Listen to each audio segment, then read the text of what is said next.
Welcome to day number 3 here at the Riviera Guadeloupe Windsurfing World Cup. Yes, we are finally about to go into action. This is the opening event on the 2025 PWA World Tour. This is the opening event of the foil slalom competition. We've had a couple of days of not much action, to be fair, but the wind is picking up and it is looking promising for today. It is all action stations. And you're probably thinking, Ben, I'm new to this. I've not seen this before. What happened? Who are the major players? Well, I'll tell you what we'll do is we'll have a little recap of what happened last year. So let's have a look at 2024.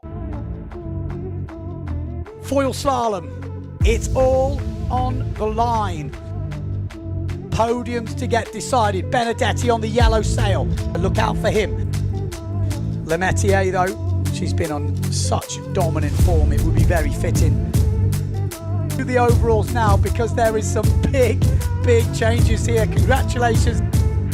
That's how close it is. We're going to have a nice drag race down this last reach.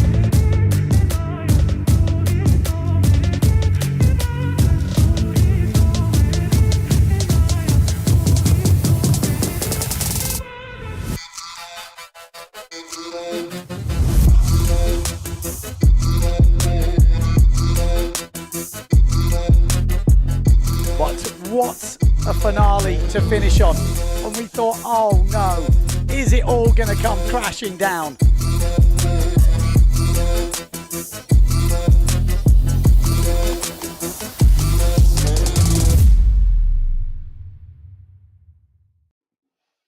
Yeah, it was a pretty emotional year last year, that's for sure. It was some crazy results. Pierre Mortefont obviously winning the men, Justine Lemetier winning in the women. But obviously everyone after that season last year has been training hard, and there has been a lot of moves on the sponsorship front, a lot of moves. I'm talking, when you look at those top 10s, you're thinking, Christ, there has been some movements. What have they been? What have the guys been up to? Again, let's go and catch up with those guys before we kick into live action, which is coming up very soon. But let's have a listen to what has been happening over the winter. Hello, new season. How are you feeling? Great. I think I had a very good winter. It's been excited also with the sponsor changes and stuff. It was nice to get to know the new crew, the new people, working with the new sales, getting used to them. So it was a nice, I had a very good winter. I'm feeling like young and fresh, actually, despite being a veteran. They just called me a veteran a few days ago, so that was a bit new. But good off season, good rest and good preparation. So yeah, looking forward for racing for sure. Super excited. I was super motivated this winter. I've been training a lot in Tenerife. The gear is working great. The sails, I knew it. They just got better. The boards are completely new, and I feel great with that. Justine, welcome back on tour. Let's start at the end of last year. When you got home, how did you celebrate and what was the reaction like? I had a big party with all my friends, family, sponsors. We had good fun. I took a lot of time off. I spent some time with the puppy, and that's what was good. Yeah, I think last year the best moment for me was Fuerteventura, where I won. And also this year we come here for the first event, so I want to try the same or even better for the rest of the season. So I hope to get a good start for the season and keep going until the last event. What are you most excited about this season? High wind racing. But yeah, no, just racing in general. I think the level is again much higher. I think everybody is much closer, so the racing itself is going to be much more important. As that last years we had difference in gears, so I think everything is very close. So the racing is going to be very tight. How are you going to replicate last season's success? Like this. There's some young new generation girls coming through. How do you feel about racing with them? It's nice. New generation is coming. We have Obilin, we have Line. The last event she did it really well. So it's nothing on the table, and I'm super excited and ready to race. I think this year is gonna be tricky, and every guy is really prepared because they have been a good training during the winter, and there will be a good fight from here, this event, until the last one. I'm sure many guys on the same points, and let's see who will be the best. Who do you think is going to be your strongest competitor this week? There is a good list for sure. The Italian Matteo is there, like always. Daniele will be there because we had an amazing fight last year, and Jordi looks ready. Amado, Maciek. Yeah, there is plenty of good guys, and Bruno. There is some equipment change, so yeah, it will be interesting. How's your mindset going to be for this season? Yeah, it's really different actually. I'm way more not stressed, not too much stressed. Yeah, the fact that I've done it once, it gives me more confidence to do it again. And yeah, I think also having done it once, you're like, okay, I've done it once. I want to do it again, but I've done it once. So no, I'm feeling really good, confident about the work done this winter. So let's just see how it goes on the race course. You came here in the off season for a little holiday. What did you learn and what was your favorite things? I came here basically like on a boat trip with my surfboard and my wave gear, and scored some amazing conditions like on the other side, on the outer reef, in the north of the island. So it's not like it was a scouting trip, you know. But what I learned is that it's an amazing place. I think of all the islands I visited, probably my favorite one. So and the people are great, and there's a great windsurfing community here. So yeah, really stoked to be back here and yeah, hopefully race some good racing. It's pretty cool. I arrived almost 10 days ago. I already came a few times on the island as Tristan, the main organizer, was a teammate when he was competing, and so he was coming to my place, and I was coming here during the winter a few times. So I really like the vibes. It's also a French island, so it's a bit nicer for us to start the season in France, and also you meet all the friends here, and no, it's really cool. And we have been sailing one day with the light wind, and so I'm quite sure we're gonna sail with the big sails, which I like more strong wind and small sails, but I feel prepared, so I want to go for it. You've been here a few days. What are your first impressions of Guadeloupe? First impression, oh damn, it's hot. And then no, the wind is good, the water is warm. So the sailing was really fun, and yeah, we went a bit in the mountains with friends, and everything is absolutely beautiful. So yeah, it's really good here. Yeah, so there you go. Are you ready for this new season? Super interesting to hear the insights on lots of sponsorship changes. You know, Daniela Benedetti, second last year on duotone now. You know, Jordi Vonk, he was talked about a lot. I've heard that in a lot of the pre-stuff. He was 7th last year, but I'm hearing his name coming up and talking about podiums. So is he been training very fast over the winter? I think so. Otherwise, you wouldn't be bringing his name up. Amado Vrieswijk going over to 0.7. How will that affect his results? These are the rankings from last year. So obviously, Pierre Mortefon was the world champion last year. Then Daniela Benedetti in second. So Daniela Benedetti has changed to duotone. Enrico Marotti, where is he? That is the question. Let me know in the comments below if you know where he is, because he is a no-show at this first event. I've not heard any sponsorship talk. It is an interesting subject. It doesn't look like he's going to be doing the tour this year, but I can't say that through any authority. Matteo Iachino, always there or thereabouts, 100%. Still on Severn and starboard. Then we got Matt Chepakovsky signing for JP this year. Obviously, he was already on Neil Pride, and it seemed like a normal fit, although he was going to another sponsor at one point, and that was a bit of a seesaw moment. Martin Vrieswijk, I just touched on him. He had moments of brilliance last year, but he's on 0.7 this year. So changing from Severn. We got Jordi Vonk still on duotone down in 7th last year. But again, a lot of people talking about him. He's been going fast over the winter, and it's going to be interesting to see how that transfers into the race course. Then we got the YouTube man, the Presidente, Nico Preen in 8th place. Can he make a move up the leaderboard this year? Alexis Mattis, you know, he's still on the GA stuff. And then Michelle Becker, I've heard he has actually pulled out with a bad back. So that's how the sort of rankings looked last year. Cedric Board, he's obviously there. William Hubert changing over to Patrick this year. So there's definitely been a few changes. And I think a lot of people do not know how it's going to play out. The first proper competitive race is going to be this one here in Guadeloupe. In the women, another lot of changes going on. Just look at that top 3. So we've got Justine Lemaitre, absolutely smashed it last year. And she's had a total change all over to Patrick now. Patrick Boards, Patrick Sales, and Patrick Foils. So she is going to be the one to beat. Marion Mortafon is having a year off. I think, well, she's pregnant at the moment, looking forward to their new baby. So she is having a bit of a year off. So she is not in the mix. Blanca Alabao, didn't see this one coming. 3rd last year, and she's actually moved from Starboard over to We1. So she's on the We1 boards. And then a lot of people talking about Bobby Lynn. Obviously, 4th last year. She was 15 years old. And she's 16. She's super young, super positive. She's on the Neil Pride and Starboard stuff. And then Mai Davico, one of the young up-and-coming riders as well, she's moved all over to Patrick. I think probably a lot to do with Justine Lemaitre. These two train together, sail together. It makes total sense that they're on the same gear. So if you're looking at that list, you're looking at a few people missing sponsors. They're the ones that are not actually entered into this competition. So, you know, the next riders that are at the competition, Femco van der Veen, we've got to keep an eye on her, still on Severn Starboard, and Lena Erzin moved over to S2 Maui Sales. So picked up that sponsorship probably from Justine Lemaitre, you know, who's moved over to Patrick. She used to be on S2, and now Lena has picked up that S2 sponsorship and on Starboard as well. So, yeah, there we go. That is how we're looking. And as I said, when I first joined in, this is the first time we've joined you live. This was day 3. So we are already on day 3. The last 2 days, you can see, it was pretty light. But the next days, it looks like we should get that low-end wind, but enough to race. So at the moment, there's about 8 to 12 knots at the moment.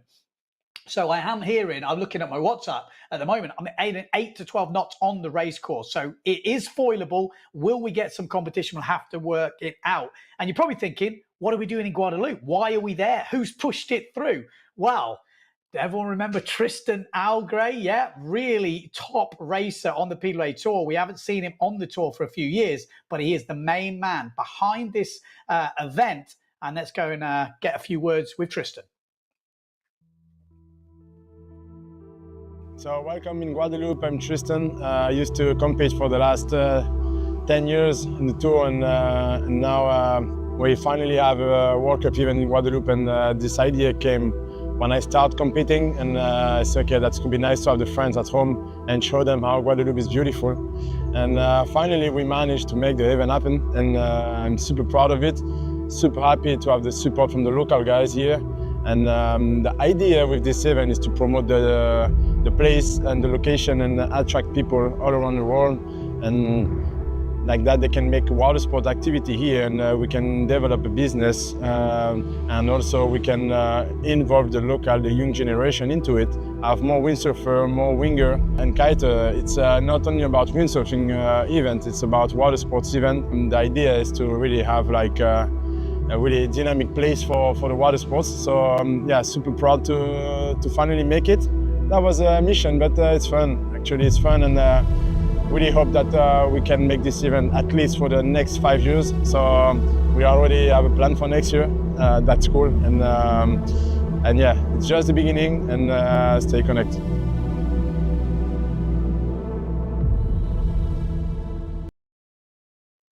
So there we go. It's just the beginning. That's really good to hear. Plan for the next 5 years. Looks like next year's happening already. The Riviera Guadeloupe Windsurfing World Cup is on the map right now. So let's hopefully kick it off. I've heard the red flag is up on the boat. So we are 4 minutes, well, probably around 3 minutes now until the first start of 2025 on the PWA World Tour. This is the first event of the year for foil slalom. And this is where everyone gets to see who is on the money. Who has done the training? Who is going to win this first event? Who's going to win the first elimination? You know, these are all unknowns. They've been racing together, training together, but it's not the same. When you go over that start line for the first time, that is when it really counts. Whatever you've done in training means absolutely nothing. It's all about the result right now. Kit-wise at the moment, I heard Hooper was on 8 meter, which is his biggest, and his 550 front wing, which is also their biggest. So everyone is on their biggest front wings, biggest sails from what I've heard. It's on the low end, 8 to 12 knots of wind on the race course, and we are on. We are on. I'm going to be taking a look at the YouTube comments as well. So yeah, we'll be keeping an eye on them. It is kind of gusty at the moment in terms of there's some squalls coming through. So there's a little bit of rain around, some clouds around. Obviously, it's board short weather. It's boiling hot. But there are some kind of, we're going to see some big gusts coming through. And it will make for some interesting racing. So elimination 1, Matteo Iachino. In this first elimination, we've got Jordi Vonk in here. We've got Bruno Martini, another guy who's got some new sponsors this year. Cyril Everard, again, new sponsors. Challenger, I think he's on this one. We've got Struzmar, Poggyman. We've got Keye, and we've got Payen from France. So a couple of these names are all French, so I'm going to have to do my homework. I'm sure they're all pronounced slightly different, so I'm going to be butchering names left, right, and centre. But you know me. You're all used to it by now. The Frenchies always give me a bit of a tough time. So I'm just going to pull up a few of these details. So who is your money on in this first elimination? Who is going to win the first elimination of 2025? That is the question. We're all waiting to find out. And I'm sure the sailors, you know, it's all a little bit of an unknown. So yeah, Matteo Iachino, Jordi Vonk, Bruno Martini, Everard, Struzmar. We got a lot of the, you know, up and coming riders in this mix here. And we got a few locals in there as well. We got Kaye and Payen. I'm sure you don't pronounce the N. It's French. Here we go. First start.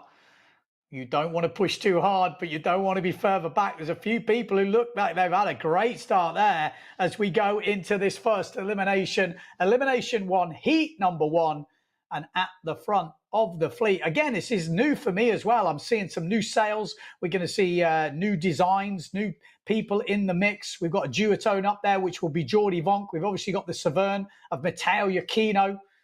We've got Bruno Martini on the S2 Maui sails. We're going to have to get used to that, aren't we? You know, that is going to be one which is not always an obvious one. And then we've got, what is that sail? Is that a GA? Yeah, it's a GA. There we go. It took me a while to click what that was then. So new design from the GA boys in third place. Looks like the challenger of Everard moving up into fourth. Is the GA Struzmar? That's the question. I'll have to figure that out in a second if someone lets me know. I'm pretty sure he was on Neil Pride last year, Struzmar, but maybe changing for GA. I'll hopefully get confirmation of the third place rider, but might be Netherlands 450, which would be Struzmar. But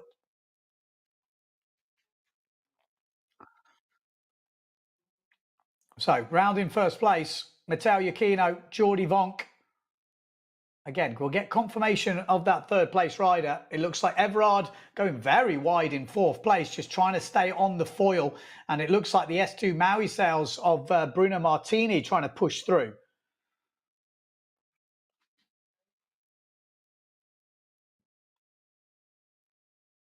Oh, it could be one of the local boys, actually. Again, difficult to see the... no, it is Bruno Martini. Going pretty well. He's on Nova Nove and S2 Maui sails. He goes over the top of Everard. Let's have a look at this third place, if we can get a close-up of third. So, Iachino in first place. Second place, nicely round from Vonk.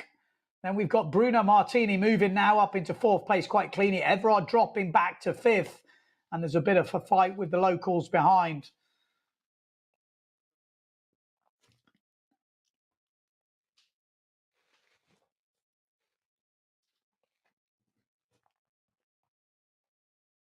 A quick look through there, but Giacchino looking very solid at the moment.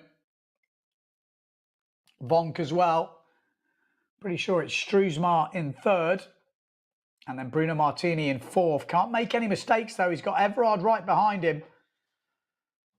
And he looks like he's had a nice clean jibe here. Early days, early rounds of this Riviera Guadeloupe Windsurfing World Cup. Foil slalom is the go. And it does look like it's going to be Bruno Martini that takes that fourth spot. Obviously, it's all about the top four. Giacchino will make it into the next round. Jordi Vonk, easy race for him in second. We think it's Struismar in third, and then Bruno Martini in fourth place. Everard actually dropped right back on that one. Yeah, Struismar is on GA. Thank you, Mr. the Stiffy. That's a great name. On YouTube, obviously.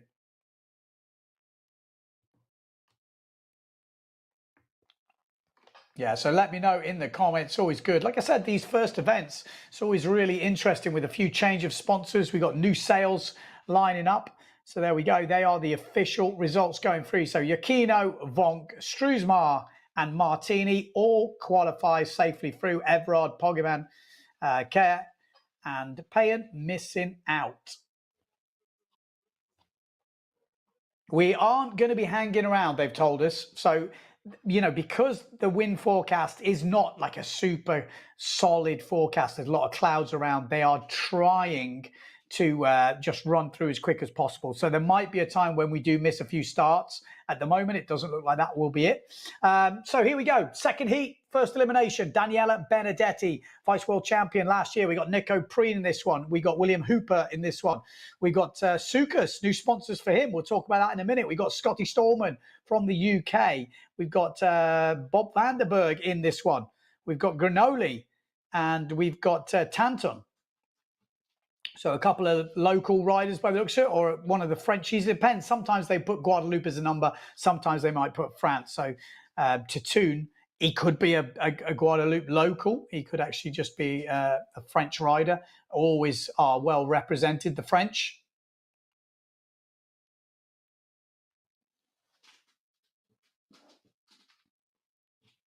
So 1 minute to go. I'm just looking at the comments on YouTube. Slick Visual Poetry says, I've never heard of Martini's foil brand. Anyone got any intel? What is the foil brand? Like, again, I haven't seen the equipment list yet, so I haven't quite done my due diligence, my research here, but I'm sure we'll find out. We got Pat Diver saying, where is MC Milan? Oh, Macmillan. Yeah, Macmillan. Where is Macmillan? I think he's gone winging, which we don't like to talk about. Bit disappointing, wasn't it? He was a full standout in that Lake Garda event, and then we never saw him again. Disappeared. So here we go, lining up on this one. Oh, it's AL360 for Martini we're hearing. So AL360 are kind of famous for booms. Looks like they're venturing into the foil market. Maybe they've been doing them for a bit. I apologize for not having anything. So here we go. This is heat number 2 in the mix. Looks like we've got, I'm sorry, I'm just flicking through the eliminations as we speak. Interesting, this is our first look at Daniela Benedetti on the duotone stuff. Obviously, last year was on the Challenger. And that looks like a We1 going through in first place. Is that John Sukas? I think it is on the new sponsors. He's on Challenger and We1 this year. And Johnny Sukas blasting through in first place there. Could the change of sponsors be the thing he was looking for? We've also got, like I say, Benedetti on the duotone stuff. We've got Hooper on the Patrick gear. We've got the 0.7. That could be Vanderberg. Maybe a change of sponsors for him as well. Bob Vanderberg. I'll tell you, it's going to take a bit of time for me to get into this, but it's interesting, isn't it? Look at this. We1 and Challenger at the front. I think we got Bob Vanderberg on the 0.7 in second. And then there's a real fight. So some of the, the names that we're used to seeing up there, where's Nico Preen? Looking for that Neil Pride. I'm just trying to get my bearings here, but there's a tough battle here. This is not going to be easy.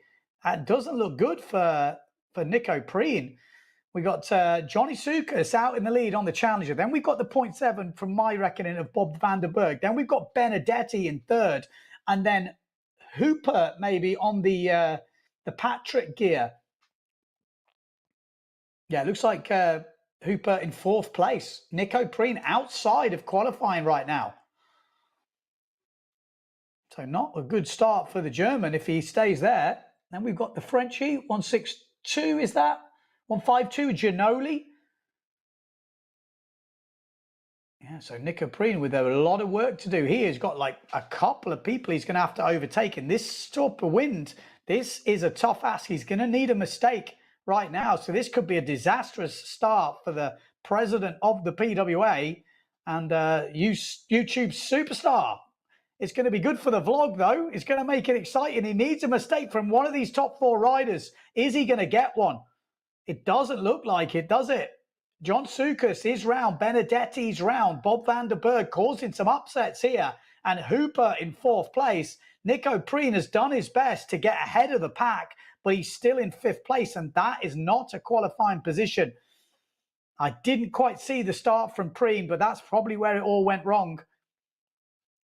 This is Storman on the GA from the UK. But these guys are out of it. It is going to be Sukas, Benedetti, van der Berg, and Hooper who qualify. We'll get confirmation of those results very soon. But from my sort of naked eye just looking on here, a good result for van der Berg, though. He's took out some boys there. Looks like the sponsorship change has done him good. And also John Sukas, got to say it. He's got We Want boards, I think he's got. Not sure what foils he's on this year. And he's got, the Challenger sales. So John Sukas winning that first elimination, first heat. Yeah, Nico Preen missing out. It was Hooper, van der Berg, and Benedetti. They were your four riders. Wow. Let me know in the comments what you're thinking.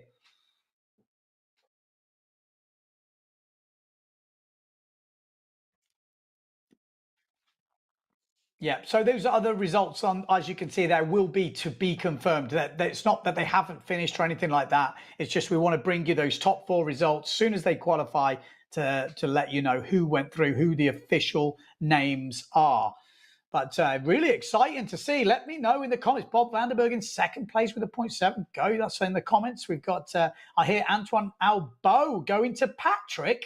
Wow. That's in the comments. I didn't say that. I'm just reading what's in the comments. Uran says, interesting. All these new brands, rider combinations. I like it. Let's go. Yeah, comments are going wild. Disappointed for Nico Preen, says Aussie. But we're going into Heat 3 now, and we've got more guys in this with sponsorship changes. Matt Chetverkowski on the JP boards now. We've got Amada Vrisek on 0.7 sales. Alexander Cousin on the Patrick stuff. We've got Pierre Macker. Is he still on Neil Pride JP? I think so. We got Schoberg, who's moved over to GA as far as I remember. Lohan Jewel is now in his home spot. We've got Michael Guillain. And we've got Asserin as well from France. So there's a couple of new names for me in this one. So if they do, pull off something. I'm just seeing in the comments someone asking, where's the beast? It is a very good question. Johan, so where is he? Where is he? We don't know. He's not here. I thought, it's Olympic sailing. He would have been here at the Olympic event. He's not there. So you're thinking, well, where is he? I don't know. It's the first event of the year. You would think he would be here, but he isn't. If you have any knowledge on that, let me know. Also with Enrico Marotti, where is he? There's people missing left, right, and centre.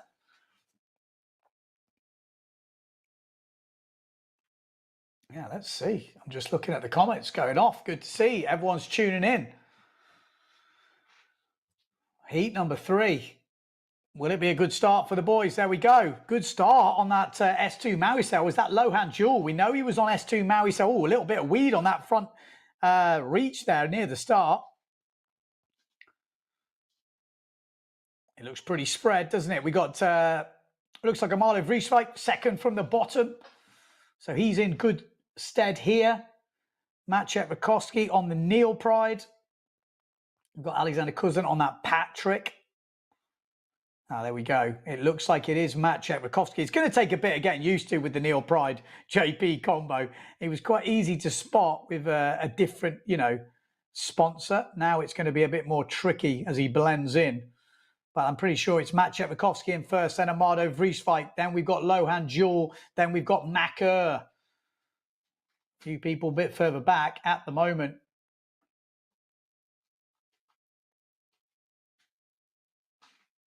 Yeah, so it is Maciej Rakowski out in the lead. As he's going around to this second mark. So round in first place, Maciej Rakowski and Amado Vrieswijk. Then I think it's Lohan Jewel. Super close racing. That looks like Cousin on that Patrick. Neil Pride ahead of him of Pierre Macker. Had a couple of really good results last year, Pierre. And I think we might see him push through into the other stages. Obviously, this is a qualification round. This is not a final. The result won't count, but you need to be inside the top 4. So this is the quarterfinal. You need to be inside the top 4. So you're not going to see any heroics in these first rounds. Maciej Rakowski, Amado Vrieswijk, Lohan Jewel, Pierre Macker. Oh, Alex Cousin missing out at the moment. He's got a bit of work to do here.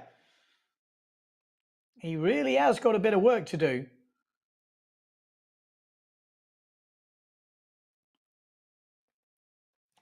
We'll make sure that is Lohan Jewel. I know he was on S2 Maui sales last time, but it looks like there's some intel coming in on YouTube in the comments about Johan So and stuff. So let's see. But it's Maciej Rakowski, Amado Vrieswijk, really light, but they're making it count. Lohan Jewel, Pierre Macker. Look at this move. Look at this move from Cousin. What a move from Alexander Cousin. He is going for it now. He knows it's now or never. You can't afford to cruise. Pierre Macker trying to hold him off. But Alexander Cousin has done a move on him here. Great racing from the Frenchman. And Macker is not going to be happy with that. He was in control, gave him a little bit of room there.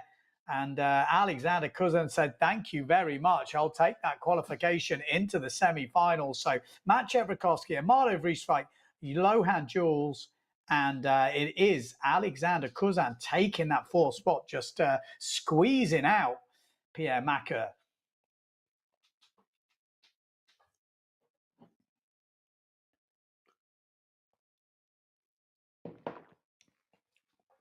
So official top 4 results are in. Maciej Rakowski, Amado Vrieswijk, Lohan Jules, and Alexander Cousin. That is it. Like I say, Pierre Macker missing out.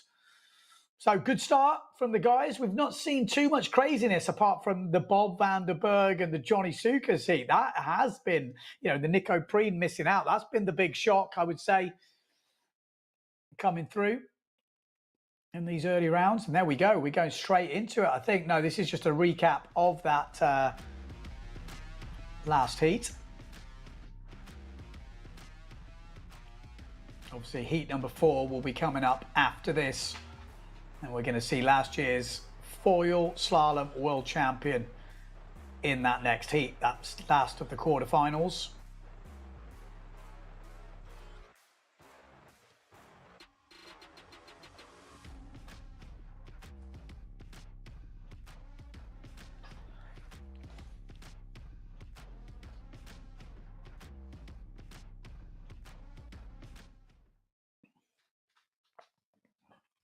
All right, has the wind dropped? That's the question. It does look a little lighter.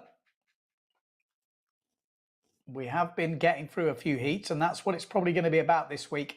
The forecast that they've had is a bit lighter than they usually expect, but they're making the most of it. So here we go. This is the 4th heat, last of the quarterfinals. Pierre Mortavon, last year's world champion. We've got Alexis Mattis. We've got Cedric Board in this. We've got Benoit Mercer. We've got Victor Delarue. We've got Sasha Fortune. Keep your eye on Sasha Fortune. He's got new sponsors this year. IFCA World Champion last year, youth level. We got Victor Fasquel and Jennifer. Yeah. But maybe Fortune to cause an upset here. We know he's one of those young up-and-coming riders. He is pushing hard, and he actually destroyed it in the youth fleet last year. We're hearing 6 to 10 knots on the course, so it's pretty on the finish. So it's pretty light. But here we go. Oh, big crash in the middle. Big catapult. Who did we lose there? We'll have to work out who that was, but that is not the way you want to start the opening heat of the 2025 season. Not at all. Wow. So we've got the GA at the top, pushing through. We've got someone pumping pretty hard. Is that Benoit Mercer in the middle? Not letting go. Always just putting in a few extra pumps, but steady as a rock down that bottom end. We've got Mortifon. So on the GA, I think it is Alexis Mattis. Moves up into about 4th place, but it is Pierre Mortifon that goes round in 1st place. Surely we've got Cedric Board in there, Benoit Mercer, Mattis.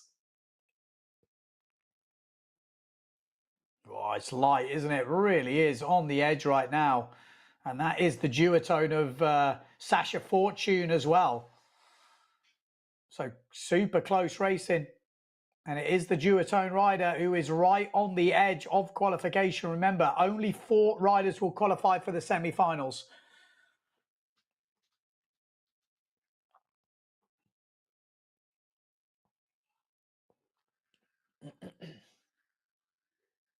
Rounding first, Mortifon. Looks like Benoit Mercer. Fortune up there. Boards in there. Actually, no, that's Alexis Mattis, sorry, in 3rd place. Fortune now goes up into the top 4. One of the Severn riders is missing out here. Is that Cedric Board or is it Benoit Mercer? We can't see from this angle, but one of those guys has dropped back a lot. We'll have the process of elimination depending on who the first Severn rider is. But I have a feeling it could be Cedric Board that's missing out here. And it's Benoit Mercer who is up there in 2nd place. Yeah, that looks like it is Cedric Board. So Cedric Board out of a qualifying position right now. Rounding first, Pierre Mortifon, then Benoit Mercer. Then we've got Alexis Mattis, and then we've got Sasha Fortune causing the problems. One of the older riders on tour, Cedric Board, versus one of the younger riders on tour. But Sasha Fortune got a very light spot here, and Board's coming back. And the Patrick rider is also coming back. Could be Delarue. Delarue could be causing some problems here. Another young rider pushing through. The French are always, like I say, well represented in the windsurfing and foil disciplines. And this year is no different. Obviously based in the French Caribbean. Makes a difference. But Pierre Mortifon rounding first. Then Benoit Mercer.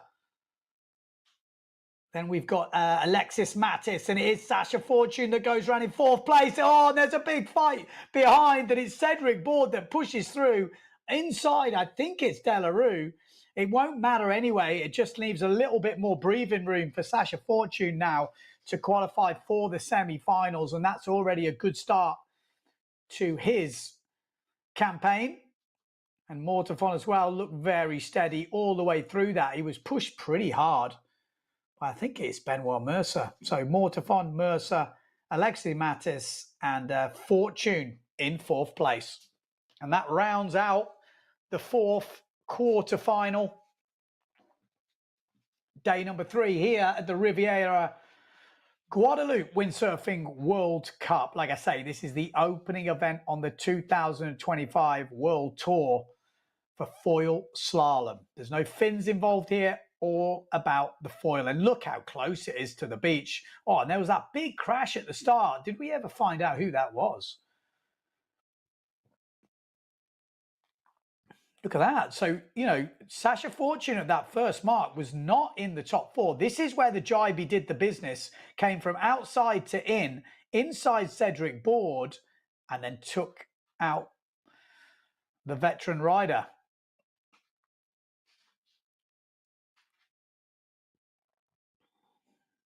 Good to see some close racing and some super light winds. You know, there's foil fans out there, there's fin fans out there, but the one thing you cannot deny, there would be no racing right now if it wasn't for the foils. You know, we are on the edge. There's no doubt about it.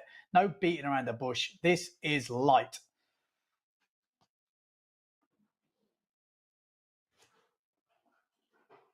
Apparently the crash was from Edson, who's a local rider.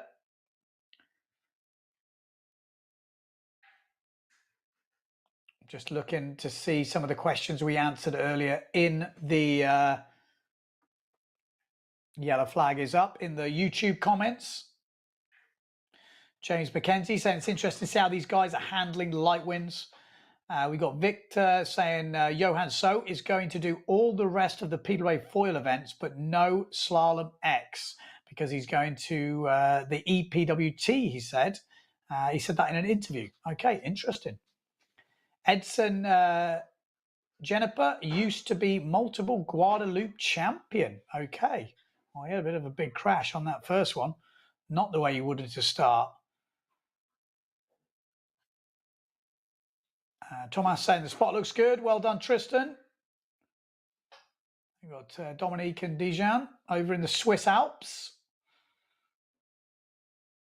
Yeah, sail size at the moment, they're on their big stuff. So 8 meters, big wings, which for these guys is like a 550 for a lot of them. You know, give or take, but just to give you rough ideas. Obviously, 8 meter is not for the biggest guys. Maybe there's a few guys on bigger ones, but we are already in to the semi-final.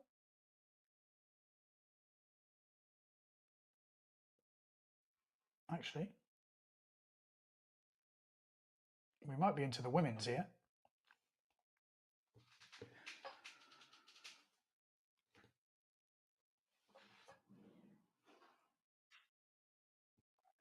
Okay, so this is the first women's heat, and it is a one heat winner takes all. You know, it's one fleet, one woman. So this is a final. So women's final, the first of 2025. And it looks like it is going to be a familiar name at the front of the fleet. It is Justine Lemetier in the front. Then we've got Lena Erzin in second place. Looks like maybe Bobby Lynn in third. Where is Blanca Alabao? So Blanca Alabao, she has moved over to We One board. So she'll be on the Severn. There she is, pumping at the moment. Just ahead of her, looks like Mai Davico on the Patrick.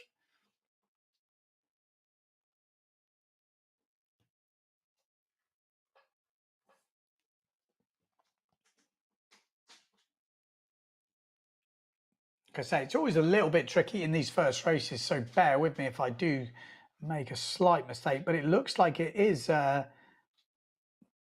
Bobby in that third place, although it looks like maybe Mai Davico has just overtaken her. So Lemetier round in first, Lena Erzin in second, third place Mai Davico, putting it out there with Bobby Lynn, and then it is Blanca Alabao trailing a little bit at the moment in fifth place. Not the start she would have wanted to this competition, but it is the start that this girl wanted right now, and she's got the confidence. Justine Lemetier, a great signing for Patrick, you've got to say it. It's hard to see her not dominating this year. When you saw the skills on show last year, you know that her closest rival last year, Marion Mortefont, is having a baby, so she won't be competing this year. And then you're thinking it does open the door really wide open for Justine Lemetier to maybe take another title. But it's early days. Lena Erzin already pushing hard. It looks like Mai Davico, her training partner, is right up there as well. Bobby Lynn right in the mix as well, the Bonairean. And then we've got Blanca Alabao and looks like Femke van der Veen. Look at the water. Sailing in your board shorts. That's what it's about, isn't it? That's what a few of us out there will only dream of. This is proper Caribbean weather. Well, is it? There's a bit of cloud in the sky, but it's still boiling hot. If only. I can't say anything. I'm in Portugal. It's not too bad. I can't lie. So Lemetier looks like she is going to take the honours in this first final. Mai Davico, though, really is opening her account here with a looks like a top 3 place. We've got Blanca Aalvaa in 5th, Bobby Lynn in 4th, and in 2nd place, Lena Erzin. She's only had podiums in her PWA racing career. She won her first event and then was 3rd, I think, in her 2nd. And she is sitting in 2nd place here. But it is going to be Justine Lemaitre who opens her 2025 account with a bullet. So that is the way you want to kick off the racing, and they will go straight back up for another final. For every one men's final, there'll be 2 women's finals. So Lena Erzin takes 2nd place, 3rd place Davico, 4th place Bobby Lynn. And then there's a real fight here between maybe Femke van der Veen and Blanca Aalvaa fighting it out. It might be Femke that took that 5th spot. So Blanca maybe dropping to 6th. Wow, that's not a great start for Blanca Aalvaa. Great start at this top end from Bobby Lynn on the Neil Pride, though, wasn't it? Really good.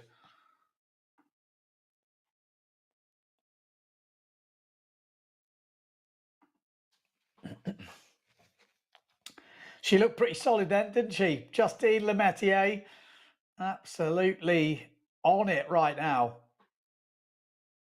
I heard an interview earlier where she was just saying, you know, she's got the confidence. She knows she can win now. She had some tight battles. She came through them all.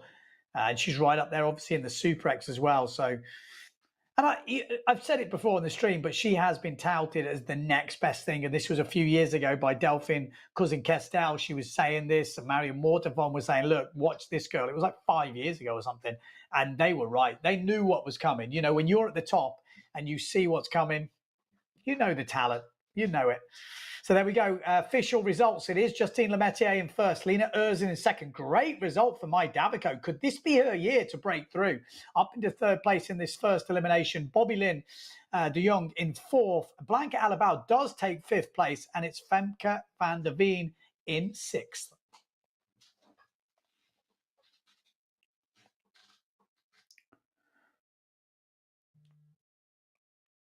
Next up, we have got the first of the semi-finals. Heat number 5.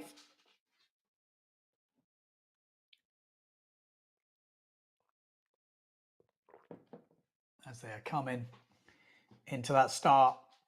Iachino, Vonk, Struisma, Martini, Sukas, Benedetti, Vanderberg, Hooper. This is where it goes down. This is where you cannot afford mistakes. You want to make that final. This is a big one. This is how you determine how this elimination one really goes. You know, being in the top 4 here is massive. That gives you a chance of a top 8.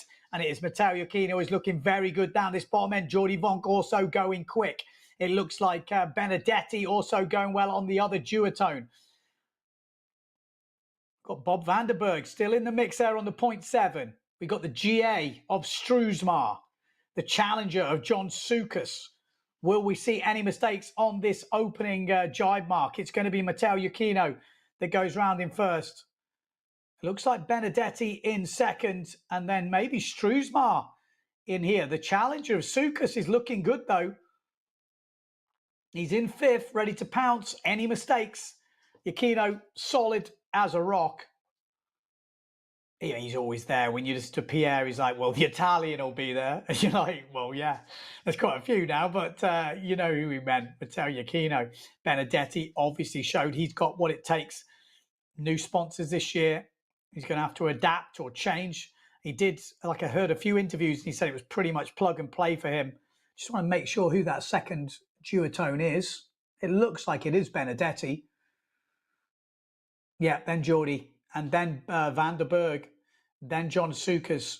So, yeah, the GA, though, of Struisma causing some problems here. He's in that top 4 at the moment. Jordi Vonk got a bit of work to do.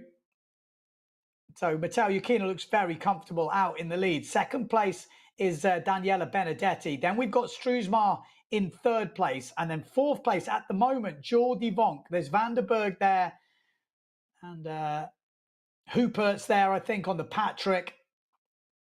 John Sukas, Vanderberg. Yeah, they're all in there. They need some mistakes, though. Not easy. No mistakes from the front 4 at the moment. Oh, Vanderberg, big mistake from him. Goes down on this inside jibe mark, and that's his chance of a final over with. He wasn't in the top 4, but he's definitely not got a chance now. Matteo Iachino, though, cruising to his first final in Elimination 1. Semi-final 1. Looks like he's extended that lead. Really great racing from the Italian. Second place, Benedetti. Third place, Struesmar. Looks like he's got something to offer this year.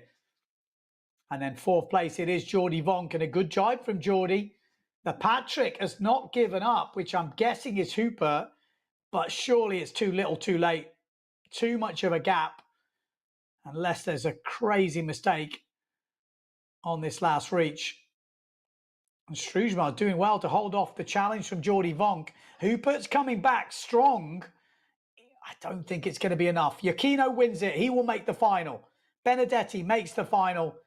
Struesmar and Vonk also make that winner's final. The rest will have to settle for runners-up final. So who missed out there? Martini missed out. Sukas missed out. Van der Berg missed out. And Hooper missed out.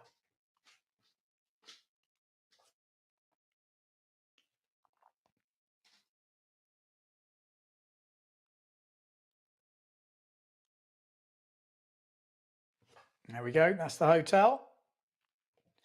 I mean, it looks super close, doesn't it? I mean, that's when you're a racer. It is nice to be able to just nip back to the beach, change something, get another sail, sail in your board shorts. I'm sure it's not a chore racing over there in Guadeloupe, is it?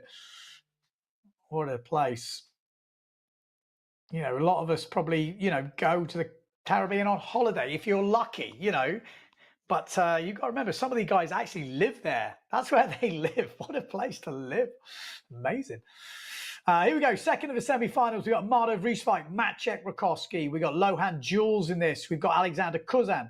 We've got Pierre Mortefon, Benoit Mercer. We've got Alexis Mattis and Sasha Fortune. Will we see any upsets in this one? Anyone want to make the predictions?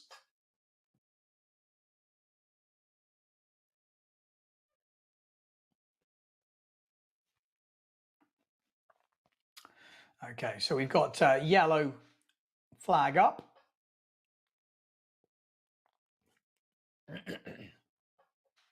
Yellow flag down. 1 minute to go until the second semi-final. Let's have a look at the comments. What's going on? Will you start directly the next round? I think they're just keen. If there's wind, they're going to go. But they're really keen to obviously get one result in. Having a women's final, that's a result already. And we are already, you know, through to the second semi-final. So it looks like once they've got a counting result, I think then we will be a bit more relaxed, because you never know when you're playing around with the weather. Max Speakman, congratulations on new baby. Thanks, mate. I know, double daddy. Is that a thing? I'm not sure if that's actually how you say if you're dad of two. Who'd have thought it? Well, this is exciting stuff. This is good. I mean, it's crazy, the technology that the boys are kicking out here. You know, I'm in Portugal commentating live. These guys are in Guadeloupe, and then other people are in Germany. It's pretty mad, isn't it? Pretty mad that you can do this sort of stuff. Impressive. Right, next race. 5 seconds to go. Oh, what am I on about? Sorry, I'm looking at the wrong screen. We're already started. Here we go. I've got to be careful. I need to get 2 screens up here. I apologise. Look at this. Pierre Mortefon looking pretty solid out in the front. Neil Pride of Maciek Rakowski as well. We got Amado Vrieswijk a little bit further back, and he's going to be in the mix for that 4th place. Not really where you want to be, you know, especially at this stage. We got Sasha Fortune in the mix as well, but Mortefon straight round in 1st place. Maciek Rakowski in 2nd. Then I'm pretty sure it's Sasha Fortune. We've got Amado Vrieswijk. That's your top 4. And then they are really fighting behind. We got Alexis Mattis is in there. Kuzan's in there. Mattis is definitely putting in a few pumps down this bottom end. Sasha Fortune on the duotone. The young rider from Guadeloupe is going to have to hold off. Some tough challenges here. It's always difficult being in that 4th place. You're always kind of in a little bit defensive So sometimes you have to race a little bit different and you've got people coming at you from all angles. But out in front, it's now Maciej Rakowski takes the lead. Mortafon in second. Amado Vrieswijk in third. Sasha Fortune still in fourth place. He's being pushed hard by Kuzan here on the Patrick. Kuzan raced really well last time to push through. And in the end, he did enough to get himself in this semi-final, but he left it late. Will he leave it late again? Maciej Rakowski looking very solid. He said he got called a veteran the other day. He's 33 years old, but he has entered 73 competitions and he's made 142 finals. Wow. 17 elimination wins. He really has come of age the last couple of years, obviously getting that world title a few years ago. And he's making light work of this. Sasha Fortune under pressure from Kuzan. This is going to be the battle of the Patrick versus duotone right now. Here he goes. Here he goes. He is pushing pretty hard. Alexander Kuzan. It's going to come down to the last jibe mark between these two. You've got the experience of Alex Kuzan, and then you've got the young talent that is Sasha Fortune. And this is going to come right down to it on this last jibe mark. We're going to see some tactics here. And Alex has sailed him right down. Sasha comes up. Maciej's round. Mortafon's round. Amado's round. Here is where it comes off. A little bit of a touchdown from Alex. It could open the door for Fortune. And he might get a little bit of a run here. It's going to be an out-and-out battle here for foil speed on the last reach. Has Kuzan got the edge in speed? We're about to find out. Any sort of mistake on this last reach will open the door for the other rider. It's light. It's super close. I would like to call this, but Sasha's just touched down. I saw the nose of that board catch the water, and now Kuzan looks like he's got this well and truly in the bag, and he does take the fourth spot and make the first final of 2025. So he will be joining Amado Vrieswijk in third in that, Mortafon in second, and Maciej Rakowski in first place. Wow. Good racing. You've got to remember, this is 8 to 10 knots of wind. Kind of ridiculous. You know, if you can have some sort of excitement in 8 to 10 knots of wind, you cannot complain, surely. Look at this. Great race. Good start from young Fortune. Just couldn't quite hold it. Went around that first mark in third place. The top two boys, though, Mortafon and Maciej, definitely looked like they mean business. Maciej obviously trying to get another world title under his belt.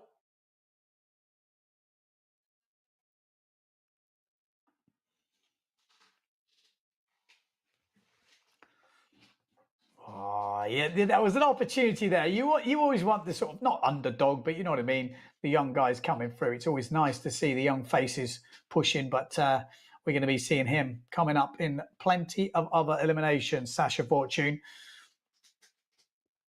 Like I said, he's already won at youth level, and now he's got to turn that into the big boy stuff, and that is hard. It's not easy.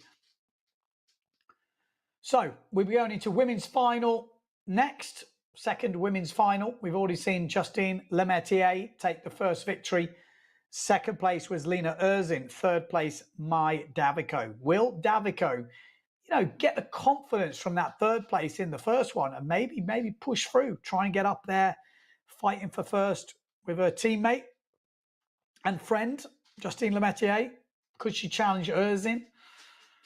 But will Blanca Aalvaa, you know, get the bit between her teeth? She won't be happy with that fifth place. Former world champion. We will have to wait and see. But we are lining up for the start. So glad to see that they've got some wind. It was, you know, has been a couple of days of light wind so far. And there we go. That's the starting grid. We've got Bobby Lynn on the Neil Pride JP stuff, Justine Lemertier and Mai Davico on the Patrick stuff. We got Femke van der Veen and Blanca Aalvaa both on the Severn, but Blanca's on the Wee1. Lena Erzin will be on the S2 Maui sails and starboard combo. Here we go, lining up for that start. They're slowing up a little bit up this top end. Are they a little bit early?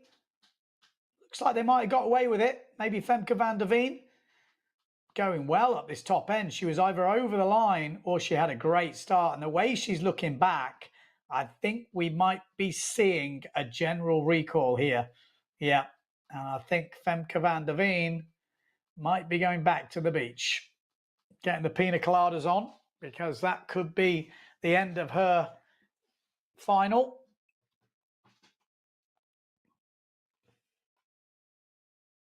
Maybe we can take another look at it. I'll have to see if that's available. But it looked like Femke at this top end on the Severn. If anyone's going to get called back.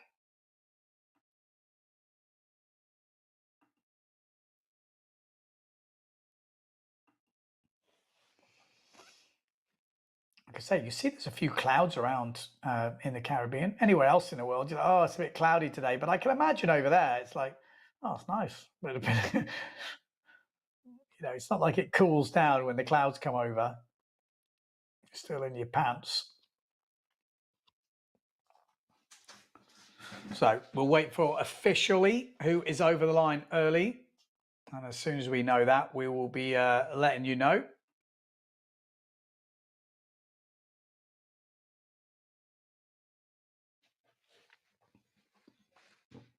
Any upsets? Any big upsets that you thought so far? Anyone, you know, lived up to your, not lived up to your expectations, what you hoped they were going to do? Anyone exceeded expectations?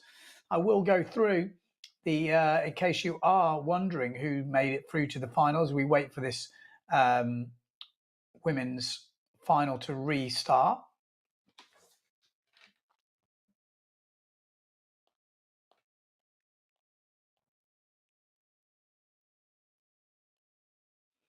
Oh, I didn't see that.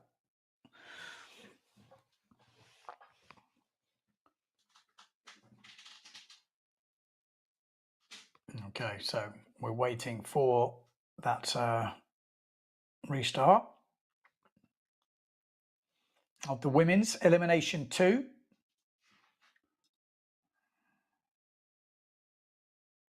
Yeah, I think it's pretty safe to say, isn't it? Without even seeing the official ticker, but I will actually pull that up just to give myself a little bit of background. So we're still waiting.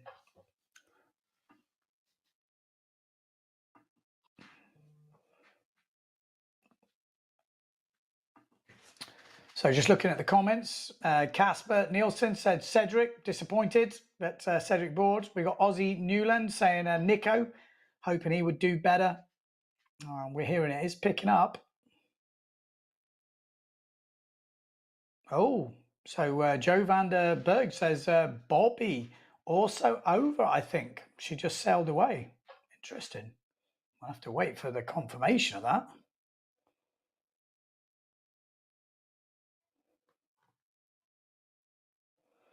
Ray Square saying, given the correct conditions for fin sailing, I prefer that, but for these conditions, foil is better.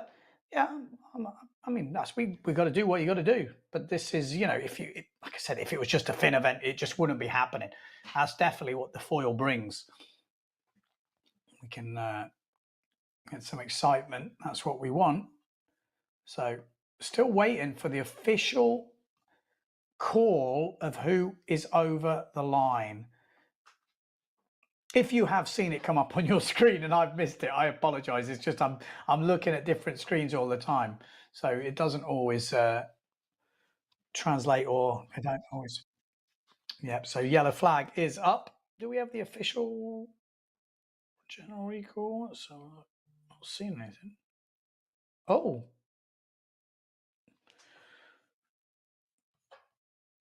Okay, so we're just looking for confirmation.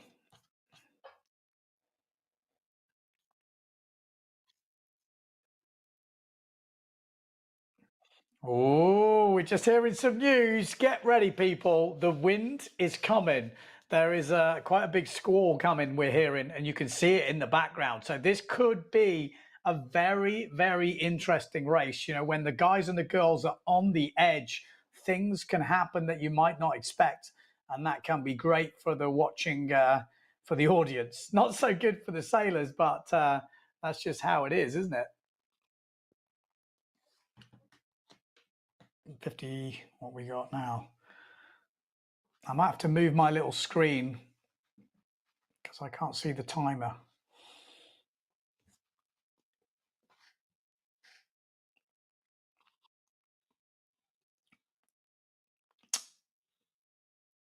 Yeah. So it is Bobby Lynn and Femke van der Veen who are both over the line. That's what I'm hearing. It is official. So here we go. That makes it a little bit easier for a few of the riders here to push, and the wind is coming. Everyone's on. We've got Blanca Aalvaa down the bottom end right next to the... Oh, no! I was going to say, she is so close, and have got a big gust at the same time. Took off. And look at Lena Erzin. Look at the wind coming up. This is going to be a super crazy race. You can just feel it. It's survival conditions. You can just see by the positions. Oh, is someone over? Maybe it's a general recall. Wow. That's not what we wanted to see. We wanted to see the race going on there. No, that's a shame. Oh, it might even, to add insult to injury, it could even be Blanca Aalvaa that was over the line. Surely not.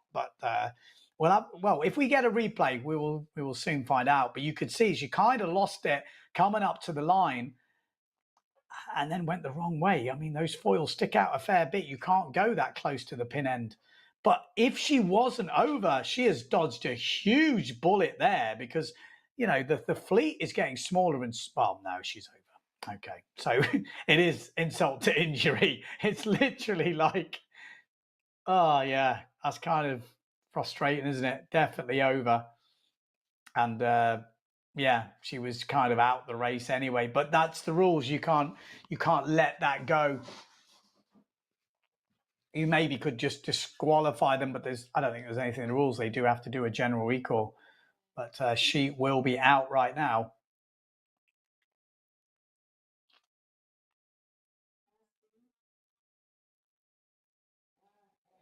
It definitely looked windier, though, didn't it? At the start of that race, you could kind of see. But I'm just looking here. It says Brendan Negroni says, I live there, and from my office, it looks a solid 10 knots. Okay, so not crazily windy by the sounds of it.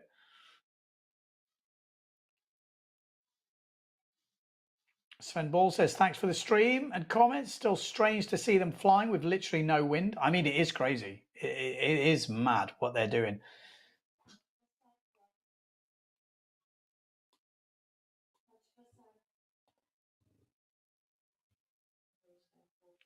Well, Casper, it says here, the Beast is focusing on IQ Foil World Championships at his home spot in Aarhus. Okay. After that, he will do the rest of the PWA Tour. This is an interview on his channel. There you go. So you go over to Surfer Casper and you'll be able to see the interview with the Beast, aka Johan So. Okay, interesting. So, yeah, so he doesn't want to conflict himself. Any thoughts on Michelle Becker? Apparently he's got a back injury, so he's pulled out with that. But you can see the white capping. That's windier than 10 knots now.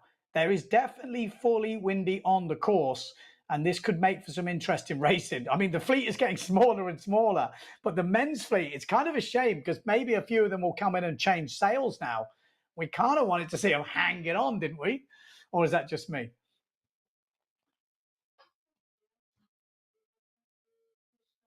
That's more than 10 knots. Where is he? Where's Brendan?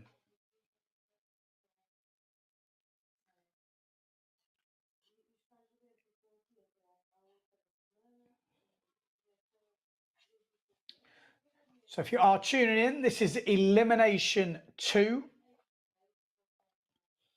for the women, Elimination 1 for the men. We are already up to the finals and semi and runners-up final for the men, and this is the second final, like I say, for the women. It's a one-heat final. They were, I saw Hooper was on 8-meter sail and a 550 front wing. So that might change now. That wind has definitely picked up. 12 to 17 knots apparently from the east.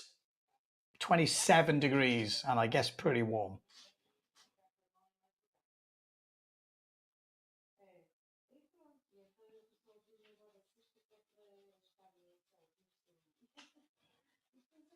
What's it say here? Yeah, found it funny. Ben was so excited. Well, yeah, when you've got like an 8-meter sail and your big oil and your big stuff, and it gets windy to like 15 knots, it's hard going. That's what makes it exciting. You want to see guys on the edge of control.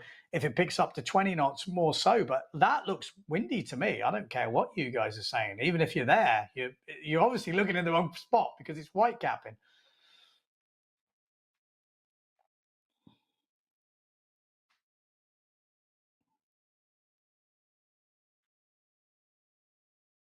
Windsurf Journal. Hi, Ben. For your information, I will not be competing on Guadeloupe this year, unfortunately, due to my focus being on IQ Foil Worlds. Hope there is enough events. Okay, there we go. And there will be a discard. Okay. Thank you, Mr. Windsurf Journal.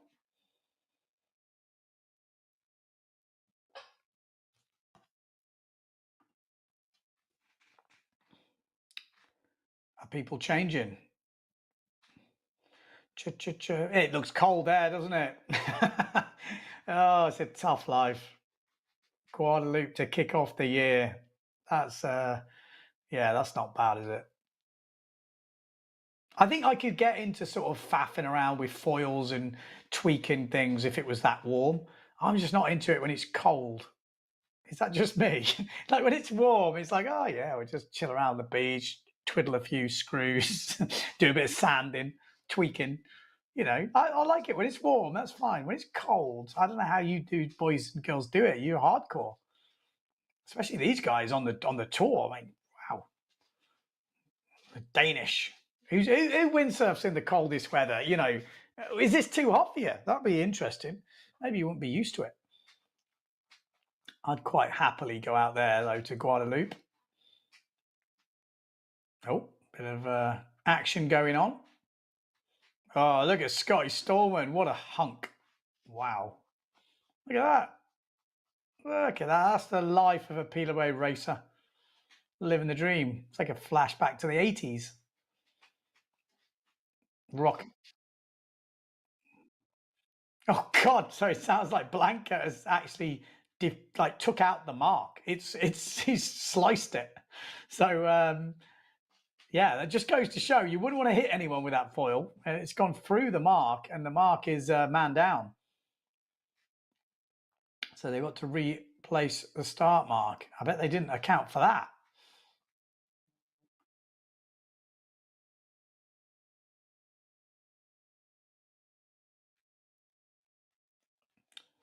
Sandeep said it can't be cold. It's tropics. Yeah, I know that. I'm saying in other places in the world, this is lovely. This is how I would like to race in this sort of weather. Board shorts, chilling out, me pants. Yes, living the dream. I heard they were having 15 to 20 knots the weeks before the event kicked off. And then this is a light wind day, but if you look at it, it's still white capping now. It actually looks pretty good now. Excited.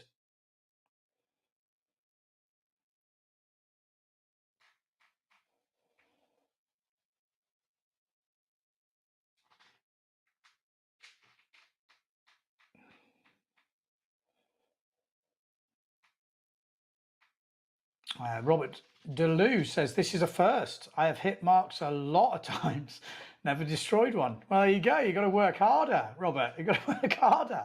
Blanca, I mean, she's, been a world champion. She knows how to do it. Who's this having a moment? Very thoughtful shot.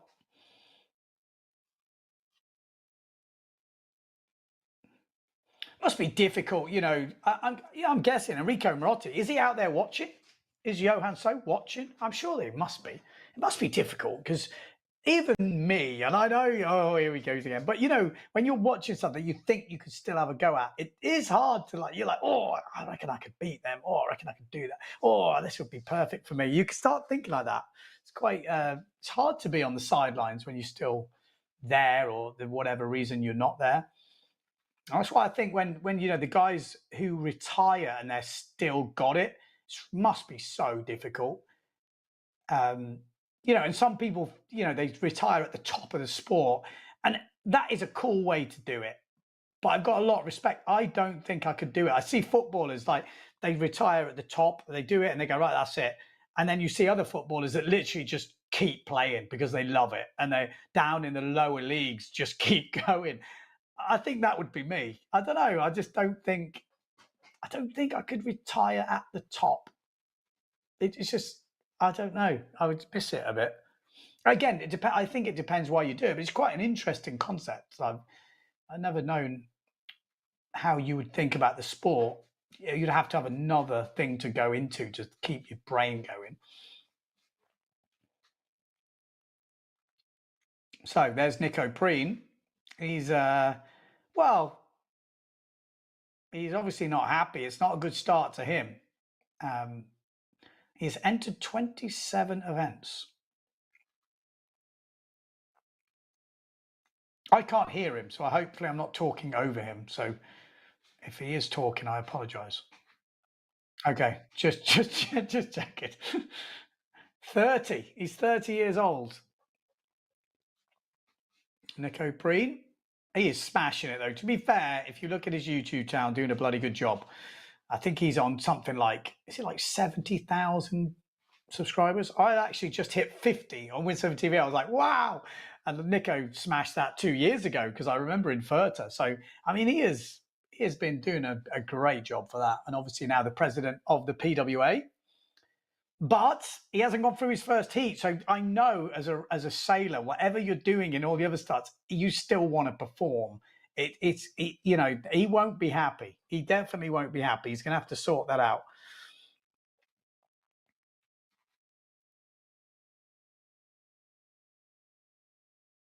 Let's have a look what's going on the comments. Just it looks like we've still got the postponement flag up. It's just a shame because it's the windiest bit we've had of the day. Blanca, she tapped it out.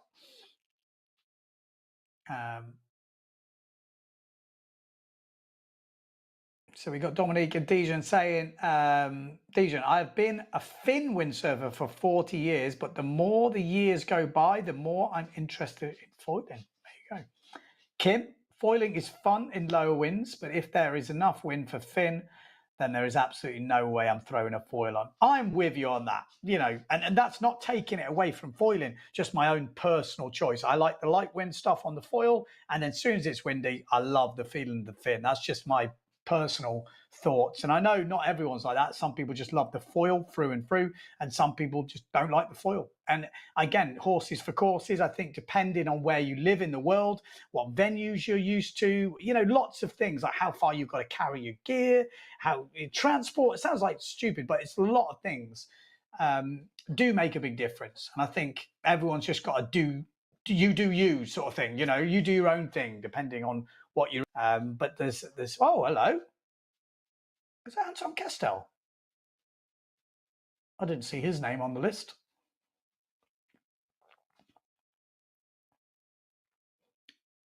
There's a lot of stuff going on here, isn't there? What is happening?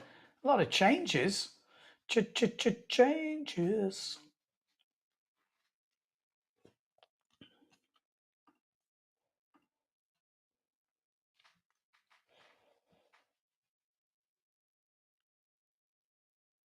Okay, so Delphine Cousin Kestel and Anton Cousin Kestel are there. So obviously, you know, top racers from only a few years ago now, but retired from the PWA, but they're there over there watching.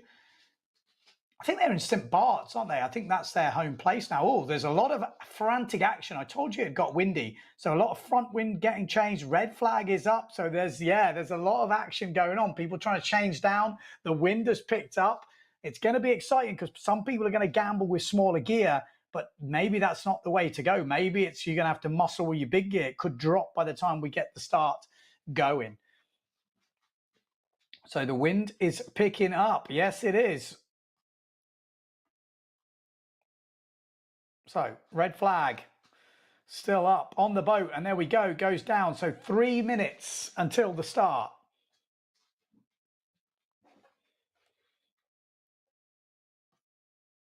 Oh, I like it that we've got the racing season back up and running, especially these first few days with the light winds. I was kind of sitting here thinking, come on, I want to know who's the who. You know, we know we're going to see, you know, the tried and tested names, but there's always a few that push through. There's always a few that maybe don't go as well as they should. Some people have got new gear, and for me, I do like all that. You know, whatever sport it is, the first event of the year is always really interesting to see. And now we're going to see a little bit more wind towards the end of this qualification. And bear in mind, the qualification has already happened in the lighter winds. And now we're going to sail the finals in stronger winds, which could mean we'll see, you know, different people going at different, you know, different paces. We might see a bit of change. So I like it.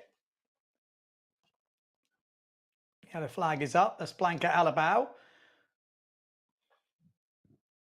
Looking out there.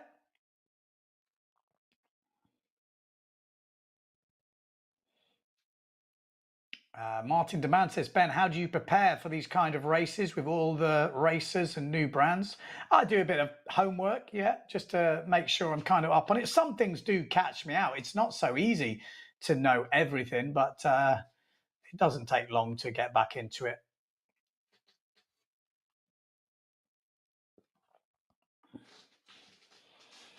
I guess say most of them do release some sort of videos, but you don't see, you know, a lot of videos from certain people. The GA sale caught me out on the first race. I was thinking, what the hell's that thing? But like I said, after one reach, you understand who it is. And sometimes the worst is when some new guy comes up, or a guy that hasn't been in the mix last time, and he's going from 6th and 7th places where you're not really mentioning him to up into the top 3.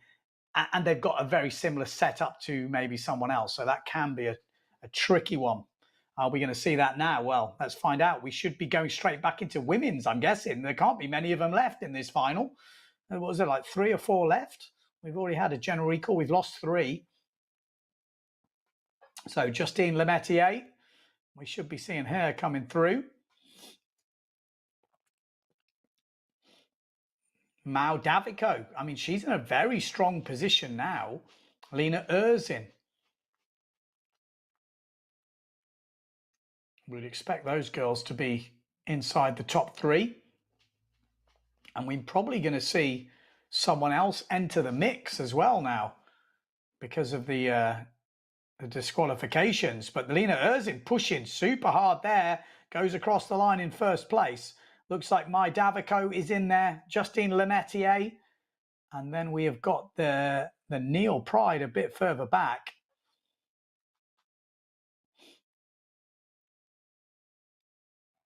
Yeah, let's have a quick look on this. But it looks like it's going to be a windier race here, kicking off. Yeah, this is Payan.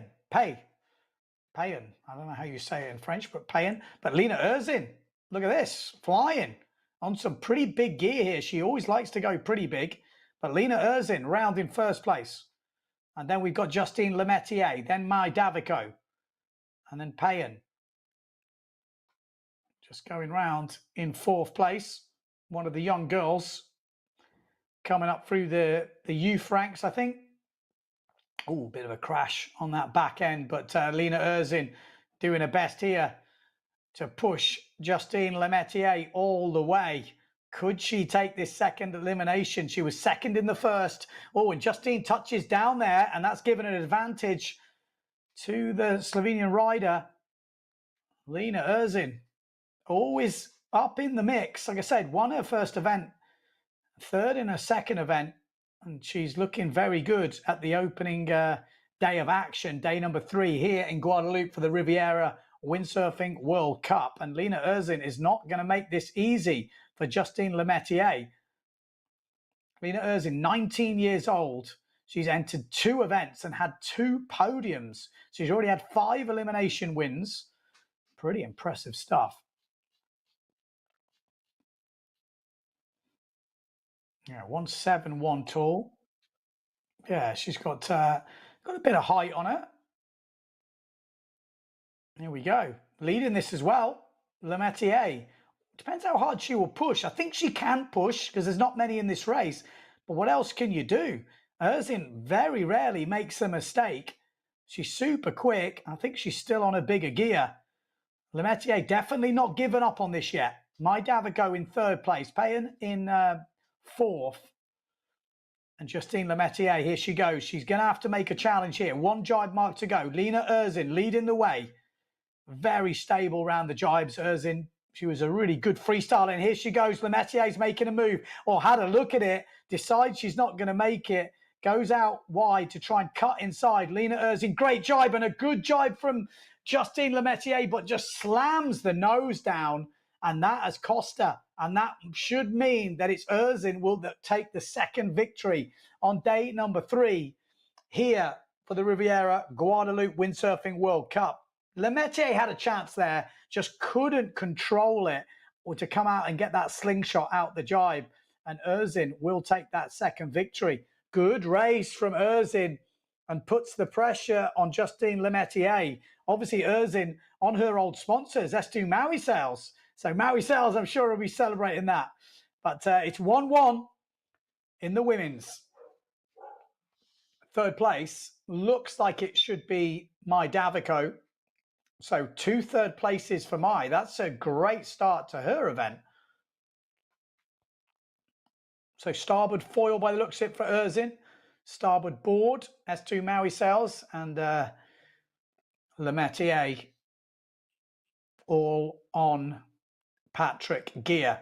Same as my Davico in third. So next up, we are going straight into the men's winners final. Who's in the men's winners final, I hear you ask? Well, we've got tried and tested names in here. We've got Yakino in this. We're just confirming the results from the last one. Julia in fourth place, Mai Davico third, Justine Lemaitre in second, and Lena Erzin taking that second victory. In the men, oof, we're going to have a watch of this. Sorry, I'm getting too excited. We're going to have a little recap of that final just to watch the standout moments. It was all one on that start line, wasn't it? Lena Erzin really pushed through, and that just gave her the advantage. And she just kept that advantage. There was a moment where Lemaitre had a look and she just hadn't quite got close enough to make a move.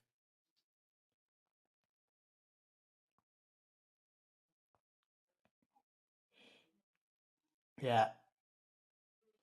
Just wasn't to be.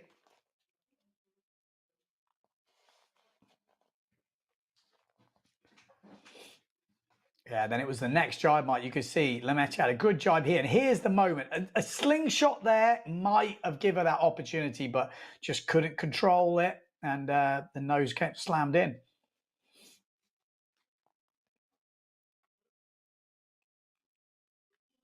Okay, yellow flag is up on the boat. Men's winners final, Elimination 1. This is to see who will be leading the world rankings after one elimination, because it's the first event of the year. This is 2025, our first look at a winners final. So who is in this winners final? We've got Matteo Iachino. We've got Daniela Benedetti, second in the world last year. We've got Sem Struismar in his first ever winners final. So he is definitely going well this year. We've got Jordi Vonk looking good. Maciek Rakowski won the semi-final. Pierre Mortefond, last year's world champion. Amado Vrieswijk, who has been in dominant form, but up and down though. And then Alexander Kuzan, who's actually had a bumpy ride on the way to this final, but he has made it through in the end. Could he be causing some problems? But that is how we look. Some big names in this one. Could we see Struismar cause an upset? He's looked fast, hasn't he, in these early rounds? I mean, so far, if you look at the early rounds, Iachino looked good. Mortefond looked good.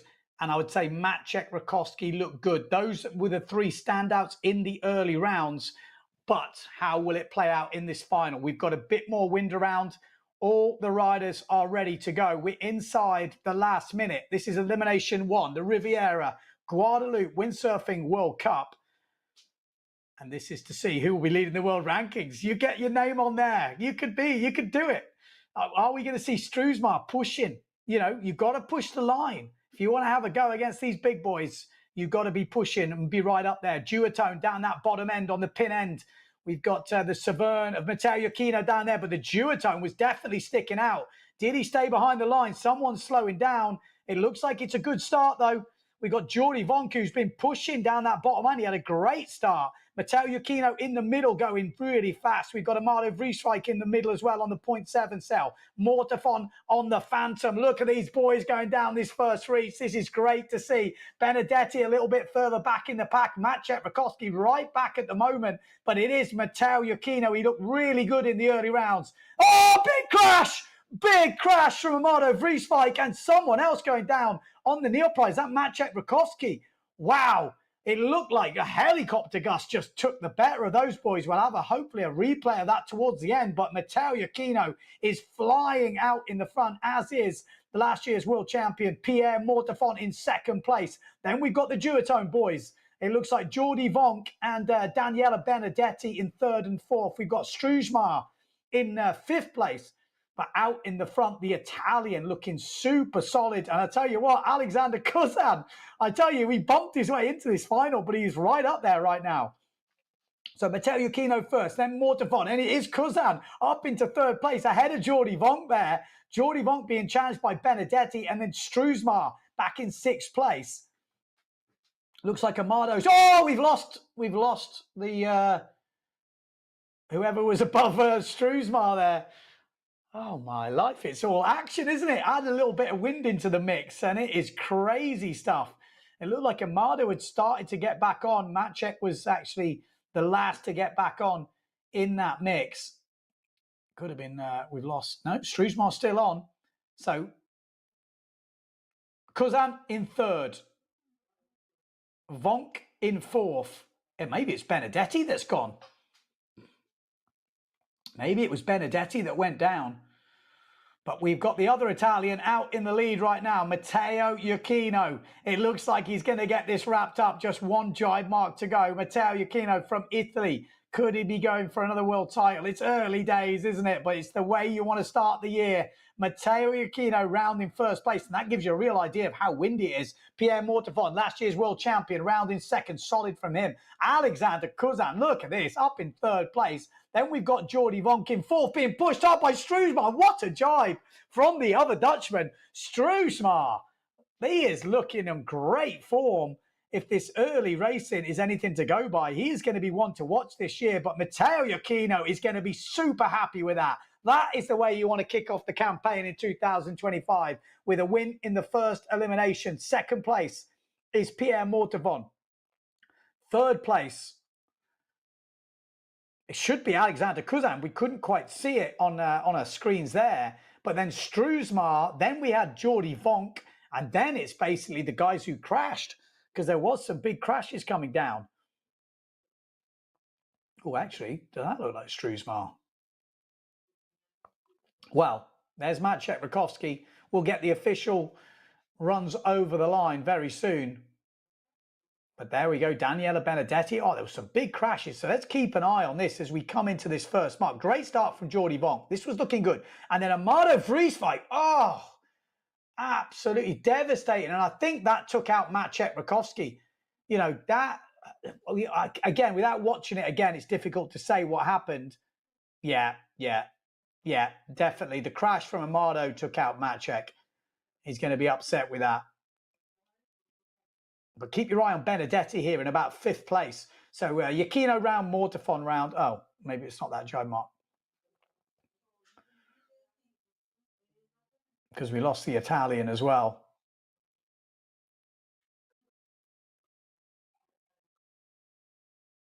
Okay.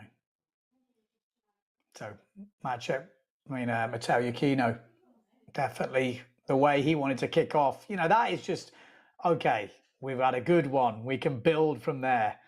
You never want to have a crazy one. But great start. I mean, Jordi Vonk did all the business at that start. He didn't really have it towards the end, but there we go. Oh, lifted slightly from Amado Vrieswijk. Nose goes down. And then Maciek has to avoid him. Does well, but just can't stay on the kit. Sometimes it's difficult, isn't it? Oh, it's really tricky. Scares me, I've got to be honest. I don't know how the guys and the girls do it out there. It's full on. It's full on. Okay, so we're going to go up to the runners-up final now. And we've got some new names in here. This is the results from the final. So Matteo Yuchino, Pierre Mortefon, Alex Gozan in third. I told you it could be one to watch. Jordi Vonk in fourth. Struismar fifth. So Struismar actually lost out to Jordi in the end. Maciej Rakowski in sixth. Daniela Benedetti in seventh. And Amado Vrieswijk in eighth. And here we go. This is the runners-up final. Winner here gets ninth place. We got William Hooper in this. We got John Sukas. We got Bruno Martini, Bob Vanderberg. We got Sasha Fortune, Alexis Mattis, Lohan Jules, and Benoit Mercer.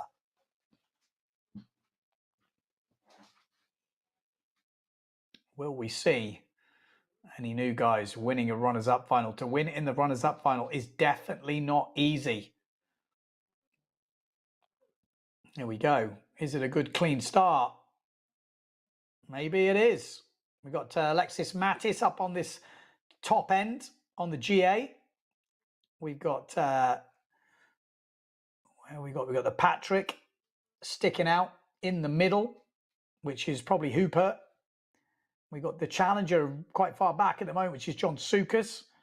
And then we've got the S2 Maui boys, which is Bruno Martini and Lohan Jules.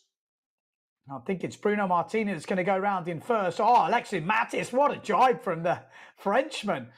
Wow. Impressive stuff from Alexis Mattis. He absolutely destroyed that first jibe.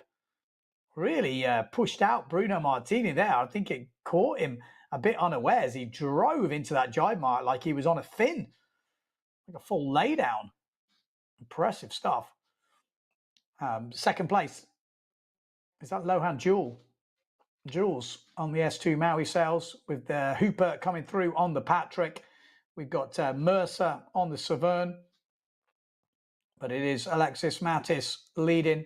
Jules, Hooper, Mercer, Martini, Vanderberg on the 0.7. Alexis Mattis going well right now. With Hooper in second place, Mercer and Jules fighting it out. It's literally a French 1, 2, 3, 4 at the moment. Bob Vanderberg a bit further back. Bruno Martini, John Sukas, and Fortune on the duotone. But Alexis Mattis, again, not one of the biggest riders out there. Oh, it's really close there. John Sukas is gone. Fortune goes round the outside of Bruno Martini. And Bob Vanderberg still in fifth place. Sixth place, Fortune. Seventh place, Bruno Martini.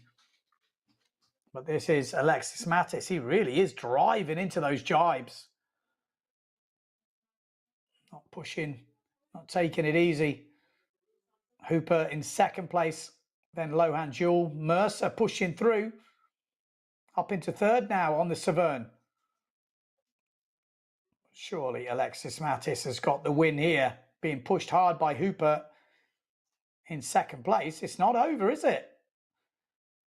Especially when you're pushing at this level, one touchdown can make a huge difference in foil racing. But it is Alexis Mattis that takes the win in the runners-up final. So 9th for him, 10th for Hooper, 11th for Mercer, 12th for Lohan Jules, 13th for Bob Vanderberg, then 14th for Sasha Fortune, 15th I think it will be Bruno Martini, and 16th will be John Sukas.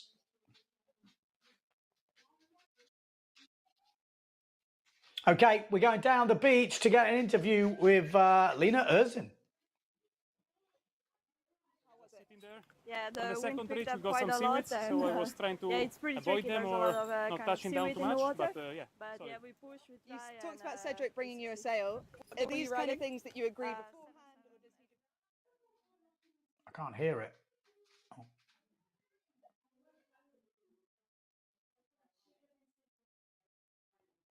Okay, unfortunately, I can't hear that interview, but I'm sure she was a happy girl winning that second elimination.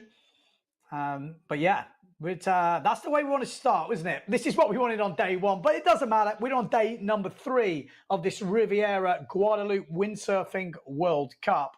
And this is the way it's going to go. We are in the French Caribbean. And there we go. Confirmation of the results from last time. Alexis Mattis wins that runners-up final. William Hooper second. Benoit Mercer in third. Lohan Jules in fourth. Bob van der Berg in fifth. Sasha Fortune sixth. Bruno Martini seventh. And John Sukas eighth. Obviously, that's the runners-up final. So a win there gets you the 9th place. And then as it counts down going through. So there we go. Great way to kick off. We do have an official result. Okay, we're going to go back down for that Lena Erzin interview once again. How was it? Yeah, the wind picked up quite a lot, and yeah, it's pretty tricky. There's a lot of kind of seaweed in the water, but yeah, we push, we try, and we succeed. Any chance I could What were you riding? 7.7 F2 Maui sail and starboard 85 and starboard foil. And how are you feeling on the new sails this year? Really good, yeah, I'm excited. Are they easy to get used to? Yeah, very easy, and I'm very glad I could join the team. Congratulations on that the victory. It means you're leading the event now. How does that feel? The days are long, so let's see how we do till the end. Good luck. Thank you. Okay, so there you go, Lena Erzin. You know, and you're not going to get carried away. It's the first day of action, but you know, there's only 2 days after this one to go, so it is relatively a short event now. It's going to be pretty much a 3-day event. It was a 5-day event. First 2 days of no wind, and it looks like we should have these type of conditions for the next couple of days. So it's effectively a 3-day event. So you've got to be on the money. You've got to start well. And, you know, she has started well. A second in the first one and a first in the second one. And Justine Lemaitre, same results. First in the first one, second in the second one. So they are equal at the moment at the top. But because she won the second one, she would effectively be winning the event, even though they're joint on points. We are going to get more racing. I'm pretty sure of that. But you can see this is how Guadeloupe looks like from the air as we were coming down into that. I mean, it looks a little bit blue, the sea right now. I mean, that is definitely bluer than we've got here in Portugal. I'm not quite sure. Hopefully. It's very blue. There we go. There we go. Look at that, though. Look at that. I mean, if you are going to, you know, want to go into a windsurfing racing career, these are the sort of views that you think, yeah, I could get used to this. You know, this is all right. Board shorts, you know, tents on the beach, like a couple of meters walk. This is the kind of stuff we're talking about. This is the stuff when you're a kid that you go, yeah, that looks good. You know, I like all the cold stuff, but it's not the stuff that dreams are made of. This is what we're talking about. The French Caribbean. Yes, that is what we're talking about. But some good racing. What do you think? I'm going to take a look at some of the YouTube comments. So let me know how it's looking good. Okay, we're going to go down to the beach, actually, because we do have the winner of the first elimination in the men, Matteo Iachino. Matteo, dream start to the season? Yeah, definitely. Like I knew I was going good, but to start winning is a solid start. I'm really happy about it. Can you talk me through the race? Yeah, I was lucky because Cedric brought me up the 8 just before the start. The wind increased, and I think me and Pierre, we were like, and Alex maybe were like 3-4 guys with a smaller sail, let's say. The rest were on the big, and it was really windy. I was full on 8, and I had a good speed, like good balance. I was just sitting there. From the second reach, we got some seaweeds, so I was trying to avoid them or not touching down too much. But yeah, solid. You talked about Cedric bringing you a sail. Are these kind of things that you agree beforehand, or does he just know you so well that he knows what you want? You don't know if the other guy is going to be out of the competition or not. So if he's out, or it's like it's a good thing to the teammate, no? So in the end, he had me out, and it's really cool. You don't agree on it before because you don't know. And taking one over Pierre, does that feel nice? Yeah, I mean, it's just the first race of the season, but yeah, it's better starting like this than starting worse, so pretty happy about it. Good luck in the next one. Thanks. Cheers. Yeah, that's exactly it. That's where you want to start. So his that isn't his biggest sail. So he was on the 8. We heard earlier from Hooper, an 8 is his biggest sail, but obviously Matteo, you're kind of a bigger guy. So is his big sail a 9? Maybe you guys know at home. I didn't actually hear what his big sail is. But obviously, it sounds like definitely the advantage to the guys who took the smaller stuff. So yeah, that's good, man. That's what we want to see. You can see no one's getting carried away. It's only the first elimination, but in such a short event with a forecast which isn't ideal, you know, what we're used to seeing on Winguru from Guadeloupe, from what I've seen, is like 15 to 20 knots, or what. That's what I've seen. That's what they've got today. But the forecast for the week they've got of this competition is not the perfect forecast. But from what we've seen, some good quality racing, some lighter winds in those earlier rounds, and then picking up in the final. And yeah, we're already seeing, you know, the guys pushing through to the top. I mean, what would be interesting is a word with Maciek Rakowski or Amado Vrieswijk to find out exactly what happened, because that was kind of the big move in that heat. Maybe, you know, Amado getting it. Well, there we go. And just by magic, we do have Amado Vrieswijk down on the beach to talk us through what happened to him. What happened on that first mark? To be honest, I was on the biggest gear I had, plus, because it was light before, and I was trying to fight with Matteo and Pierre, and they were on the 8 meters, so they were a bit more comfortable. It's like, I'm not letting this go. But then in the jibe, I had so much lift, and the front feet came out, and then that was it. And then the last mark, I saw some guys crashing, but I hit some rear and just catapulted after the jibe. It is what it is, but I was maxed out on the 9 meters. How do you reset now for the next one? I mean, I've been feeling comfortable the whole day, so just have a good start and the speed is there. So it was just this race. Good luck in the next one. Thank you. Thank you. That's good. That's what we want to see. You know, like getting, obviously, I keep saying this every coverage, but it's interesting. Hearing from the winners is great. They won, great. But usually they've had the most boring race.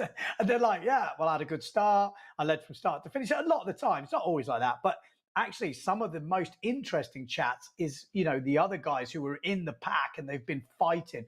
So, yes, we want to talk to the winners, but it's always interesting to talk to the guys where maybe it didn't go quite so well, because then we get those little bits of information, you know. Okay, we're going to have a word with last year's world champion, Pierre Mortefon, about his race. Pierre, second on the opening elimination. How are you feeling? Good. It's not always easy to start a year, so you feel a bit. I was feeling a bit the pressure before. I had some good hit of qualification. It was tricky. Honestly, my first round was pretty light and full of wind, so it was not easy. And then the big cloud arrived and the wind come full. Thanks to my friend who bring the 7.3. And yeah, I had an okay start, but it was full at the pin, and I was a bit scared to go full in with the wind on the first reach. But then it was okay, and I think both with Matteo we control a little bit, because you can crash any time with the wind, and the wind was strong, so yeah, it's okay.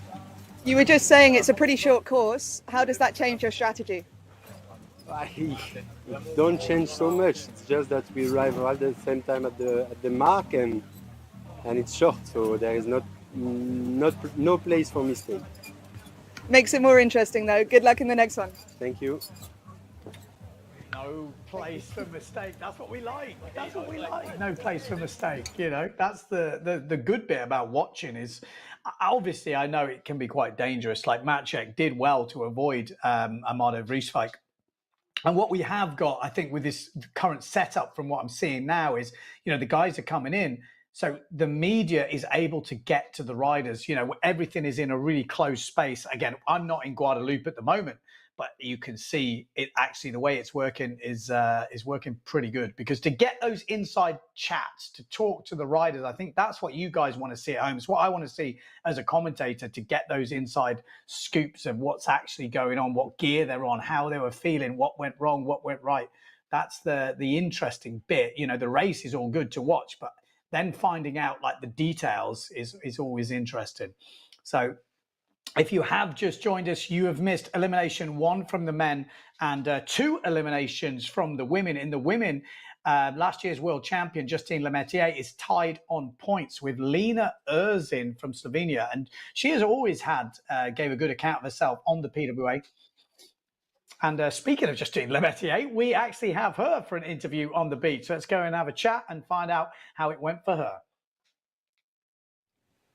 Justine, talk to me about that first elimination win. It was a really good race, good start, good driving, good speed. So it went good. I was happy to start the year like that. So pretty good good heat to start. It's good. It was pretty light. What gear were you riding? I had a 7.4, which is my biggest sail for the year, my 80 wide board, and I had the 550 front wing under my feet, and it was perfect.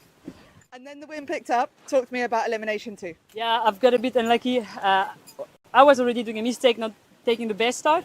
Then I got a really big bunch of seaweeds right in front of me, and I cut through. So I did the whole heat with full of seaweed in my foil. So I'm happy I still came second, but next time I'll try to avoid them better because now there starts to be really a lot on the water. So yeah, I hope I will be more lucky on the next one.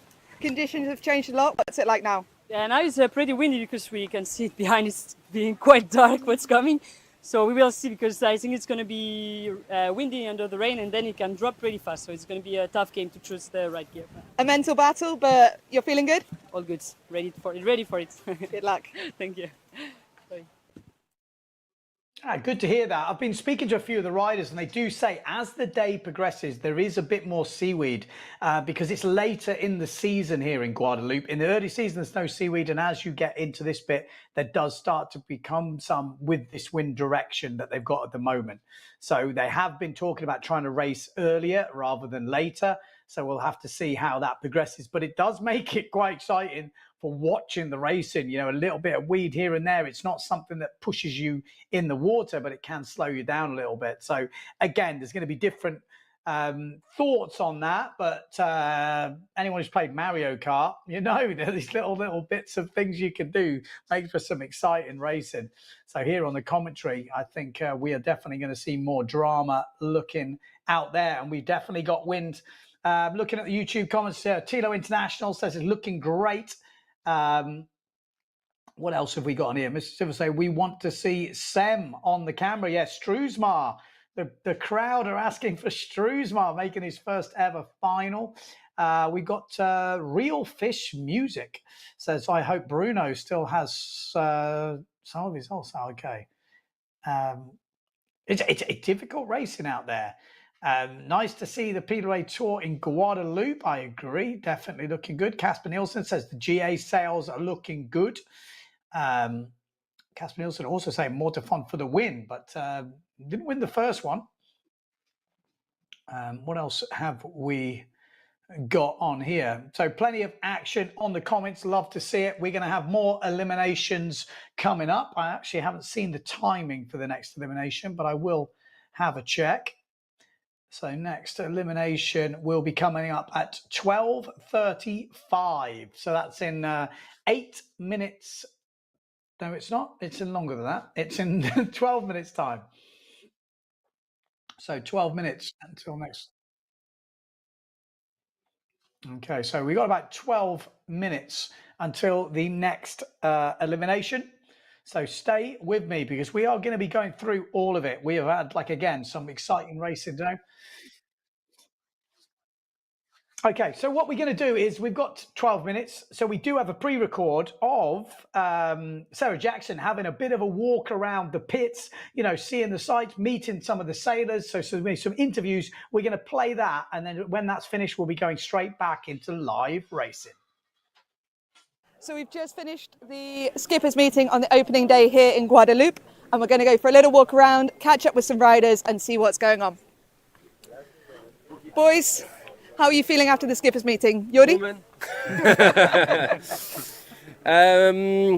Good. I mean, it feels like we're really starting, right? The skippers meeting is always that first, after registration, obviously, first official thing. And we're excited. I mean, there's a little bit of wind, but I guess 5 to 8 knots is what it is and what it will remain for the rest of the day. But yeah, I mean, I think we're all enjoying paradise, right? Yeah, for sure. John, you've got some new sponsors this year. How are you feeling? Yeah, I'm feeling really good. Like, I think it's the first time that I feel really, really comfortable in my gear. I really enjoy it. I had a really good session here. And yeah, I'm just going to enjoy my vacations until the wind is on. Awesome. Good luck, guys. Nico? Sarah? How are you feeling about the week?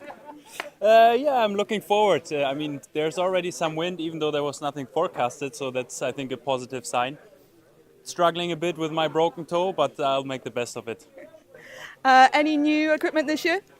Yeah, there's a lot of. We have new sails, we have new boards, still the same sponsor, JP Nearpride, but it's looking fast, it's super stable. Finally, we have a light wind event, so I'm looking forward. Good luck. Thank you. We have a Mr. Amado over here. How are you feeling? I'm good. I'm ready to go. New sponsor, how are you feeling? I'm ready to go. I want to get on the course for now, yeah. When do you think we're going to first be on the water? I think, to be honest, now it's on the edge. I think we can foil, but I think it's not raceable yet. Tomorrow looks pretty bad. Forecast-wise, maybe it can change, but I think Thursday, Friday, Saturday will be on. Feeling the Caribbean vibes? Yes, nice and warm, palm trees, good vibes. Good luck. Thank you. Ladies, Hello, Sarah. welcome. Thank you. World champion from last year, how are you feeling? Good. Exciting to be here in Guadeloupe, and yeah, it's going to be windy the next day, so it's going to be good fun, I think. And a good winter? Yeah, good winter. A lot of training at home in France. Yeah, good time with family, friends on the water, so all good. Everything good. Feeling all set up? All set up. The gear is working perfectly. Yeah, so really excited to see how it goes on the race course with the other girls. But the winter was good, no problem. Good luck. Thank you, Sarah. And Femke, where did you spend the winter? Well, mostly in the books, actually. I focused a bit on graduating, and then I went for some nice weeks road tripping through Spain and to Tarifa, so I had some nice time on the water as well. What did you study? Biomedical engineering. And you graduated now? Yeah, I'm now graduated, so now I have more time to focus a bit on windsurfing. Awesome. Yeah. What are you most looking forward to this week? Some good conditions for some fair racing, and yeah, exploring the island a bit as well. It's beautiful here. So. Good luck. Thanks. Who else have we got? Cedric, enjoying your holidays? I'm not in holiday. It looks like it. How are you feeling about the event? Yeah, it was pretty good. We come super early with Pierre Mortefond. We sail a lot, like 6, 7, 8, fully jacked for like 5 days in a row. And now the wind disappears a bit, but forecast is okay for end of the week, so it should be okay. Have you been to Guadeloupe before? Yes, actually with my wife and my kids, but like 10 years ago. Okay. And yeah, it was holiday actually this time, not like now. And for a family vacation, it's a nice location? Yeah, it's cool. It's not so far away from Europe. You have jet lag, but not so much. It's not like going somewhere crazy. And the weather is good all year long, so it's pretty good. Awesome. Well, good luck this week. Thank you. William, stand up. You changed your sponsors this winter. How are you feeling? Yeah, super good. I changed for the Patrick gear. Everything, foils, board, sails, everything works amazingly perfect. It fits very well to my style, and I just love it. You also have a shop in Brittany with Alex. Yeah. Tell me a little bit about that. Yeah, Alex and I, we opened a shop for the Patrick gear.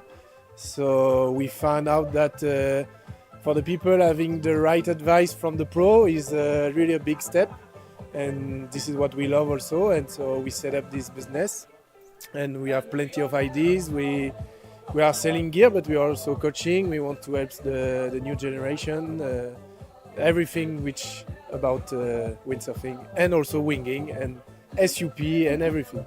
And where can they find the shop? The shop has not physical place, it's everything online, but we are really everywhere online, so website, Instagram, Facebook, everything. Awesome, it sounds like a great idea. Yeah, we are really happy about it. We had a really good beginning, even better than expected, so we just want to push even more. Good luck. Thank you.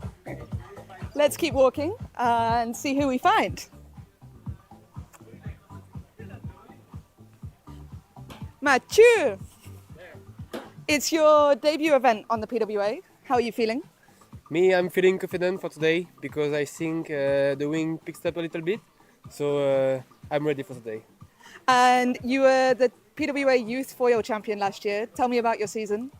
Yeah, last year I make a good season. I was happy about the result because yeah, I raced good and I feel good on my gear and my equipment. So I hope this season will be the same. Awesome, well good luck. Thanks. Let's keep going. Sasha, how are you feeling about the event? confident. I mean, it's home, so I'm happy to sailing in paradise. So. And do you train on this location a lot, or is it another place you sail? No, I'm used to train on this location because I mean, even for like the 10 past days, I was sailing with Mathieu. We were like sailing like crazy, testing, trying all different setup, and I'm feeling now ready to sail on the big stuff now. And do you think this being your home spot, you'll have a little advantage as well? I mean, the little advantage you can have because it's your home spot is like definitely not an advantage in here because those guys are so fast. It's difficult to perform against those guys, but I will give my best and I will try my best to make a good place, a good result. Awesome. Well, good luck. Thank you. Aha. We have another new face. This youngster is from Martinique. Tess, how are you feeling about the event? Stand up. How are you feeling? I'm just here for the experience, you know, so I don't expect results. Yeah. I'm just here for the fun. And how old are you? I'm 16. And what is your racing history? What achievements have you got? I'm into slalom, not really foiling. Okay. And I'm a world champion, youth and junior. Congratulations. So are we also going to see you on the Canaries in the summer maybe? No, just here because I'm from Martinique, so it's close. And the conditions here are similar to home? Yeah, it's the same. Awesome. Not really windy, but we'll see. Well, good luck. Thank you. Who else have we got?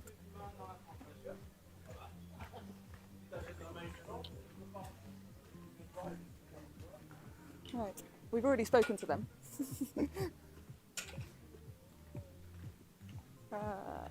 Bruno, hello. Hello. How's it going? Good, Oh, good. are you on the phone? No, yeah, no. How are you feeling? All good. You guys? Oh, good. You got some new sponsors. Tell me about that.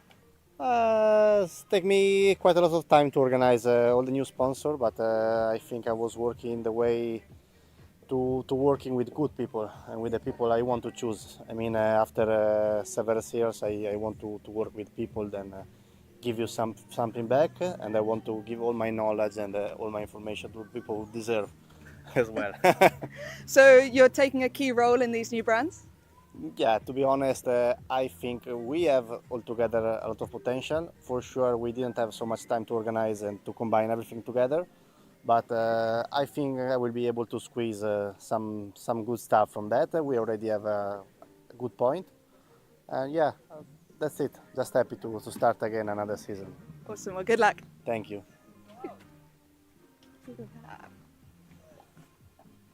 We've already spoken to them.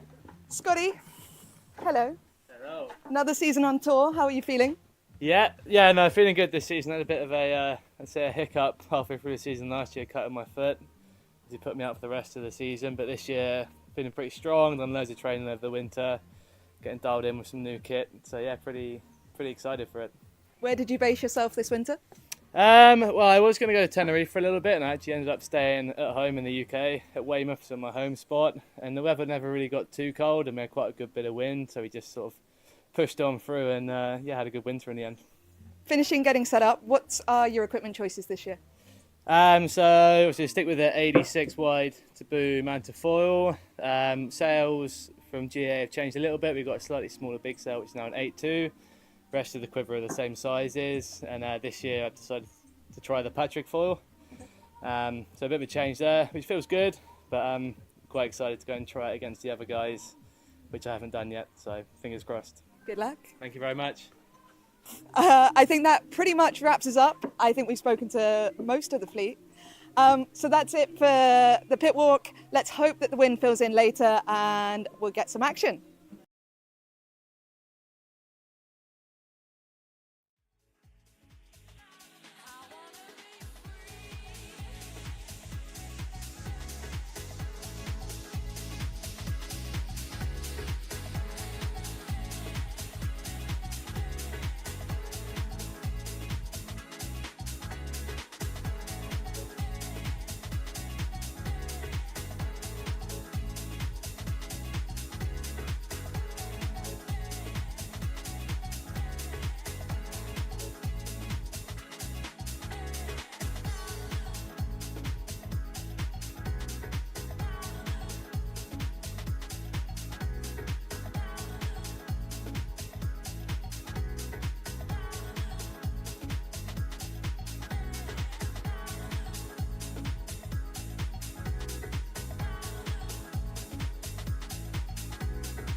Okay, we are back in. Yeah, you can see the riders are slowly making their way out for the start of Elimination 2 for the men, Elimination 3 for the women. And we have whitecaps on the water. There is definitely more wind out there. You can see there's a bit of tweaking going on. Looks like that's Bobby Lynn getting some few last-minute touches to the foil. Interesting. I know a lot of the guys are not happy with getting, touching the foil. So if you've got, sunscreen on your hand or whatever like this, they really don't like to do that. So you'll be blooming careful with these foils. They're very sensitive little sausages, those things. But yeah, like I said, Elimination 2 coming up. So far, if you missed Elimination 1, you would have missed Matteo Giacchino kicking off with a bullet. Last year's world champion, Pierre Mortefon, coming in second place, and third place, it was Alexander Cousin. And I have to say, it didn't look like that halfway through. He was lucky to actually make it out of the first round, which was kind of crazy. We also saw Jordi Vonk in fourth place, so solid result from him. Fifth place, Struesmar in his first ever final. We saw Maciej Wachowski kind of getting almost taken out by Amado Vrieswijk going down at that first mark. Benedetti going down as well. And then Vrieswijk finishing in eighth place after going down 2 times. Obviously very overpowered on his big gear. So yeah, that was the dramas in the men. In the women, Justine Lemaitre kicked off with a bang. A win in the first one, looked very comfortable. Second one, she said she had a bit of weed. She was a bit overpowered. But yeah, in the end, had to settle for second, but she was kind of happy with that. And then Lena Erzin was the other standout, a second for her in the first one, and then won the second one. My Davico as well, shout out to her, 2 third places, sitting in a very good position. So here we go. This is heat number 1. Elimination 2. We've got Alexander Cousin in this one. We've got Maciej Wachowski. We've got Benoit Mercer, Sasha Fortune, Scotty Stallman. In this, we've got Cyril Everard, we've got Raphael Payen, and we've got Victor Delarue. So yeah, look at that, a little bit of swell coming through. I wonder how this actual venue goes. I guess this is a typical day. If anyone is out there in Guadeloupe or has sailed here before, feel free to chip in with a bit of expert knowledge on the YouTube comments. We've got about 15 to 20 knots of wind at the moment from the east direction, and it's 27 degrees and it's pretty warm from what I can understand, in terms of humidity. It's 12:45 local time.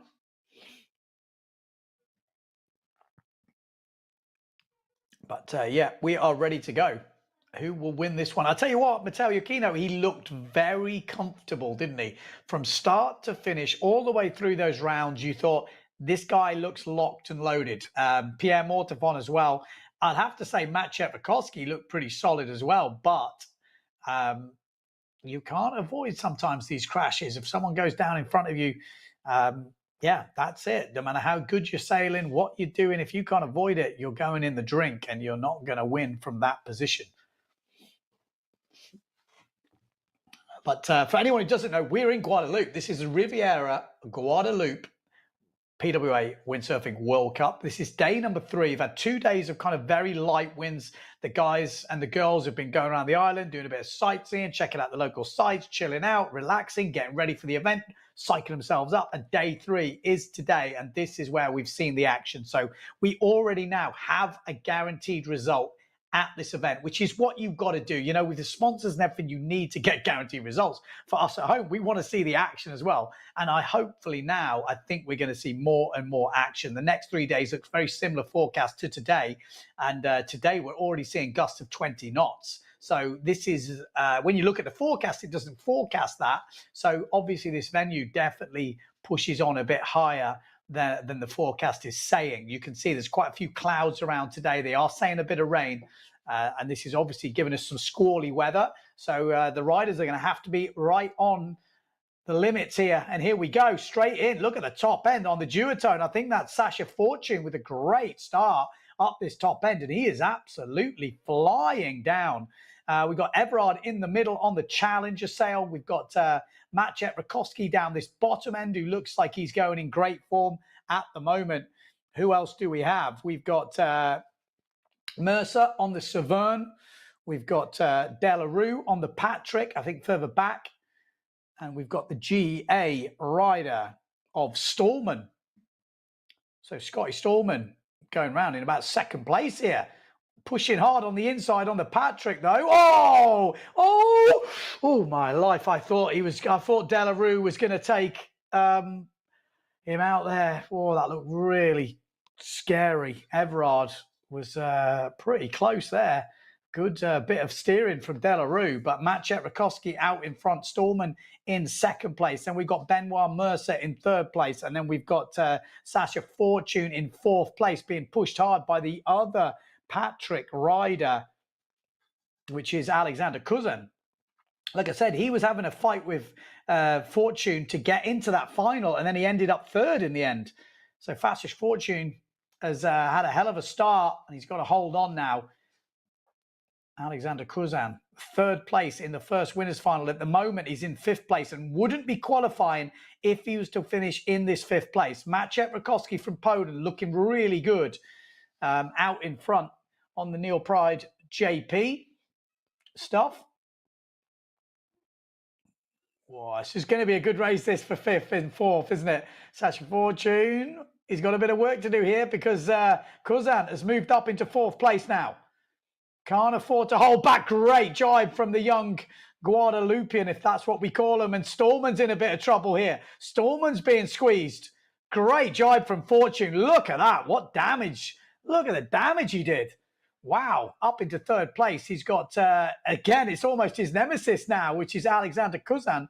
And he's going to have a fight, but Stallman has dropped back into a non-qualifying position here in about fifth place. It's going to all come down to this last jibe mark. Maciej Rakowski, they've kind of reeled him in here. Benoit Mercer may be in a bit of trouble. Oh, a little bit sticky from Cousin. A little bit sticky from Fortune, but I think he's going to get away with it. I think Stallman is going to be the man to miss out. Oh, it's close. It is close. Maybe, you know, Stallman's got some speed here.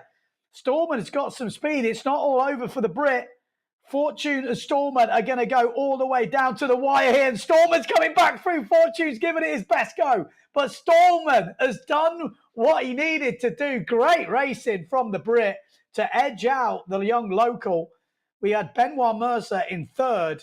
Cousin ended up in second place. And Maciej Rakowski did, in fact, win it. But what a race.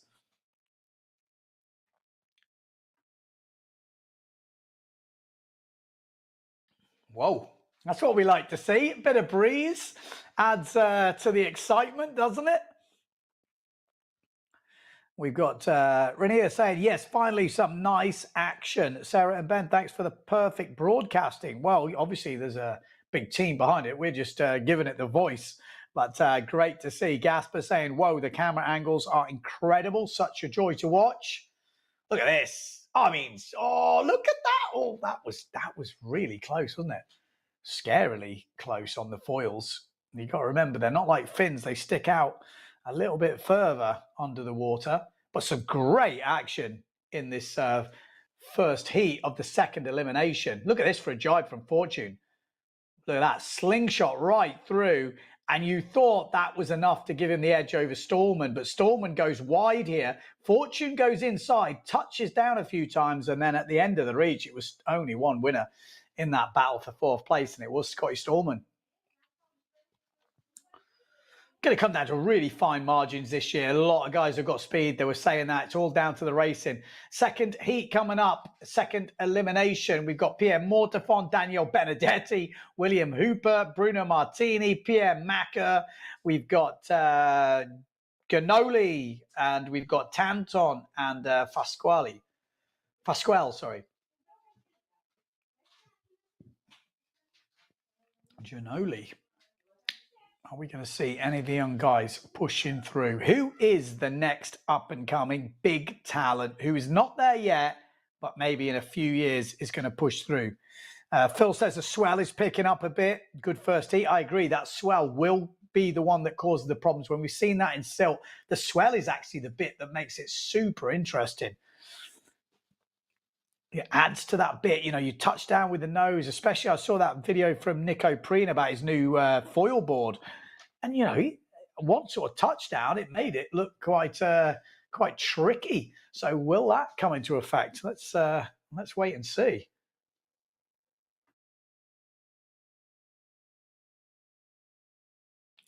Anybody want to make some early predictions for world champion? I know it's early. I know it's early, but that's the joy. You know, I'm asking you not before the racing. We've seen one race. You've seen what you've seen. Make some predictions based on what you've seen so far, or maybe you think something else is going to change. But I think it will be definitely interesting to hear what you guys think. Oh, big crash! Oh, it's huge! Oh my life, that is one of the craziest crashes I have seen in foil racing. 2 riders are out already, and it looked like the Patrick riders. So who was that? Was that some of the young guys coming through? Hooper is on the Patrick, but I think Hooper's right up there at the front, so that could be Fasquel, maybe some of the boys further back. But that looked crazy. Wow. Well, that was an exciting start to the heat. And it looks like we've got 4 riders now just to cruise around. It looks like it's Hooper, Mortafon, Martini, and Macker. Yeah, it does look. This is going to be an easy ride for these guys now. So Fasquel, Ganoli, Tanton. Yeah, those other riders will be, it was definitely involving 2 of them. I mean, hopefully we'll have a replay of that to actually work out what happened, but that rig got boomeranged. That was crazy. Bourgeois as well is in this. I don't actually see his name before, apologies. But it does look like it's Hooper, Mortafon, Martini, and Macker. And this is going to be an easy race for these guys. You know, all that action was done on the start. Oh, look at that. Whoa. That was absolutely insane. Oh, crazy. Imagine doing that in a big field. Let us know what you think of that crash. Obviously, everyone is okay, but that was crazy. Great camera angles here on the drone. This is Pierre Macker. Again, these guys are top four qualify, so the race is not going to be, you're not going to need all the crazy commentary now because, I mean, we've got 4 riders in the mix unless there's a big crash now or some kit breakage.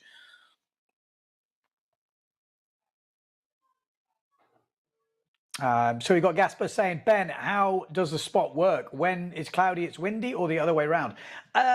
It's a bit of both. I've heard the trade winds, obviously. It's a Caribbean. If you've ever been to the Caribbean, when it's clear and the trade winds are blowing, you get consistent wind or whatever. But when you get the clouds in, you get these squally bits. It's a bit like a silt type deal, just a lot warmer. You know, cloud comes through, big squall comes through, you get wind. You know, rain comes through, then it disappears. It can be quite up and down in my experience of the Caribbean like this. But feel free to let me know in the comments if you're from over there and it doesn't work like that. But yeah, it looks like this is kind of a lot more of a stormier wind. But look at this, some top racing here from Hooper. He smashed that, didn't he? Mortafon in second, Martini in third, and it is Macker in 4th place. They will qualify for the semi-finals.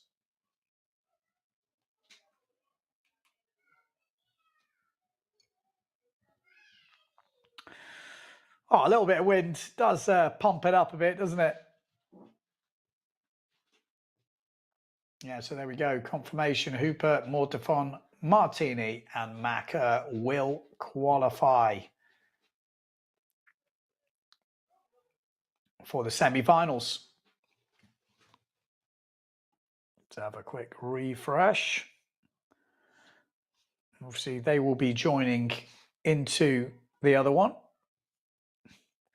And this is heat number 3. So we got Jordi Vonk in this, Struesmar, we got Jules, Vanderberg, Hogeman, we got Nico Preen's got a bit of work to do in this. We got Gillian and Kayet.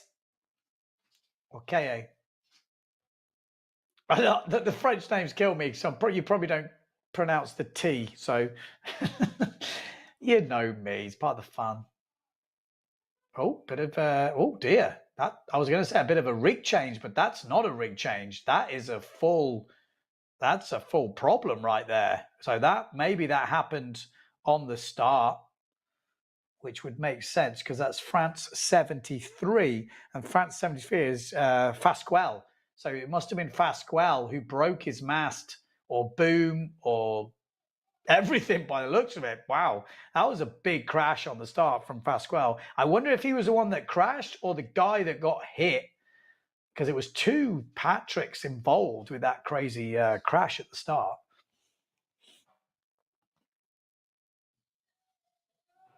Nikita saying, where is Johan So? Johan So is concentrating on the IQ Foil World Championships, which is happening in his home town in Aarhus. Aarhus, is it? Or Aarhus? I can't remember which one it is. There's a few ones that all sound the same. It's probably not that, but it's up that way. But there is a World Championships there, so apparently he's concentrating on that, but then he will be doing the full tour. There is 4 events on the foil slalom tour this year, so in theory he will have a discard, so this will be his discard.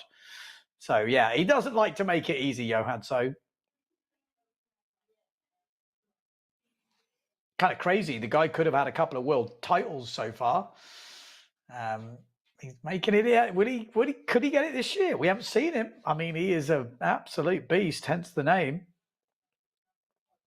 Hey, Ben, you are right with the kind of clouds. The wind is probably shifting and gusting more than usual. And as a rider, there's a lot of seaweed on the side, on that side of the island. Okay. Yeah, and I heard that the seaweed kind of comes in more towards the end of the day, and then as the wind goes offshore, it blows offshore, but then it comes back the next morning. So the mornings are usually less seaweed, apparently, this time of year. There's a lot of, I mean, we're seeing it here in Portugal, actually. Something's getting hotter and it's producing more seaweed, which we've never had seaweed. And there was a bit last year, and it's starting to look like there's a bit more this year as well. So I guess it's happening all around Europe as well as, I guess, the Caribbean by the sounds of it.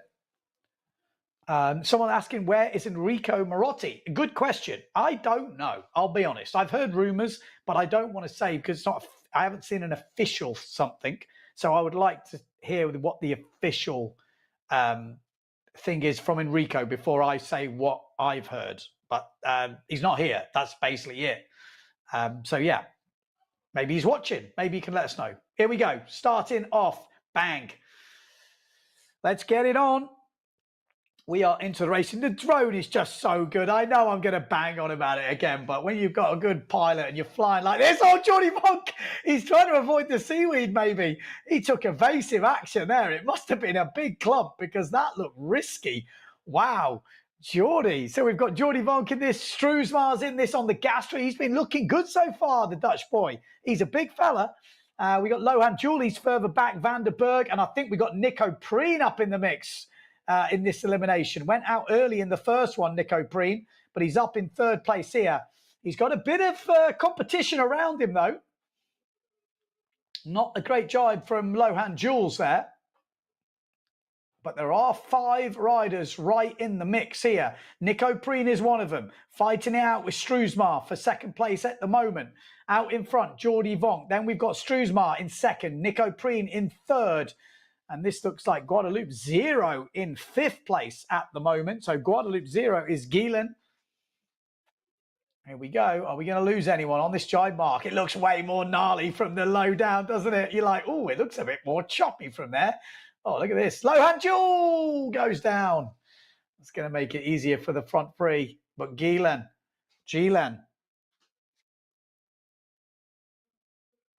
He's going to give it a go. He's in 5th place, hoping for a mistake.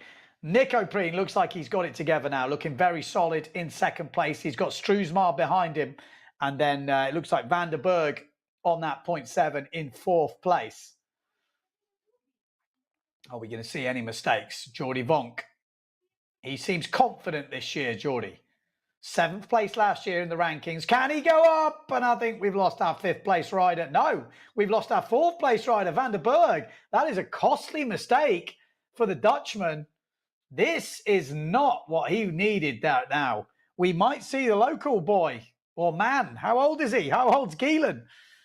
Come on, son. We want to see someone with a Guadeloupe number who we're not used to seeing get through. Did someone mention him in the comments before? I think they did. Did they say he's been like Guadeloupe champion for so many years in a row? Was that what I heard?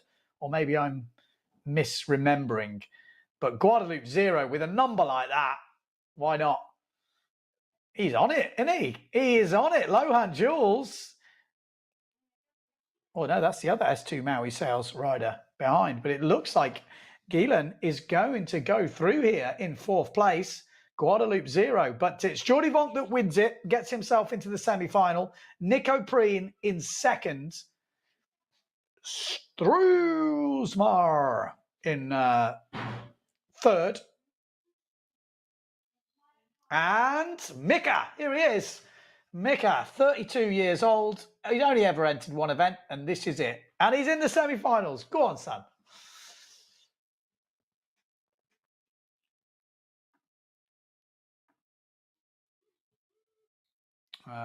So the information I'm getting here, his name is Mika. He's a local. Hurt his ankle the other day setting up the boats, but looks good. Yeah, looks good. Good lad. And we go. Mikkel Gielan.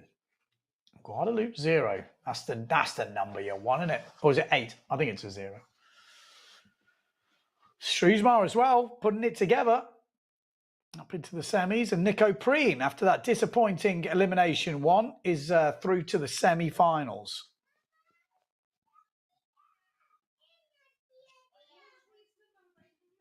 There we go, real of a replay. Jordi Vonk looked good in this one, didn't he? Looked really solid. Apart from that crazy sort of whatever he did down that first mark. There was some drama though, wasn't there? Where was the drama? That was a great jibe from Mika on that first one. Hey, looks solid.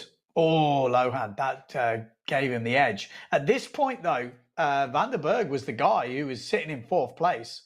And you were thinking, well, he's maybe got it wrapped up here. Then a mistake on this jibe mark for the Dutchman is where it happened. I'm not going to quite see it on that replay, but yeah.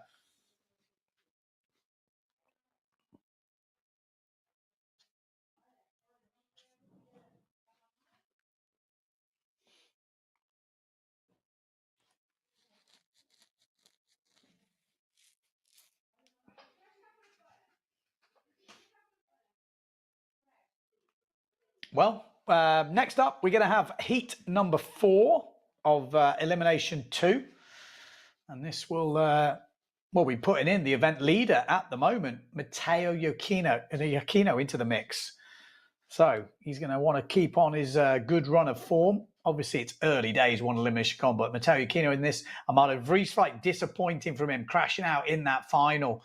Can only manage an 8th place in that. We got Alexis Mattis, who's looking good, some solid jives. John Sukas looked good in the early rounds earlier. Cedric Board, disappointing from him in that first one. We've got Mateus Asurin. We've got Schoberg, and we've got Jennifer. So, yeah, let's get it on. Let's get it on. Let's get it on, as Barry White once said. Okay, so coming down to it here. We've got Johnny Sukas up near the boat here on the Challenger. It's a good start. Can see how favoured that boat end is.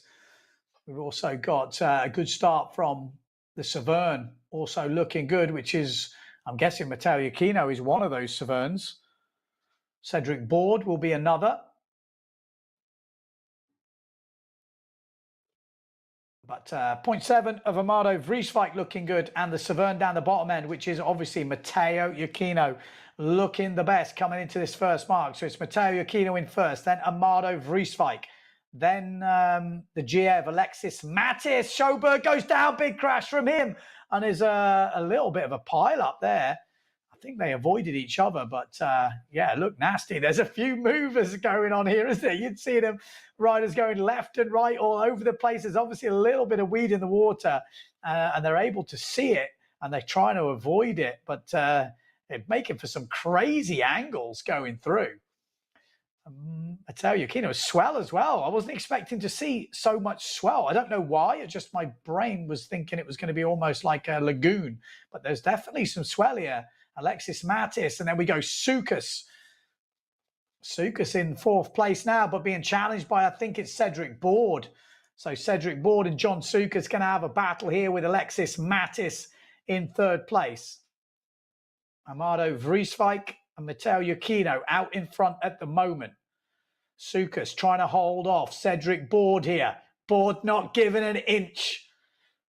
The veteran versus the young gun. And Board rolls over the top. And he's cut down the angle into this chime. Sukas looking to go to the inside here. Alexis Mattis round. Then Board. Good jibe from Sukas. Still in the game here. This is not all over. Great jibe actually from John Sukas. I can say We Want have been sponsoring some riders. They've sponsored Blanca Aalvaa this year. Obviously, Sukas is another rider. They've obviously picked him as one of these up-and-coming riders. And he's on Challenger sales this year, so a little bit of a switch from him. Matteo Iachino still on the same sponsors with the Amado Vrieswijk on 0.7. It's all down to this last jibe mark. Here we go. John Sukas, has he got it? A great jibe from Sukas. He's on. What a jibe. Got the slingshot. Can he get the power down? No, he couldn't quite get it down. Board did enough to kind of put him off, but Sukas is giving it a run down this bottom end. It's going to be a drag race all the way to the line, but Board is one of the quickest boys out there. He has got the experience. Sukas is giving it a good go, but I think he's just going to get that French sandwich. Yeah, he has. He's not going to get it from there. It's unlucky. A great race, though, from the boys for 4th place. But it is John Sukas that misses out. Cedric Board, Alexis Mattis gets it, and obviously Amado Vrieswijk and Matteo Iachino. So now we have 2 semi-finals all locked and loaded, but we'll be going to the women's next. As we just watch the end of this race. Oh, John Sukas, is he having a moan? Is he saying, oh, hang on a minute. Oi, oi, oi, you won't believe what he did to me. He swore at me. No, I don't know. I'm joking. I don't know what he's saying, but don't cross that finish line. Get disqualified. In the old sailing rules. I know, I'm old school.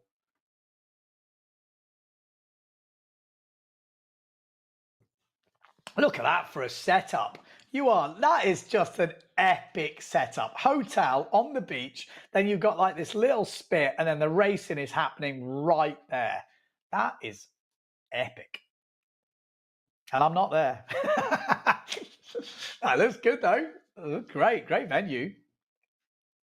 And you're in your board shorts. I mean, wow. Or your bikinis, whatever floats your boat. Let's hope none of the boys are in the G-bangers.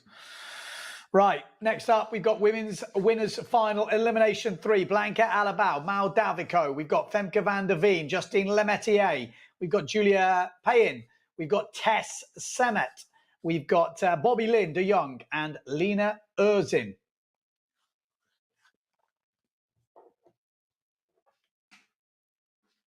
I mean, that's the thing. When you've just got one heat as your final, you really do rack in the results. Obviously, rack in the discards as well, but you've got to be consistent. You can't be... Well, actually, saying that, with a lot of discards, you can be inconsistent, but you've got to put in the big results. You've got to get those wins. Oh, look at that. That is... that's impressive. Okay. I'm not sure that I'd cut it in Pozo, but maybe here that's going to work. It looks warm, though. When you're sitting on a boat in that type of wind with that much cloud in your T-shirt, you know it's warm. Because no matter where you are in the world, it's always cold on a boat. I don't know what it is, but maybe not in the Caribbean.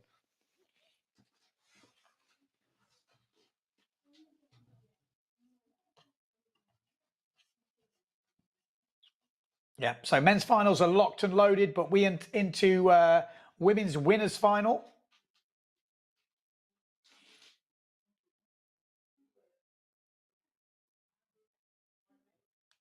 So as we're waiting for the start, should be coming in pretty soon. Who's going to win this one? Can Justine Lemaitre win another one? Can Lena Erzin win back-to-back? We will find out very soon. Or will we see someone else at the front of the fleet? Oh, someone super early up this top end, but it looks like a clean start. They didn't hit the line with a great amount of speed, but they were right on the button. I think that might even be Bobby Lynn, but she's dropped back a little bit. Look out in front, though. Justine Lemaitre takes the lead. Great start from her. Lena Erzin in second place. Bobby Lynn fighting out, looks like, with Femke van der Veen and Blanca Alabau, and then Mai Davico a little bit further back.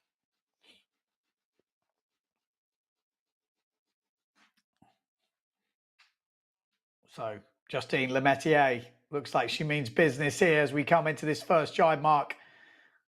Cleanly round from the French lady. Second place, Lena Erzin, Bobby Lynn, then Blanca Alabau, then Mai Davico up into fifth place at the moment. A little bit further back, Femke van der Veen. Tess Semet is in there.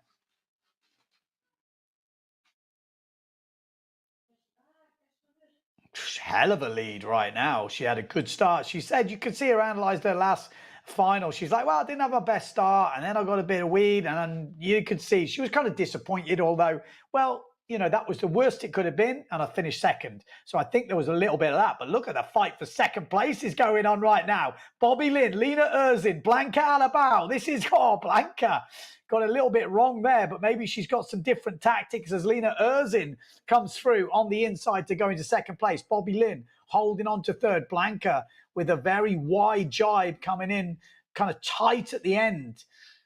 So we are going to see a great battle for this second place right now. It does look like Justine Lemaitre will have this Elimination 3 final wrapped up unless she makes a huge mistake. In fact, it doesn't even need to be a huge mistake in foiling. Just a mistake can be the difference, because it's always kind of crazy that you go from a little touchdown to a massive catapult, and that changes the whole race. But Justine Lemaitre looking very solid. The battle for second is really on here. Lena Erzin round, and then Blanca Alabau. Hold no prisoners on Bobby Lynn, the young Bonarian. She cut inside, put the pressure on. Bobby Lynn goes down. Blanca Alabau comes out looking great in third place. Justine Lemaitre, look at the lead she's got. Really good to see. I mean, super nice person as well, Justine Lemaitre, but a machine on the water. She is like I said, you can just hear it in her analyzation of the heat. It's like she knows what she needs to do. She knows what went wrong and just bang, puts it right in the next one. So Lemaitre looks like she is going to add another bullet, but for her, what she doesn't want to see is Lena Erzin in second place, and that is exactly what's happening. So Lena Erzin straight in there with another second, and it will be Justine Lemaitre winning the third elimination here in Guadeloupe for the Riviera PWA World Cup. So Lemaitre, another bullet for her. Lena Erzin, another second place. And in third place, it looks like it's Blanca Alabau, her best result of this competition so far, and keeps her in the mix for the podium places. We got Femke van der Veen in fourth place, and Mai Davico with her worst result, actually, fifth place. She's had 2 third places, but slipping a bit further back in this one. And Bobby Lynn, after crashing out on that third jibe mark, or second jibe mark, third jibe mark, sorry, has cost her some positions there. But leading the event now, Justine Lemaitre, last year's world champion. Second place, Lena Erzin. And third place, who will it be? It'll probably be Mai Davico still. But yeah, results for that one, Justine Lemaitre, Lena Erzin, Blanca Alabau, Femke van der Veen, and Mai Davico. That's your top 5 in that last Elimination 3 final. Okay, next up, we go into the semi-finals of the men, Elimination 2. I'm going to have a look at the comments, see what you boys are chatting about. That's we're still waiting for those last ones to come over, but yeah, like I said, I'm going to take a look at the comments, see what you boys are saying.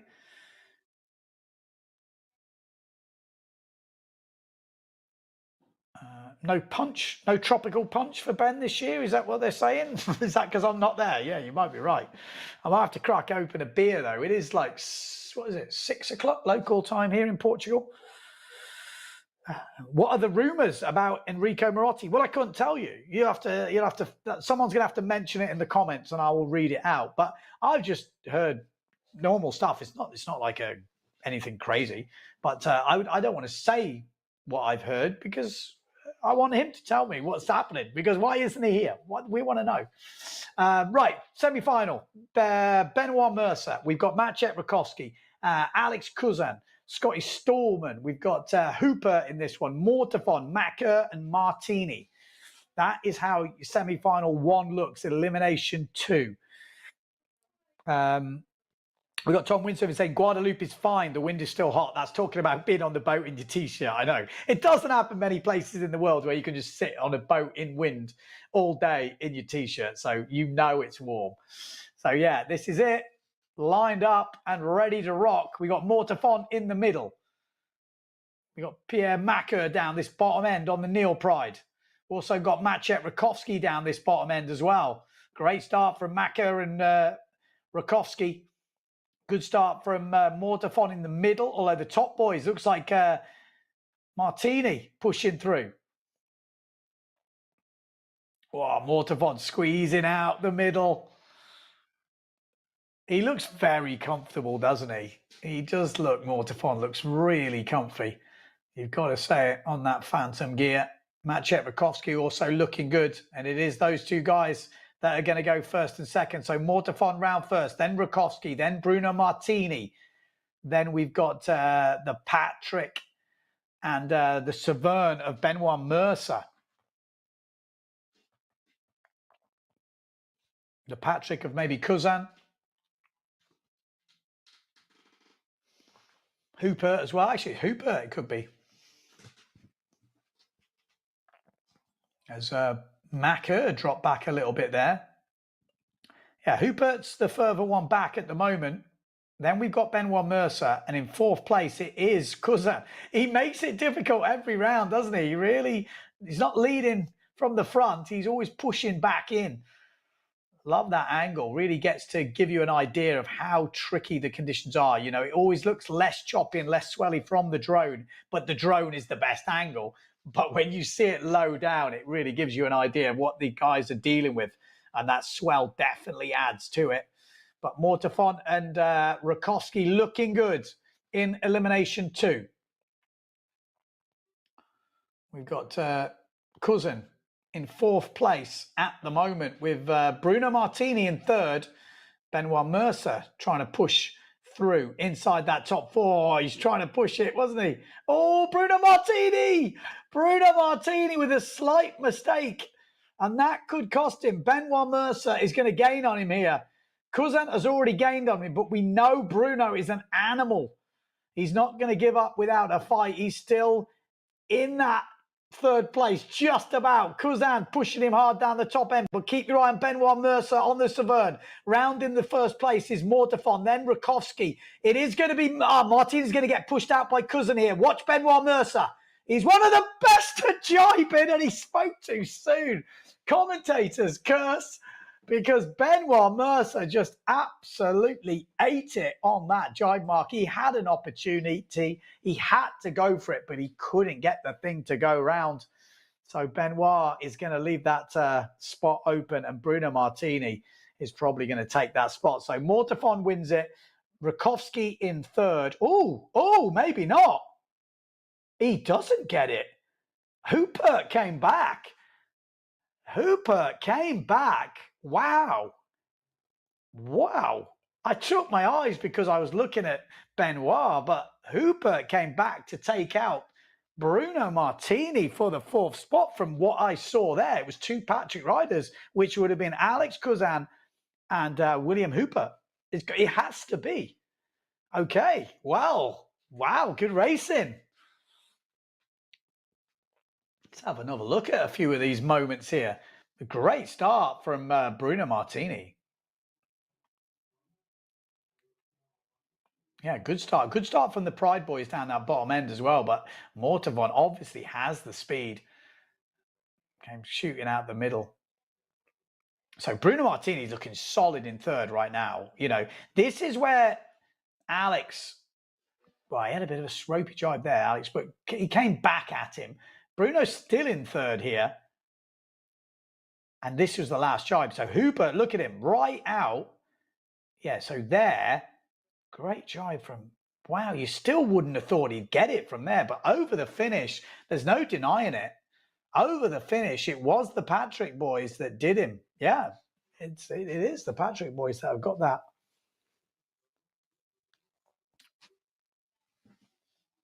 Cool.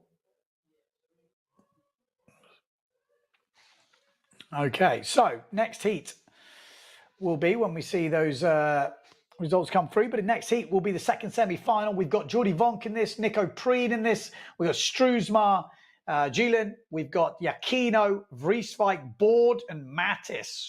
Ooh, some fast boys in this. This is not going to be easy.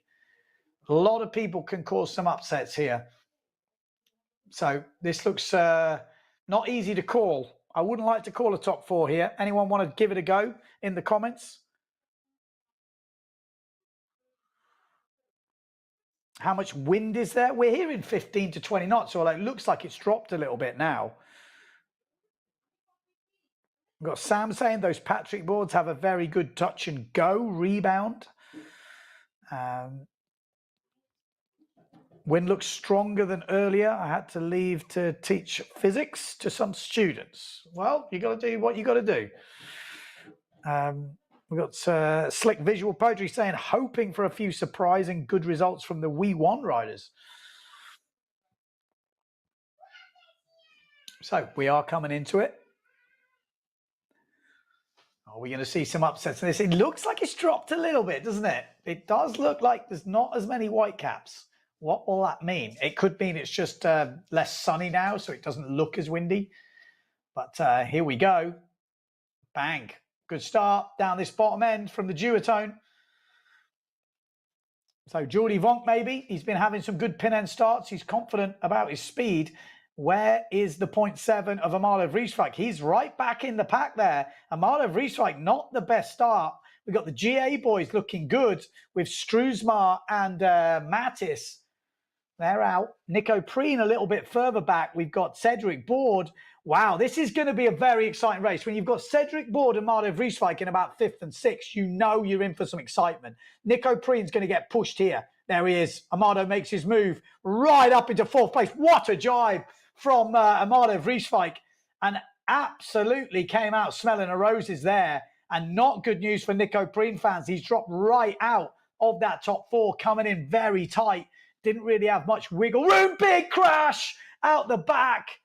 Who was that? That was Mika, I think, the local, going down pretty hard. He said he had a sore ankle before. I'm pretty sure he's got a sore ankle now. Wow. Out in front, though, Matteo Yakino looking good. Amado Vrieswijk already up into 2nd. Then we've got Alexis Mattis. Then we've got Jordy Vonk, Struesma. Then we've got Cedric Board and Nico Preen. And we've lost one of the GA riders. We've lost Alexis Mattis. I think that was either Struesma or Alexis Mattis. Whoa, what happened there? We just saw him go down, but he's struggling. That looks like Struesma. I think it's Struesma in the water. Matteo Yakino looking very solid indeed in 1st place. Amado Vrieswijk, after a disappointing start, has come back super strong. And then we've got Alexis Mattis, I think, Jordy Vonk, Cedric Board, Nico Preen, better jibe from Preen. Can he get back in the game here? Where is Jordy Vonk? Is he outside the top 4? No, he's not. So Jordy Vonk is in 4th place. Cedric Board and Nico Preen have a shout here. This is going to come right down to the last jibe mark. Nico Preen, Cedric Board, Jordy Vonk. That's your 3 riders you're looking at. Matteo Yakino round. Amado Vrieswijk round. I think it's Alexis Mattis. Jordy Vonk goes round and Board goes inside Preen. He's got no chance. And he hasn't now. Oh, you knew he was pushing. Yeah, Preen kind of closed the door, but you could see Board was never going to hold that. Oh, he didn't really have much to do there. He was on the outside of Board, and what do? You know he's not going to hold it. Great race, though. Exciting stuff. Yakino, Amado Vrieswijk. Let's have a look who that GA rider is. Like I said, it looked like Struesma in the water. And Alexis usually jibes after the finish. So, weirdly, I'm going to go with Alexis Mattis and Jordy Vonk. Great race, though. Exciting stuff. Exciting. It's what we wanted to see, isn't it? It took till day 3, but we've now got what we wanted. So some thrills and spills. You could already see coming into that first mark, we were going to have a good race there when you've got guys like that. But what a jibe from, oh, big crash from Mika there at the back. But great jibe from Amado on that first one. Struzma, yeah, just touched down the nose. Just on the swell, it looked like. Oh, oh, I mean, you got a feel for a Nico there. What you're doing, you're not going to get 4th though, so it doesn't really matter. But it's just not how you want to go out, is it?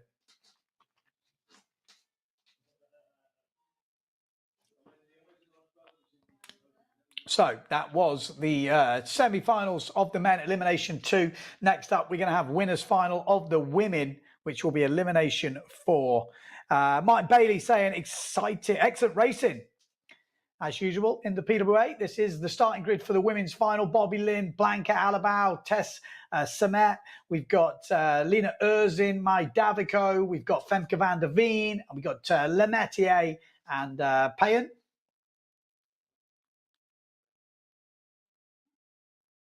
How many knots? Well, we've heard 15 to 20. That's what we've been hearing. Sam saying, what sail brand is Bruno Martini on? It's on S2 Maui sails.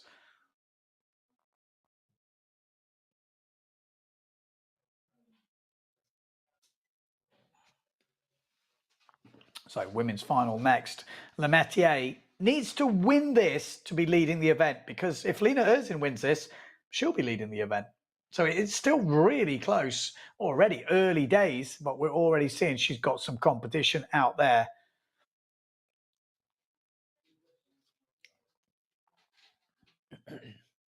That looks pretty, I mean, if you didn't know they were sailing in board shorts, it looks pretty chilly, doesn't it? You're like looking at it going, ooh, that looks cold. No, it's absolutely boiling. They're still in their board shorts, but it looks quite ominous that something crazy is about to happen. I don't know why. It looks like something out of, what is it, Pirates of the Caribbean? Black Sails or whatever. Captain Jack Sparrow. There's a storm coming. Oh, I see. It looks quite good upwind. But in that distance, it looks pretty nasty.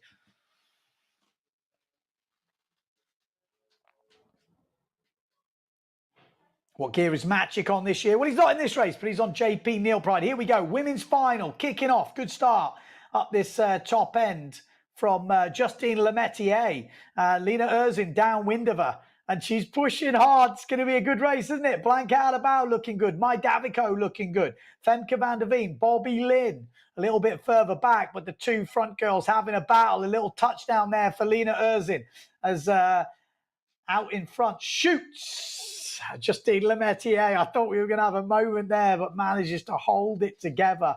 Some already great racing here in the French Caribbean for the Riviera Guadeloupe Windsurfing World Cup. Nice easy jibe from Lemetier. Touches down a little bit, but Blanca Alabao really did touch down behind. Out in front, Lemetier looking like she's already got a nice, healthy lead. She's not someone you see many mistakes from, but Lena Erzin as well, keeping it solid.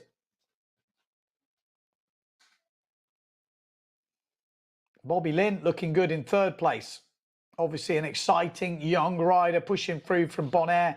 Got a lot of inspiration over there in Bonaire as well, with the likes of Tati Franz, you know, Amado Vrieswijk. And obviously a lot of Caribbean influence as well. Mai Davico going through in about 4th place. Bobby Lynn in 3rd. It's Femke van der Veen going through. But Justine Lemetier, last year's women's foil slalom champion. Picking up where she left off last year, but she hasn't had it all her own way so far. Lena Erzin's been pushing her hard, and she's right there once again with Lemetier. Can't afford to make a mistake.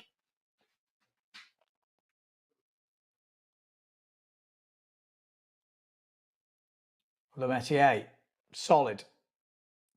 Obviously, new sponsors this year. Gone from S2 Maui Sails to Patrick, and FMX to Patrick Boards. She was already on the Patrick foils. In second place, Lena Erzin. Oh, that's a little moment there. She has actually changed over and took Lemettier's old sponsor, S2 Maui Sails. So Erzin now on the sponsor. And Lemetier, only 22 years old, already got a world title. She's entered 11 events. She's already made 90 finals. Jeez, that's a lot of racing. But good jibe from her. Looks like it's going to be another win right now. Lena Erzin, though, still putting the pressure on in second place. Bobby Lynn in third. Femke van der Veen in fourth. And then it looks like it might be Blanca Aalvaa that's caught up. Davico also in there. But it is going to be Justine Lemetier who gets her third bullet of this competition, and she will now be leading after elimination 4. Erzin keeps the pressure on with another second. So 3 second places and 1 first place for Erzin. And Bobby Lynn looks like she's going to get a third place here in that 4th elimination, followed by Femke van der Veen. And I think it's Blanca Aalvaa just missing out there, but had to settle for 5th place. But it does look some fun foiling. Definitely fun to watch. You know, these tricky conditions. We've seen a bit of swell around, a bit of chop. We've seen some gusts coming through. The wind's a little bit up and down. It's warm. They've got like the perfect location, I would say. Here we go. That was the start. It was a good start, actually, at the top end from Lemetier. And she needs to be on a game. It's not like she can cruise and win it. We saw that before. The one time she didn't get a good start, Lena Erzin took the victory. Yeah, that was Blanca Aalvaa that went down on that jibe mark.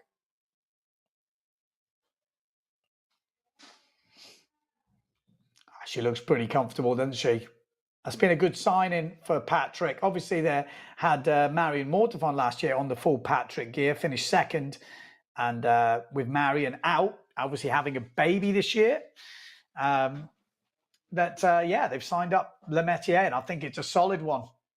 She looks like she's here for a few years to come, that's for sure. So a good investment for now and the future. 22 years old.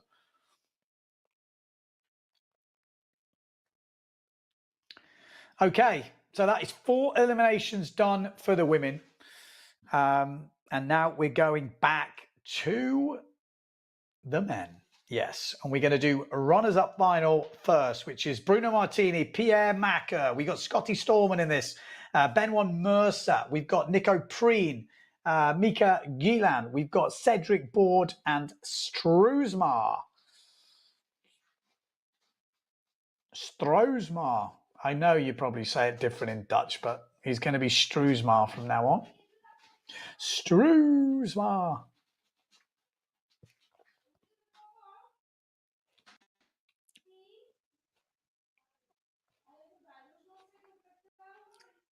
Okay, here we go. Look at those clouds in the background. There's a bit of rain going on over there, isn't there? Is that the other side of the island? I'm guessing it's a big bay. I haven't actually looked at the map. Look at this. That looks what you want to see. Here we go. Runners up final few. The boys making a bit of a moment. Bruno Martini up that top end, pushing hard. Looks like it's a good start. Down the bottom end, we've got the Neil Pride. Is that Nico Preen maybe on the Neil Pride? He looks like he means business. He decided, you know what? I'm not holding back now. We got to push hard. And it is Bruno Martini up this top end. Just down from him on the red Severn is Benoit Mercer. Then we've got Pierre Macker. Then we've got the GA boys, which is Stroosmar. We've got Nico Preen in this. And then a bit further back, Cedric Board. And bringing up the rear on the other GA. Rounding first, it is Nico Preen. Good job from Nico. Stroosmar in second, then Bruno Martini, Cedric Board, Benoit Mercer. Some close racing. You see it a lot, you know, the guys that come into the mark in a good position, not always the guys that come out of the mark in a good position. That high line coming in tight seems to be paying off. And Nico Preen, though, with a good start, looking very good in this runners-up final. A win here would get you a 9th place. Under a bit of pressure from Struismar. Nico Preen round. Struismar, great jibe from that S2 Maui Sails from Bruno Martini. Really whipped it. Pierre Mackers coming through, Benoit Mercer. And then we've got Mika just going around the mark right now. Stallman on the other GA, sorry. So Stallman and Struismar. I think it's Stallman on the right-hand side and Struismar a little bit further down. They're pretty much level pegging at the moment, and they're squeezing on the either side of the Severn, which I'm guessing is Mercer. So Nico Preen round in first, then Bruno Martini. Then we've got Stallman and Struismar and Benoit Mercer. Pierre Macker. Oh, then we've got another Severn. Sorry, Cedric Board. What am I on about? Cedric Board is the guy in 5th place on the Severn. So he's got the GA boys ahead of him. Out in front, though, Bruno Martini wants to win here. It might be the runners-up final, but Bruno Martini, I've seen that look before. And he's going to push. He's going to the inside. He's gone for it. Oh, my life. How has he done that? What a jibe. Not what a jibe. I've lost my voice. That was a bit of a... That was a ruthless move there from Bruno Martini, going inside or trying to go inside Nico Preen. Nico Preen was like, you know what? I'm not having it. I'm going to push back. The problem is with pushing back, they both end up in the drink. The smart thing to do would maybe back off. But if you back off, then Bruno's going to take advantage. But you could see what he was doing. I could see it a mile off. We've watched so many races. We know Bruno's not taking any prisoners, but it looks like Stallman won that. Struismar in 2nd, Board in 3rd. Then we've got Benoit Mercer. Then Pierre Macker. I'll have to get a bit of an idea, but Nico Preen is not going to be a happy boy. Obviously, he used to be teammates with Bruno Martini, but you can see it. When Bruno Martini has got that look in his eye, he ain't holding back.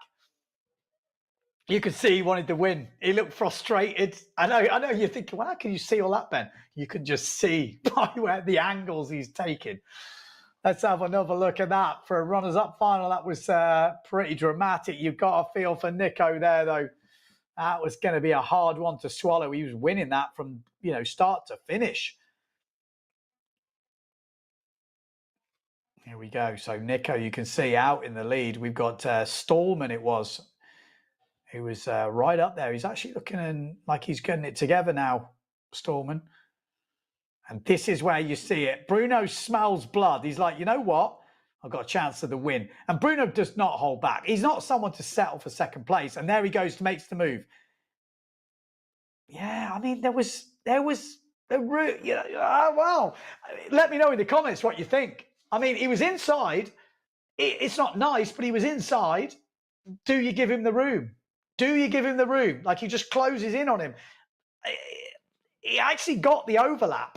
In actual racing, that's actually, in rules, I'm pretty sure that's Bruno's okay. He's got the overlap. Obviously, old rules don't really go with new board speeds and boards, because I think it's like 2 board lengths from the mark. If we're talking old school sailing rules, if you've got an overlap with 2 board lengths, you can't cut in. You have to, give them space. But we don't have rules. So you're like, well, how does that fit in? Let me know in the comments. Super interested to hear your guys' take on that. Let's have a look. Go Scotty, says Billy. Yeah, Scotty got that. Nico is not going to be happy for sure, says Robin. We've got the final of the men coming up. Whoa, that was rough. We also, another comment, Nico is the black cat. Is the black cat. He didn't seem fully convinced of the new board design, whatever that means. There will be a lot of and fights. That was so stupid. He cut him off too late in the jibe for Nico to do anything about it. New sailboat rules is 3 board lengths from the mark. Well, he was definitely within 3 board lengths. He had an overlap, I think. We have to have a look at it. But with windsurfing, it doesn't really work. But this is the interesting bit. Let us know. But yeah, makes for some exciting racing. It's all part of the game, says Casper. I don't think Nico even saw him until it was There's window, dumb move, dive bombing. Oh, here we go. We're going up to the final. Here we go. Elimination 2. Let's get it on. Who will win the second elimination of 2025 at the opening event, the Riviera Guadeloupe Windsurfing World Cup? Alexis Mattis up that top end. We got Jordi Vonk down the bottom end. In the middle, Maciej Rakowski looking good, but Pierre Mortefon, last year's world champion, has just thrown the hammer down and is absolutely flying, but it's not going to make any difference because it's a general recall. Yes, it is a general recall. So who is over?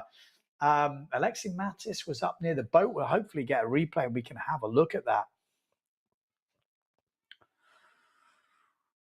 I'm just reading the comments. We'll go back to this general recall in a minute, but yep, that was a kamikaze move from Bruno. But the rules, he might be right. At least we'll have some content on the YouTube channel.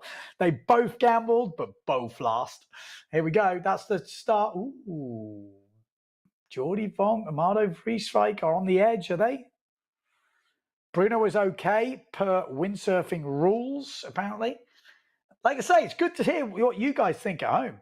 If Nico was faster, he'd have had no problem, says Casper Nielsen. Nico should have won that. Well, but should he? He didn't. You know, that's the thing. That's the interesting thing. I'm sure we're going to hear Nico's thoughts on that somewhere at some point on a windsurfing channel coming to the screen near you. So this was the start. Well, Jordi was definitely sticking out. So you'd have to think that Jordi's gone.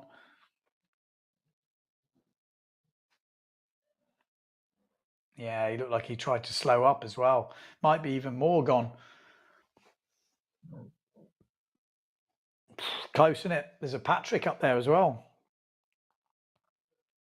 Slick Visual Poetry says, I was a bit behind on the stream, didn't know what was going to happen. Bold, says Henning. Oh, it's gone. Okay, general recall. Who's over? That's the question. Who is over? Want to make any predictions? Well, Jordi Vonk, he's over, isn't he? We got Mark saying, fair play to the production crew. Excellent coverage. I would agree. Easy to commentate when it's like this. Bruno showed large attachments on that one. That's one way of putting it. I was trying to, my brain wasn't quite in gear then reading that comment. Do we have who is over the line early? Who is it? Come on, make some predictions. I'm pretty sure Jordi's gone. It's whether there's anyone else.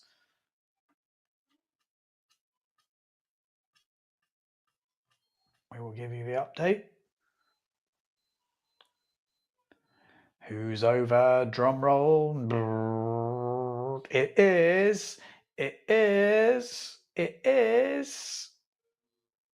We still don't know. It is. Oh, no one was over. Oh, my life. So what happens is, in case you're thinking, what, Ben? What's going on? Well, they obviously, when they did it, they thought someone was over. It was close. They review it on the video. But in the end, no one's over. So, yes, it's unfortunate because that guy would have had a good start, which in this sense was Jordi Vonk. But that's just how it goes. It has happened before. It doesn't happen very often, but no one was over. Robert says, this was stupid, an unnecessary move from Bruno. He was already second and probably was able to overtake Nico on the last reach. With this move, he lost the whole race. It's true. But then you could say, well, it's like he's 95 kilos. The beast has gone down to that weight. If you haven't so racing this year, wow.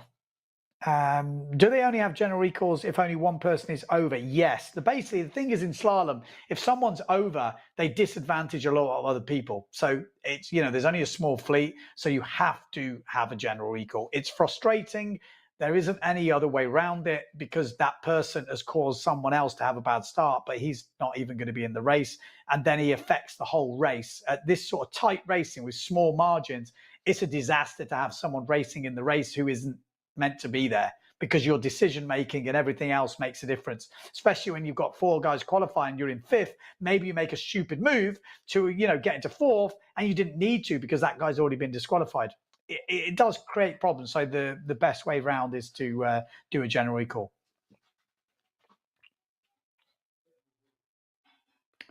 Bruno, what's this say? Barrel says, no rules. Nico must be mad. But he let the inside wide open, knowing Bruno was going to go for the gap for sure. Yeah, I think you're right. That is what racing is about. Bruno has guts. I mean, we like to see it, surely, if you're watching. I mean, if you're a Nico Preen fan, if you're his girlfriend, if you're his missus, if you're his family member, you know, whatever, you're going to be upset. If you're a fan, totally agree. But if you're a neutral or you're a Bruno fan, surely you're going, yeah, boy, go for it. But then you're upset because they both crashed. Here we go. Well, we're going straight into this winners final, and then we're going to hopefully have an interview with Nico Preen from what I'm hearing. But we are straight into the men's winners final. No one over early. We have got confirmation of that. It is going to be a full final. We have getting a chat with Nico Preen as soon as we get it. But PM Mortafon pushing hard now. Wind looks like it's picked up. Amado Vrieswijk looking like he's pushing. Maciek Rakowski, but the Severn of Mateo Yakino is first round. Maciek Rakowski in the middle and gets stuck behind because PM Mortafon has pushed through. Amado Vrieswijk wants a bullet here. I think Amado Vrieswijk is going to push super hard, but Mortafon has got the speed. Yakino has got the speed. A little bit further back, we've got the GA of Alexis Mattis. Maciek Rakowski in 4th place, looks solid. Mortafon and Yakino, they do look good this year. It's early days, just the first 2 eliminations, but those boys are looking smooth. Mateo Yakino, though, big bit of swell. This could cause some problems. Mateo Yakino goes down the swell, and he's timed that to perfection. And Maciek Rakowski just missing Mortafon as Amado Vrieswijk pushes through. So Amado Vrieswijk into 3rd place, pushing behind Pierre Mortafon. Maciek Rakowski out your picture at the moment, but still in the game. But Mateo Yakino, he has got the speed right now, hasn't he? He looks really comfortable. He's got a little bit of an edge on the speed from what we've seen in this early conditions. And we're coming into this 2nd elimination. Couple of jibe marks to go. Closing in on the finish. Yakino leading. Oh, Amado Vrieswijk. He's all over the shop, and he's down. He nearly held it, but he's absolutely done himself here. 2 races, 2 crashes. Amado Vrieswijk, what is going on? We thought he might be able to solve that this year, but 2 races and 2 crashes, something is not quite working, but it's definitely working for this guy. Matteo Yakino, the Italian, looks like he's kicking off 2025 in fine form. So Matteo Yakino rounding first. Mortafon looks like he's going to bag another 2nd place. Then we've got Alexis Mattis on the GA. I'm pretty sure it's Alexis Mattis. I need to check now. I'm getting just doubting myself, but it's looking good for the Italian. Yeah, it is Mattis on the GA. Rakowski was there, but he's not in your picture, is he, anymore? So Maciek Rakowski maybe has dropped out. But it is going to be Matteo Yakino that takes the 2nd elimination win. Back-to-back bullets for the Italian. Back-to-back 2nd places for Pierre Mortafon. And then it looks like the Patrick rider is right up in the mix. And actually, was that Vrieswijk who got back in the game? So looking down the list, well, we couldn't quite see it actually on the camera. I wouldn't like to predict, but Cousin was in there on the Patrick. Hooper was in on the Patrick as well. And there's a duotone also in the mix. It could have been the duotone, actually. It wasn't Vrieswijk that come through. It was the duotone of Jordi Vonk, which was in the game. But what a great race. Look at the wind there. You can see the Whitecaps as you look downwind. Really interesting racing. Matteo Yakino, though, right round in 1st place. Maciek was right there. Mortafon and Vrieswijk, and it was Jordi Vonk in about 4th place.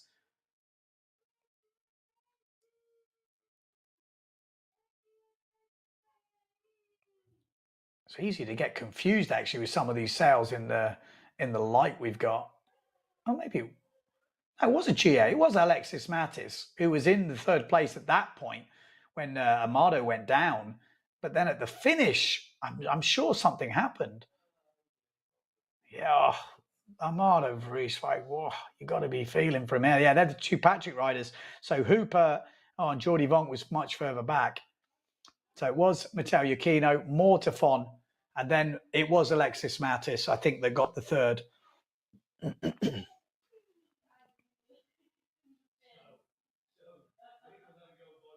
And then the Patrick boys, yeah. Mattis got the third.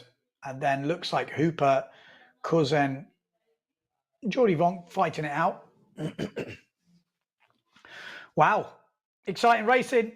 I'm sure we're going to be getting some interviews. We did have an interview with Nico Preen lined up. I apologise. It was right in the middle of the race. And I thought, well, we're in a final, so it is difficult to cut. So I apologise. No, the Nico Preen interview is gone. We've missed that moment. Like I said, I'm sorry about that. But with the finals, it is difficult. Okay, so we're on the beach now looking for some interviews, so stay tuned. Don't go anywhere. We're going to have interviews with the riders on the beach, and there are the official results. Matteo Iachino, Pierre Mortefon, Alexis Mattis. It was Hooper that finished in fourth place. Jordi Vonk in fifth, just ahead of Alexander Kuzan. And Marlo Vreeswijk crashing out at seventh, and so did Maciek Rakowski. So Maciek, it looks like he's had some good starts. He's been pacing well, but then some things have just not quite worked out for him. We didn't quite see exactly what happened in that one, but obviously some sort of crash must have gone on for him to finish in eighth place. In the final before, took out Baramada Vreeswijk. So, yeah, but some exciting racing. Let's have a look at the comments. What are you guys saying at home? Jenna Gibson, great live stream, watching on our way to France. Okay, we have got an interview before I go into comments. We've got Nico Preen. Let's talk us through what happened and his thoughts on the Bruno incident. We've seen like 2 or 3 incidents, and we're Wasn't like, that dangerous, was it? ready? Nico, you had an incident there with Bruno. What happened? Well, I had a good race until then. It was a nice B final. And actually, I didn't even see him. I just checked it on the live stream footage, and I think he fully cut into me. He cannot really expect me that I see him there, to be honest. Like, it was really a last-second move from him. I had no clue he was there, and and then we crashed, which is unfortunate because it was a nice race otherwise. We run a no-rules concept in PWA. Where do you think that this kind of move sits? Is it dangerous sailing? Well, somewhere in between. I mean, he could have accepted his fate to be second or to do a proper jibe and attack in a different way. So I had another incident just before in the semi-final with Cedric, where also I haven't seen the footage yet. It's hard to say on the water because the line is so close, it's so close by. So even when you're on the water and you take a decision, you sometimes mess it up, you know, and then not always intentionally. Do you think no rules is still the right format? Yeah, I think so. It's more, I mean, I like those close races. There's adrenaline for the viewers, also for us, so I think it's good. Awesome. Well, good luck in the next one. Thank you. He loves the drama. He's got a YouTube channel. That's what he wants, surely. It's a good talking point, though, and it's really interesting. You know, if you're going to cut up anyone on the PWA Tour, I'm not sure you should cut up the president. You know what I mean? I think Bruno needs to choose his people wisely, because that's definitely going to get publicised. Or maybe that's what he was thinking. Bruno's like, you know what? I need to make it onto the Nico Preen YouTube channel. It's definitely on there now, isn't he? But it's I think it is an interesting one. Should Nico have looked around before he jibed? Should he have had an idea that he was going to jibe? Or was it dangerous? Was it not dangerous? Like I say, it didn't look dangerous, but it looked fully pushing, wasn't it? And I like to see that, so I've got to be a bit careful. But I thought Nico took that really well, almost too well. I was hoping he might be a bit more sort of agitated, but he seemed to be quite like, yeah, well, that's it. But Bruno is a big boy, so, you know, that's also a reason. And they used to be teammates, so maybe they're good friends as well.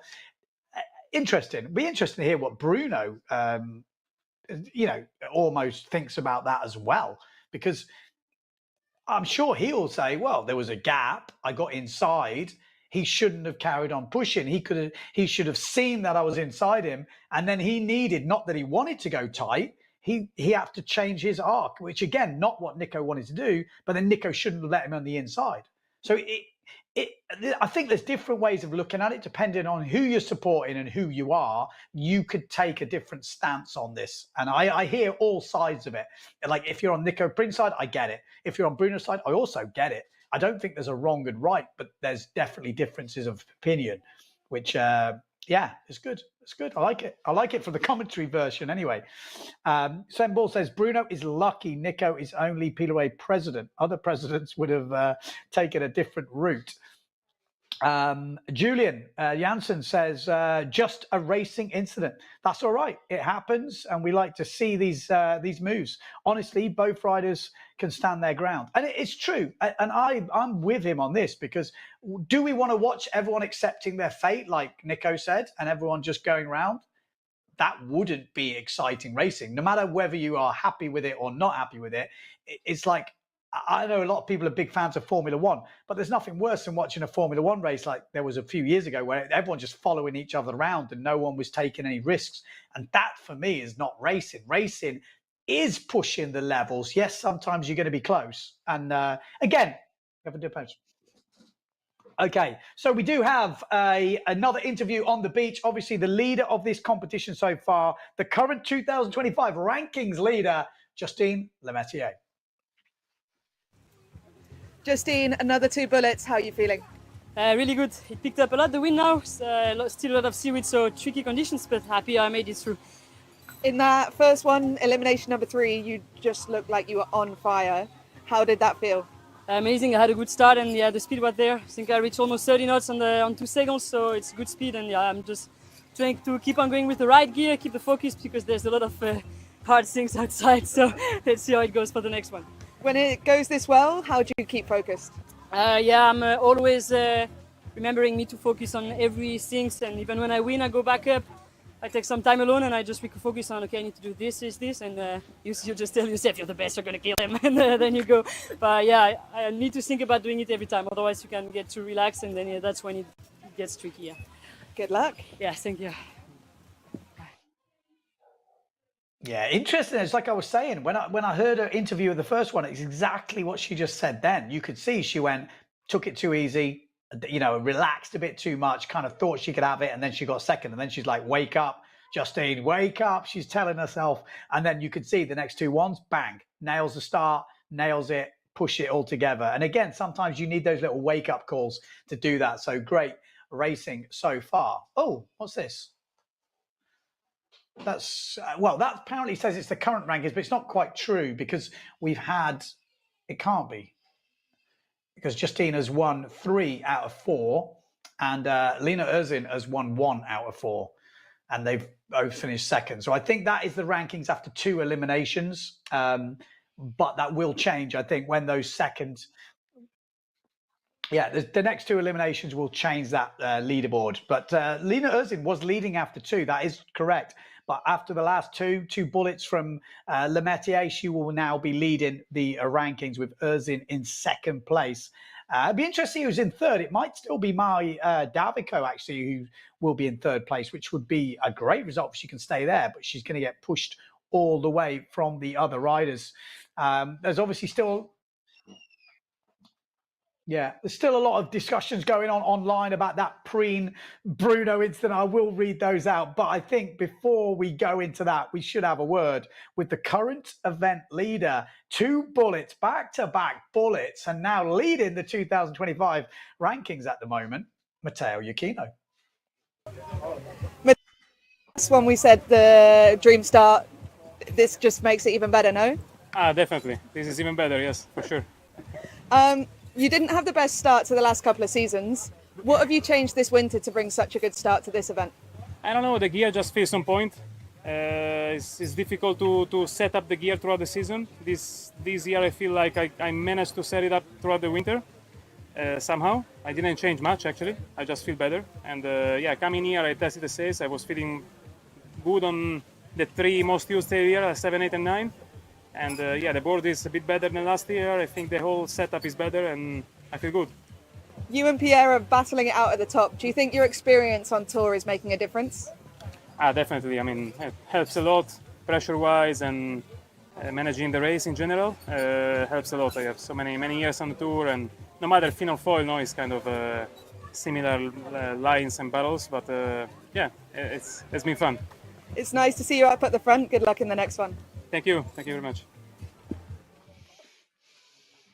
Yeah, there you go. And it's interesting, he says it there, and you know, we've said it before, the best just rise to the top. You know, those two were the best in the fin racing. You know, they're always challenging right at the top, head to head. They changed to foil. Yes, there's a few years where there's a bit of a changeover, but as they say, the cream rises to the top. It's just, you can see whether fin or foil, the same guys are pushing. It's windsurf racing. And yeah, the foil changes, the fin changes, but really interesting to see that. And he looks like he's had a good winter. He looks like he's happy with everything and how it's working.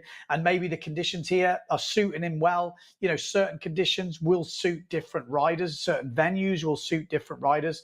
But that's a great start already to this event, let alone the year.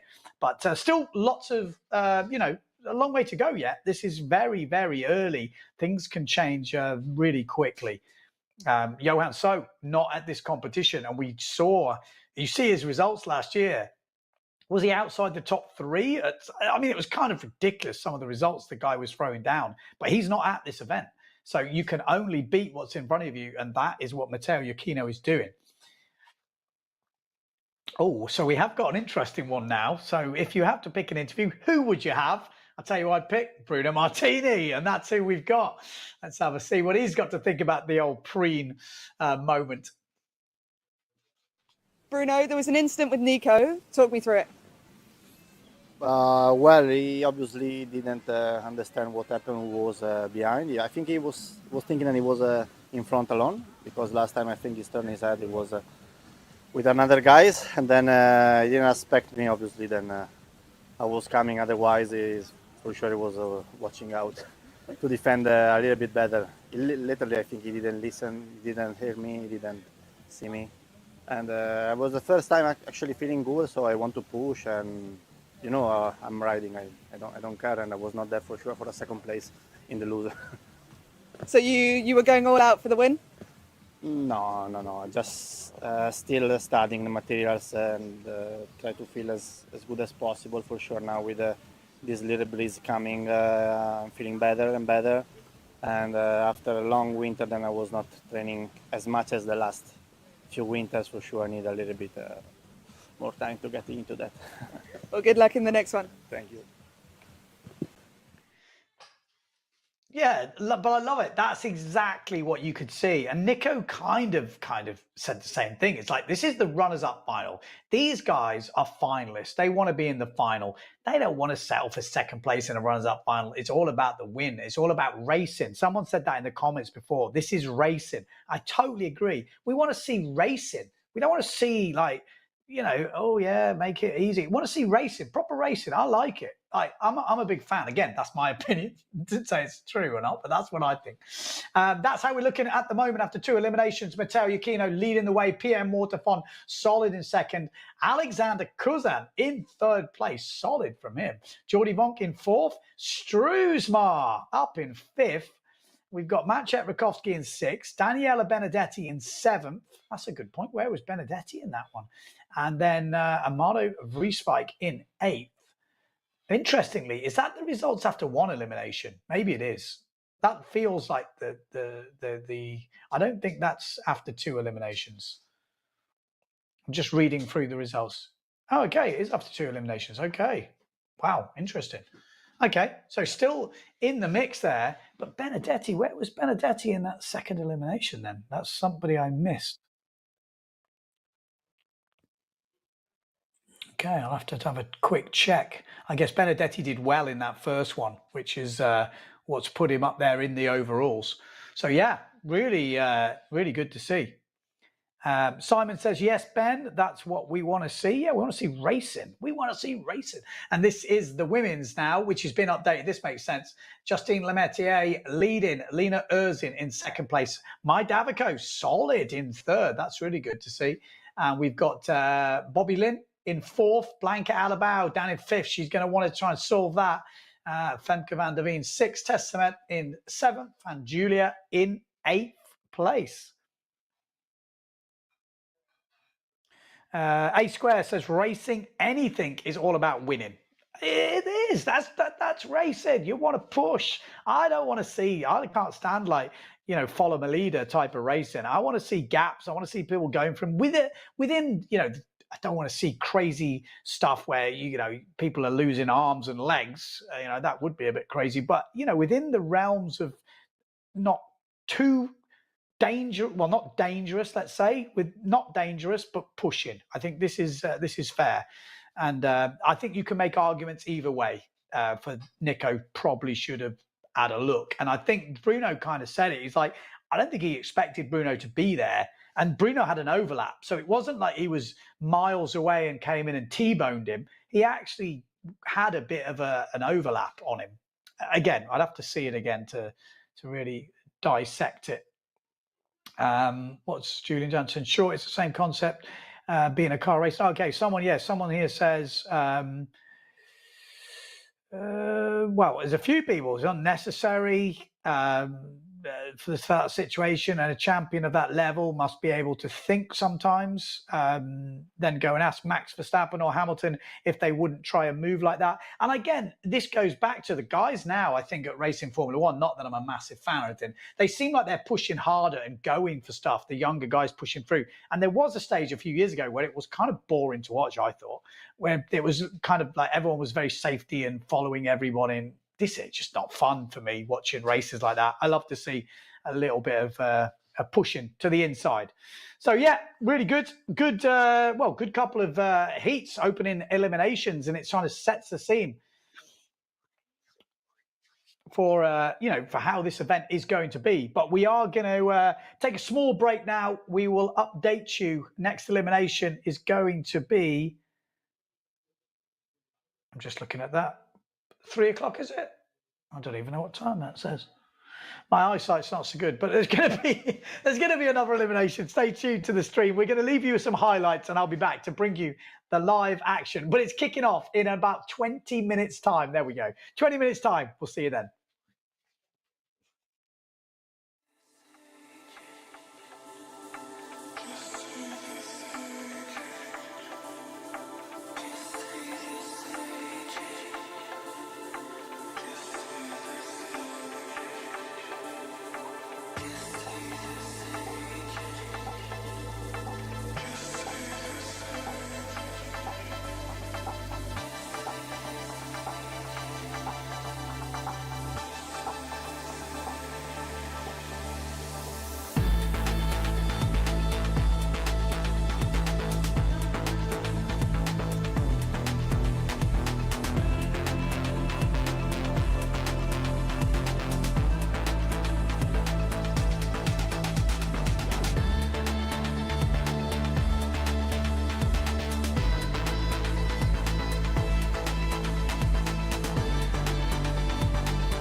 as well rockin'.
Okay, red flag is up. Are you ready? I'm ready. We are getting ready here.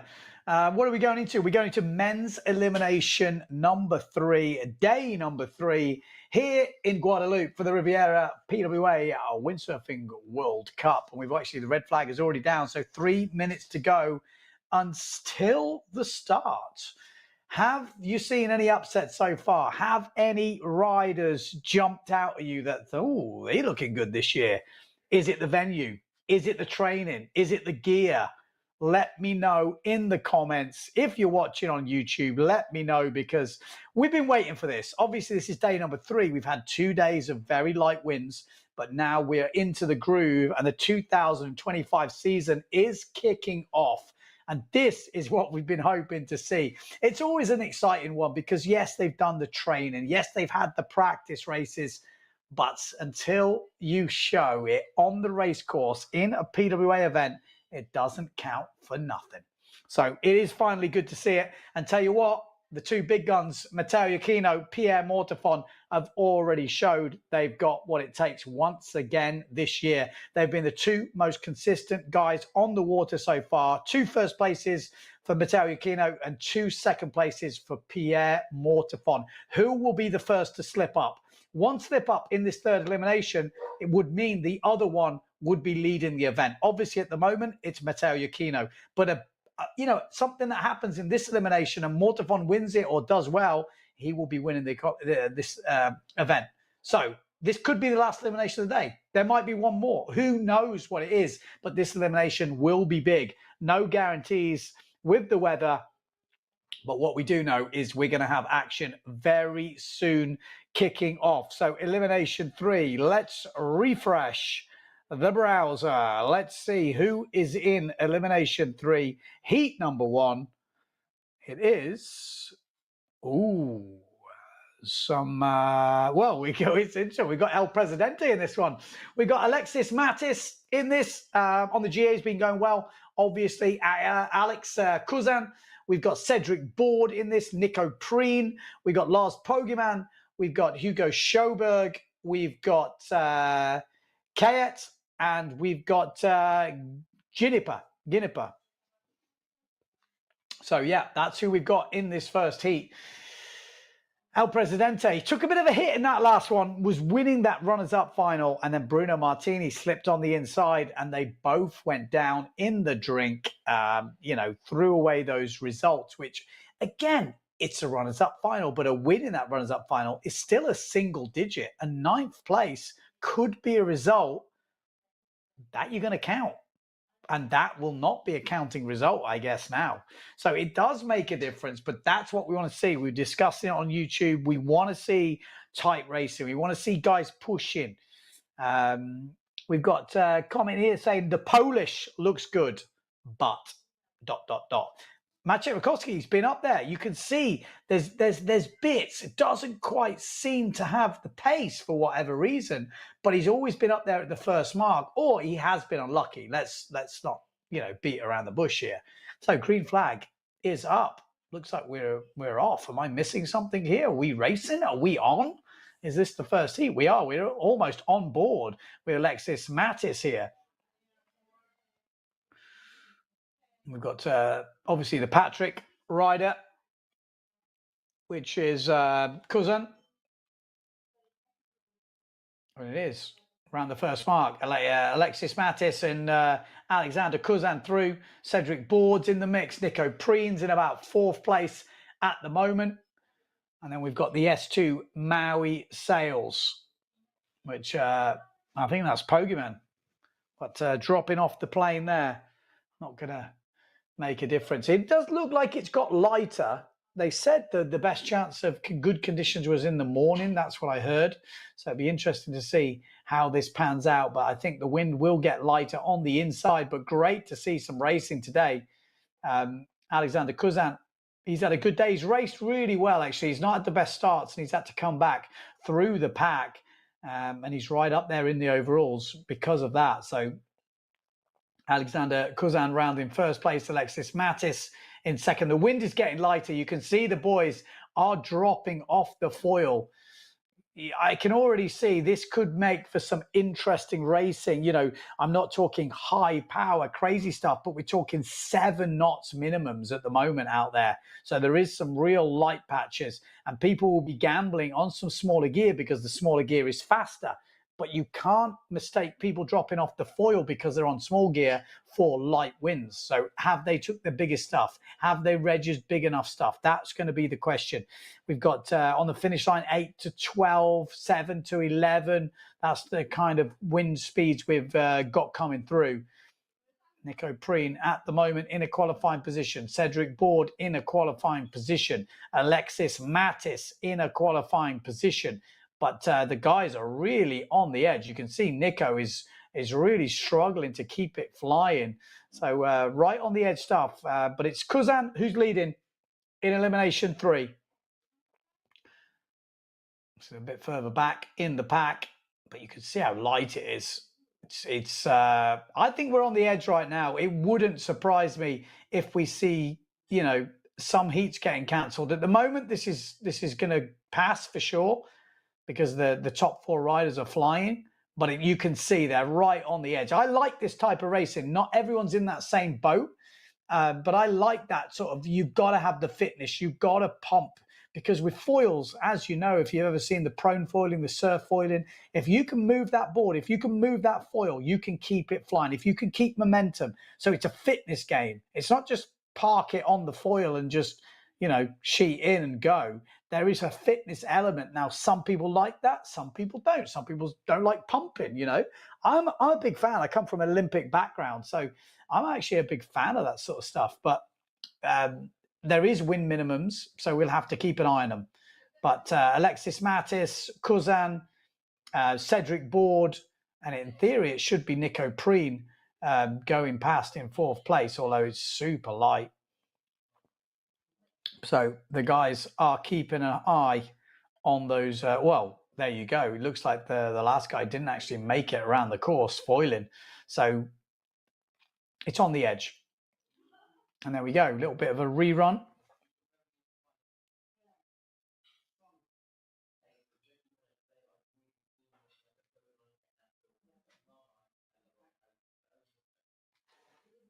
So we're just looking at the recap of this race. It was, you know, it's an exciting race. You've got to remember, this is 7 knots minimums at the moment, or 8 knots minimums, and they're still having some exciting racing.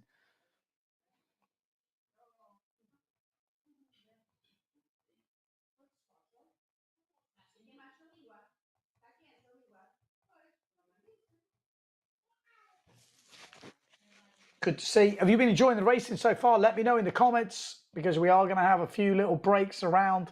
So it is always good to hear you guys on the comments. Keeps me entertained. Well, there you go. We're already seeing the Z flag up on the boat. That means go back. Go back. Go back to the beach. That's the Z flag, which means, and they did say the morning is going to be the chance for the best racing. The wind is dropping already. And I think we might see a little bit of on hold now. Maybe they're going back to get bigger gear. It could be that when they went out, it was windier, and now conditions have changed. So they need to give them ample time to change the gear. It could be that it's just dropped to straight away. You know, they know in the Caribbean right now, or the forecast they've got, maybe it's meant to drop. So they're like, right, just go back to the beach, sort yourselves out. We got Cox here saying, I hear you, Ben, about the pumping, but I'm built for comfort, not speed. Then again, I'm not on the PWA. And it's true, you know, you've got to remember, the PWA is the best of the best. This is the Professional Windsurfing Association World Tour. That's what it is. So we also have the Olympic stuff. So people can argue that, well, the Olympics is for that and the PWA is not. But when you introduce foiling, surely you've got to have an eye on that. And there will be guys that are better in the lighter winds and not so good in the stronger winds. And that shouldn't be discounted. You know, essentially what we're trying to do, or say what the PWA is trying to do is facilitate a good event. You know, an event organizer comes to the PWA, says, look, I want to do a PWA event. I want to do an event, sorry. I want to have good racing. I want to have action. I want to entertain. I want to get media coverage. I want to do this. And the PWA says, right, we can do that. So what we don't want to do is cut off that lower wind, because that's the scary thing about sailing events. Anything that uses wind and weather, that you are at the mercy of the wind, as we've seen the first 2 days with no action. And this is what foiling is definitely doing. So there is lower wind minimums that you can go. The point is, how low do you go? And is that a bad thing? You know, maybe some riders are not so good in those low winds. Maybe they need different gear. And I think that definitely needs exploring, because what you don't want to do is come to an event for 5 days or whatever. There's a lot of money going into his sponsors and you don't get a result. That is not happening right now. But I'm just saying that is there, you know, it's in the background of any sailing event, and it is the downside of sailing. And that is why we have such long events, why Silt is 10 days or something like this, because you want to guarantee that you're going to get those days to make the action happening. Because when it happens, it's unpredictable, it's exciting, it's dynamic, it's got everything, but you can't guarantee you're going to get the conditions. And looking at that, you can see everyone is coming back to the beach. So Heat 1 apparently has been cancelled. So they did cancel Heat 1, is what I'm seeing on WhatsApp at the moment, or my messages, I should say. So everyone is going back to the beach, and it looks like we will be drawing a line under that, and they'll be waiting for suitable conditions before they restart the race. So unfortunately, that is the way it is at the moment. But we've had some quality racing so far and some drama. We've had some great stuff, which is great to see. Because when you get a new venue on tour, which is as cool as this place, I mean, we're in the French Caribbean. This is Guadeloupe. This is, you know, this is like, I would say this is a dream for some of the riders that are out there for this. This is the type of thing you dream of when you're a kid, to be on the world tour, competing in your board shorts, you know, racing, close racing, live stream, media, all that stuff, staying not on the beach. This is where it's at. So, yeah, we like it. We like it. So we are on hold. I'm not quite sure of the plan at the moment, but looking at that, it looks pretty ominous, doesn't it? It was forecast, I think, to drop, and it has done just that. But let me know in the comments if you've got anything you want me to try and answer, if you've got any comments, any statements, you've got anything we want to talk about, any subjects that we can talk about, we can go into them here on the live stream right now. But that is the way it looks. We are waiting for the wind. We've had some great racing so far. 4 eliminations for the women and 2 eliminations for the men. In the women, we've got Justine Lemaitre leading the tour right now in 2025. She was the winner of last year's tour, 2024, the world champion, Justine Lemaitre. She's changed sponsors this year. She's now on Patrick. And she joins the St. Patrick team as Marion Mortafon. Marion Mortafon is not here because she's having a baby this year, so having a year off. But I'm sure she's going to be back next year. We'll have to watch this space. So Lemaitre has joined that Patrick clan. And we've got Lena Erzin, who's giving a good run for her money. She's already won 1 out of the 4 eliminations we've had so far. And definitely showing she's got what it takes if there's any mistakes. 3rd place definitely up for grabs, but my Davico having a really good event right now, sitting in 3rd place. Imagine if she was going to finish on the podium. That would be great stuff. Obviously, Justine Lemaitr's training partner, so it's not like a surprise, and she is an up-and-coming youth rider over the last year. She's pushed through, so good to see my pushing through on that.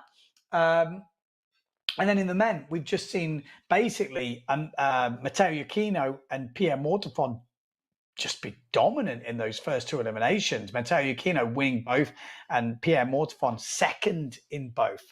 So it's not like a fluke. You don't do that.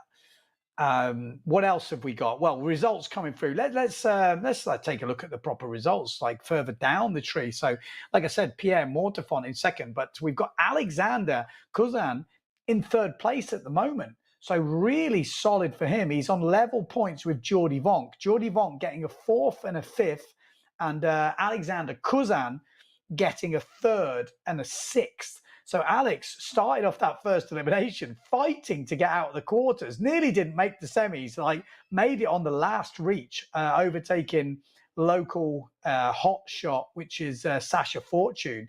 And then he went on to get the final in third, and he's now sitting in third overall. So Jordi Vonk in fourth.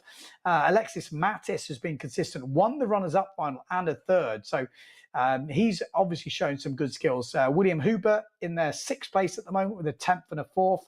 Maciek Rakowski with a sixth and eighth. He's been unlucky. He could be right further up there. He got taken out in the first one by Amado Vriesvik, and I'm not quite not sure what happened in the last one. But I thought he should be further up there with two finals. You would expect him to be at least in fifth or fourth place. What else have we got? Struismar, he's been standout, actually. Fifth place and a 10th, so right in the mix. And then Amado Vriesvik making two finals and still in ninth place. Crashed out in the first and crashed out in the seventh, and eighth and a seventh for Amado Vriesvik. And then Benoit Mercer in 10th place at the moment.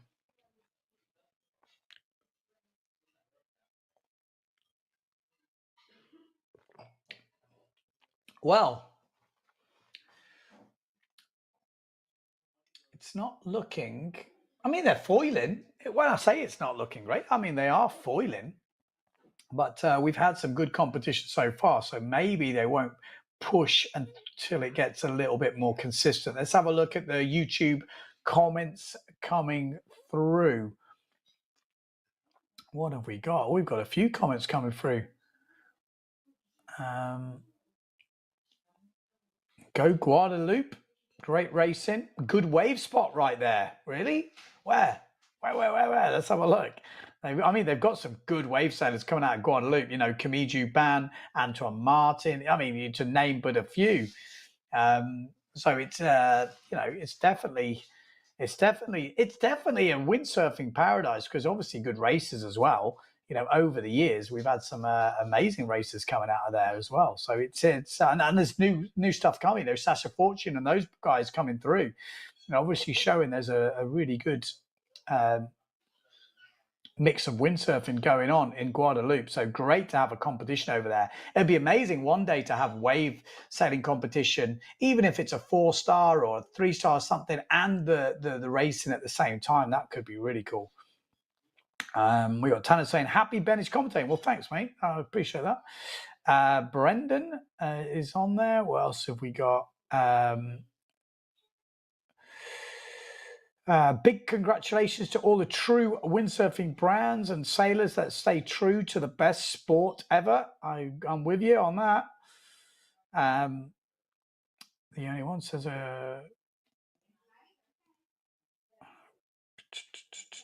what have we got? A long distance race is in the program, question mark. Is a long distance race in the program? Well, that would be cool, wouldn't it? That would be cool.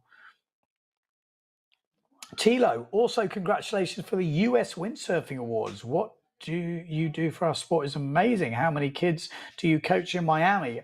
Tilo International doing it for the kids. And like I said, there sounds like there's some good kids coming through in Guadeloupe. So that is the future. You know, we don't need to be taking market share of everyone else or the brands. What you've got to be doing is getting more people into windsurfing and growing the market. And then everyone's share just gets better. So I think this is something we can all learn from, and which is, you know, it's an amazing sport. I know it's not for everyone because it takes a bit of tenacity. It takes a bit of hard work.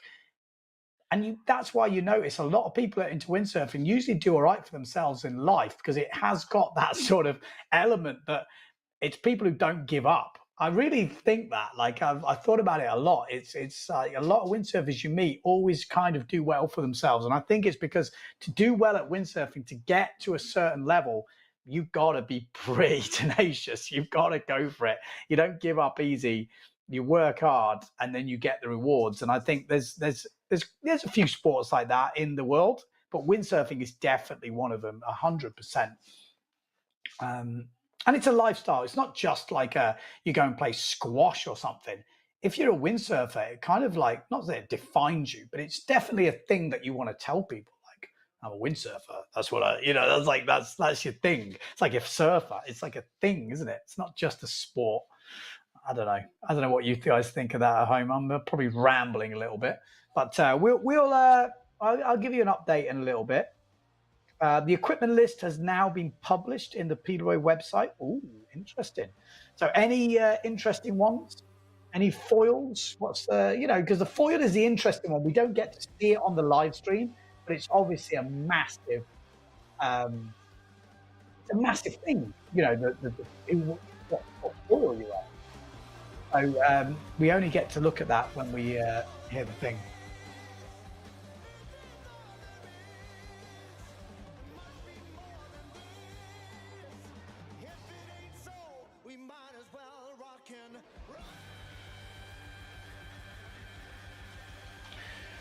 Okay, I'm going to leave you with some action for what we've seen today. As soon as we get back to live racing, I'll be straight back on to give you the live commentary. So stay tuned to the live stream. Like I said, the excellent highlights that the boys are kicking out will be on stream now. But as soon as we get live racing, I'll be straight back.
skies go darker, turn to night.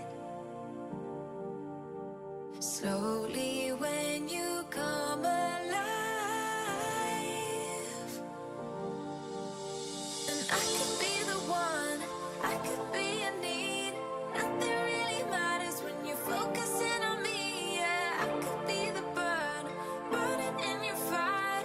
Baby, follow me, we'll come alive.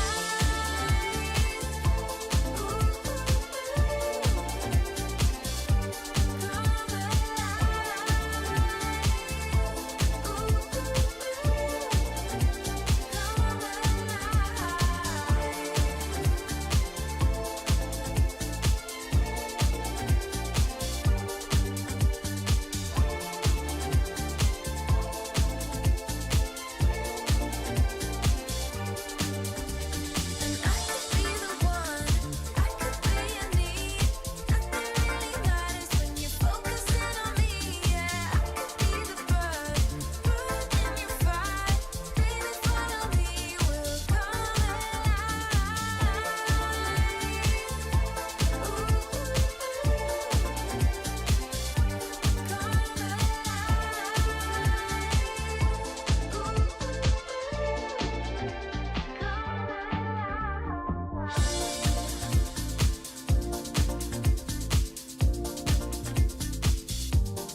we might as well rock and roll.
go darker, turn to night.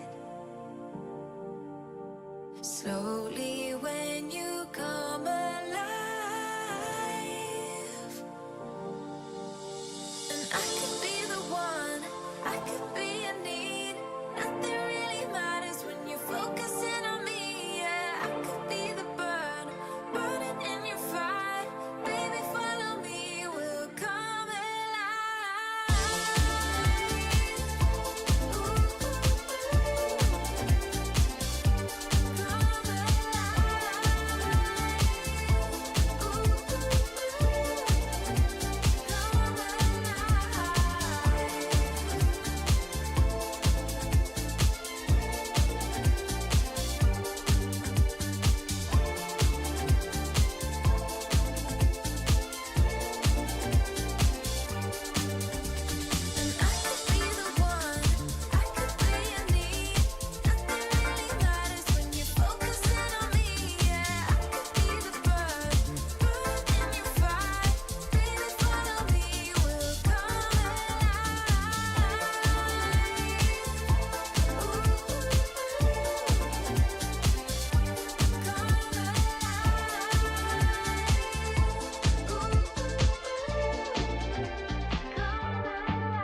over here, brother. I'm rocking and rolling. Is this all there is? Is this all there is? It must be more than this. If it ain't so, we might as well rock and roll.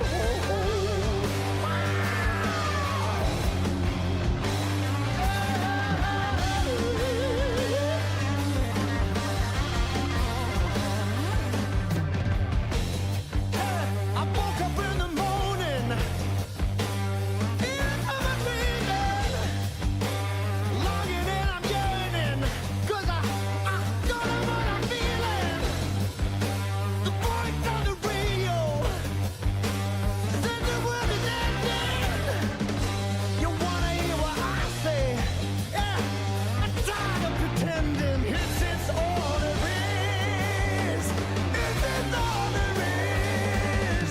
There must be more than this. If it ain't so, we might as well rock and roll.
If it ain't so, we might as well rock and roll.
Okay, so we are back in elimination number 3, day number 3 here in Guadeloupe for the Riviera PWA Windsurfing World Cup. This is foil slalom. It's the first event of the year, and we've already had 2 pretty intense eliminations in the men and 4 eliminations in the women. In the men, Matteo Iachino has been the man of the day. 2 wins out of 2, leading the pack and leading the 2025 world rankings, because like I said, this is the first event.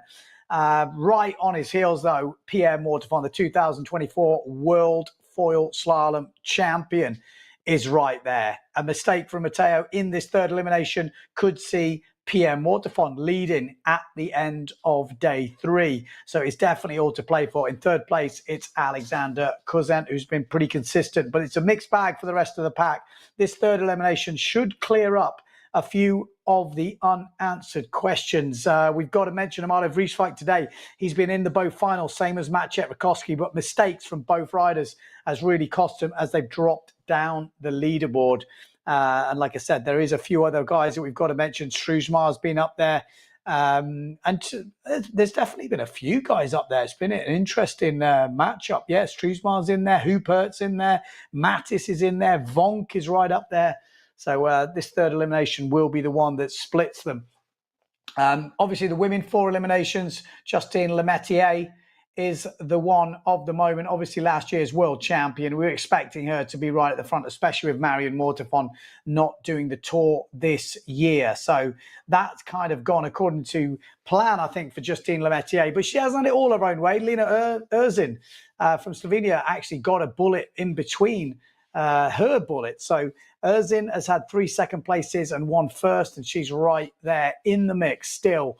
After 4 eliminations, but Justine Lemaitre leading. Maldavico is the one in third place, though, ahead of Bobby Lynn and Blanca Alabao. So that's where we're at. We've got a start coming up for you.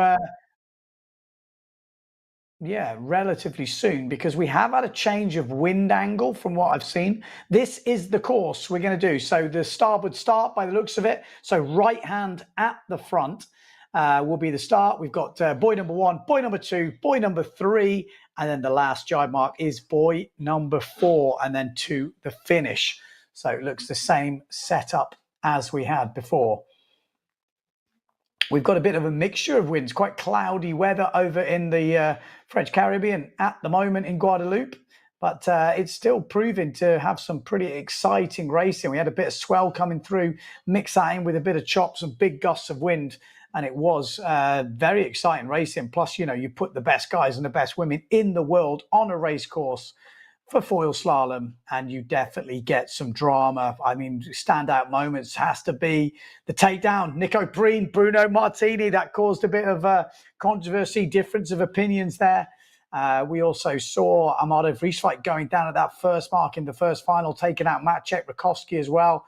We've had a few of those things kind of happening, and it's been exciting to watch. So let me know if you are tuned in, if you're watching, who you're rooting for. Are you on YouTube? Let us know where you're watching from. And like I said, who do you think will be the 2024 foil slalom world champions? We've got a long way to go. We've got 4 events planned for this year, so there will be 1 discard. Obviously missing at the moment, Johan So. Definitely the talk of the town. Everyone's thinking, where is the beast? But he won't be doing this first event, concentrating IQ foil for the first one, but then he's back for the following 3, but he can't afford any mistakes. No discard will be given to Johan So. Becker as well. Michelle Becker missing, said apparently got a back injury. He won't be here in Guadeloupe. Will we see it at the others? We hope so. We hope it's not too serious. We know he did have some problem with his arms, but I heard this was his back as well. So he's in the wars, Becker. So let's see if we can get back up and fit and ready to fight. But that's where we're at, ready for elimination 3. Who's in the first heat? Well, I think we're going to rerun heat number 1. We did actually sail it before, but it's Alexis Mattis in this. We've got Alexander Cousin. We've got Cedric Board. We've got Nico Preen, Lars Poggeman. We've got Hugo Schoberg, we've got Ginnipa, and we've got Kayet. So that is how it's looking. 8 riders.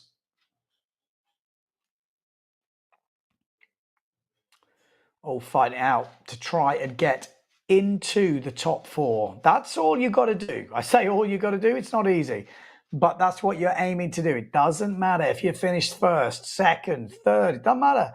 4th is good enough. That's all you need to be. Inside the top 4, you move on to the semi-finals, and then the same goes for the semi-finals. Top 4 gets you in the final, and then every place counts. Makes a huge difference after that. But if you are fighting for the minor places, if you're here to just do as best as you can, the difference between 5th in the quarterfinals in this first round, 6th, 7th is 4 points in the overalls. So if you finish 5th, you're going to be 4 points higher than 6th place. So if you're fighting for those other places, which, you know, is still not to be sniffed at, you know, some young guys pushing through, some local guys trying their hand at it.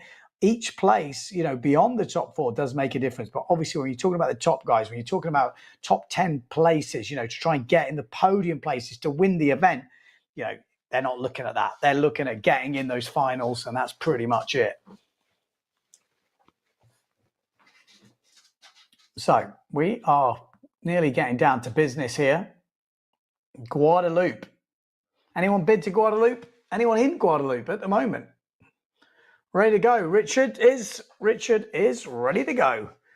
Recreational slalom windsurfing. Thank you for the live transmission. Finally, the season has started. It feels good, doesn't it, to get it finally started? Here we go. Lining up for the start here.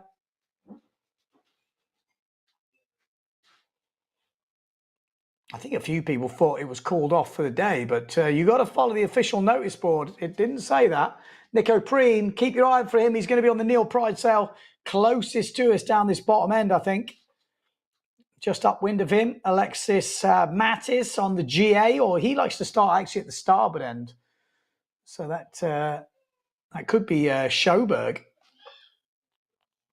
We'll find out as we get closer to it. We've got Cedric Board, Alexander Kuzan obviously on the Patrick, Cedric Board on the Severn. We've got Poggyman on the S2 Bowie sails, giving them a good run for their money here as we're coming into this first mark. The 2 GA boys looking good. Nico Preen down that bottom end is struggling a bit here as they come into the mark. He's had a good start though. So GA 1 and 3, Nico Preen. We'll work out who's who. Oh, a little bit of a moment there from the 0.7 boys. Oh, it's Schoberg out in the lead. So Schoberg, new sponsors this year. Last year was on Duotone.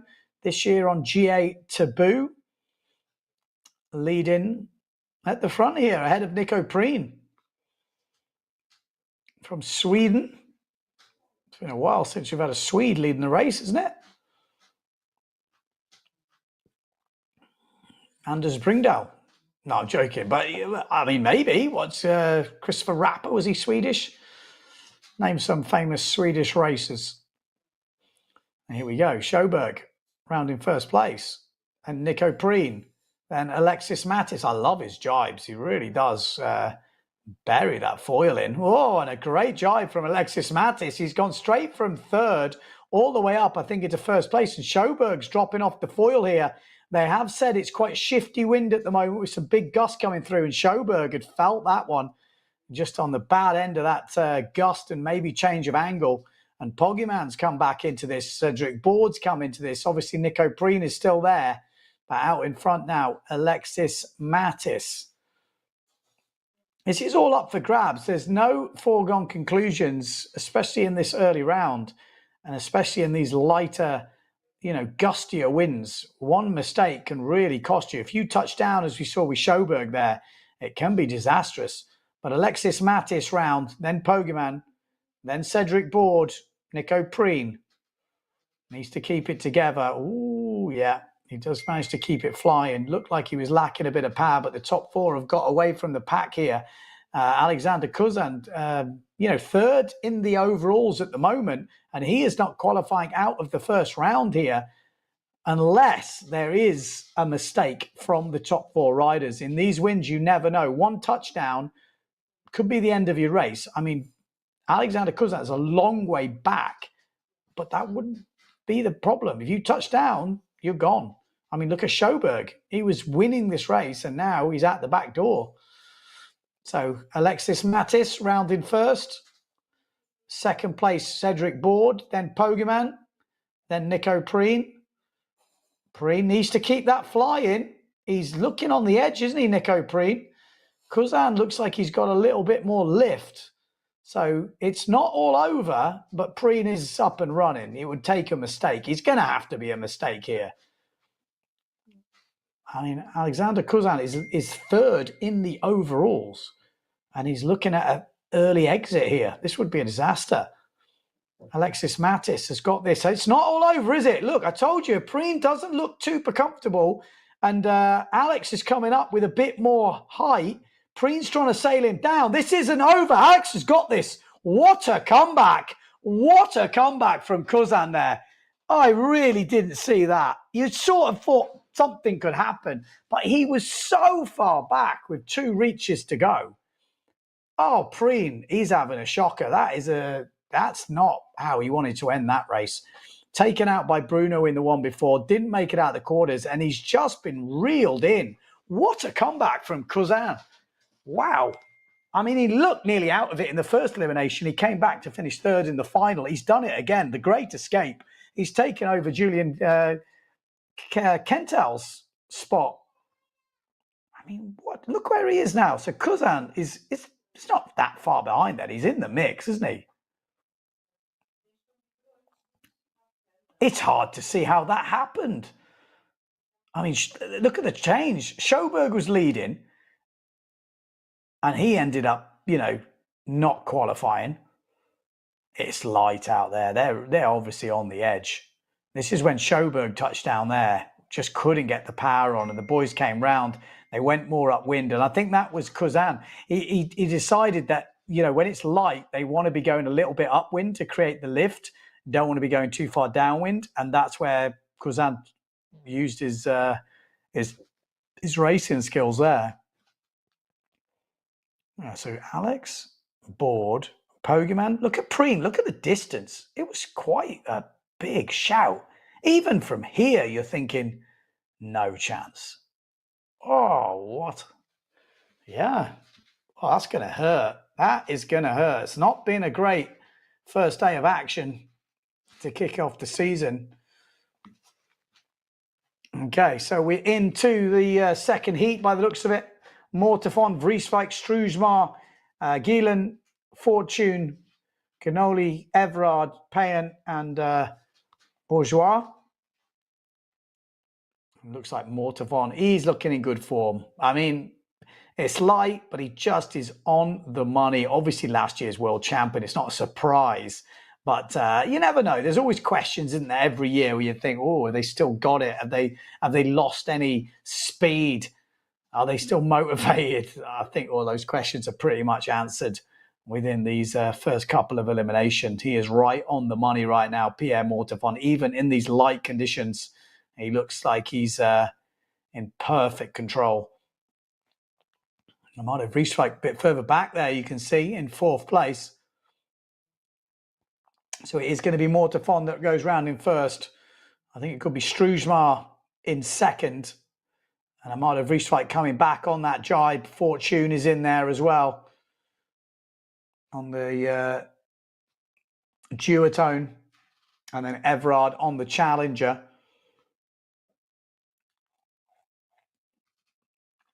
So all to play for.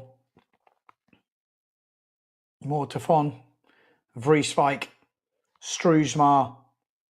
And at the moment, it's a fight between Everard and Fortune. These two young riders obviously raced a bit in the past at youth level. But Mortefon cleanly round, Amado cleanly round, Struijsma, and it's actually Fortune, Sasha Fortune leading ahead of Everard, and it's a good jibe from Fortune. Now it's just to keep it going.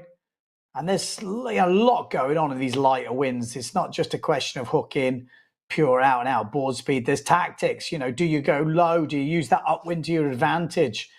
You know, do you, on the gust, do you try and get off the wind? So then when you get the lulls, you can head up a little bit. You know, it's not just as simple as going straight from A to B. That's like a no-brain racing.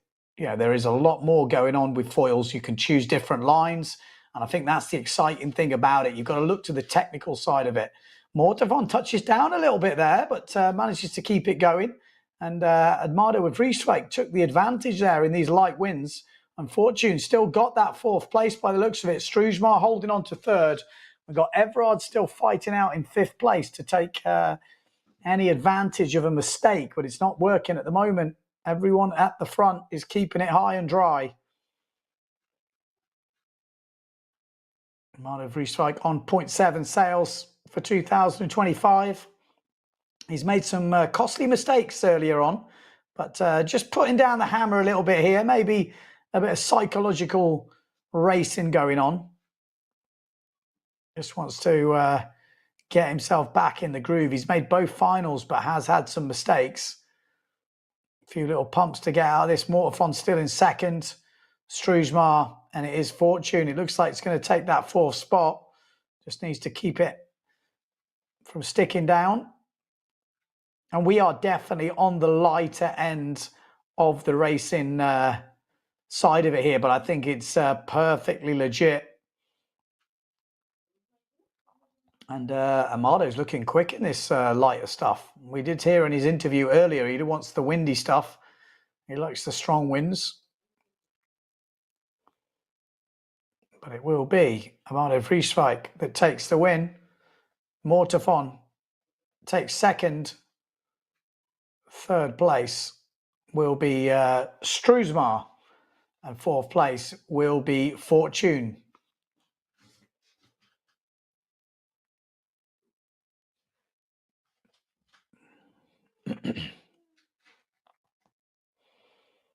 So, light racing, but some real interesting stuff. Let's have a look what you guys are saying at home.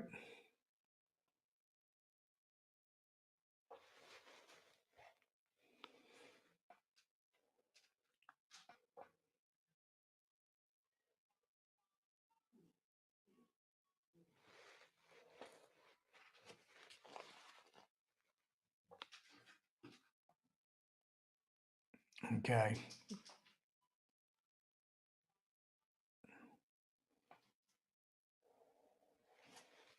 So just have a little recap of this race.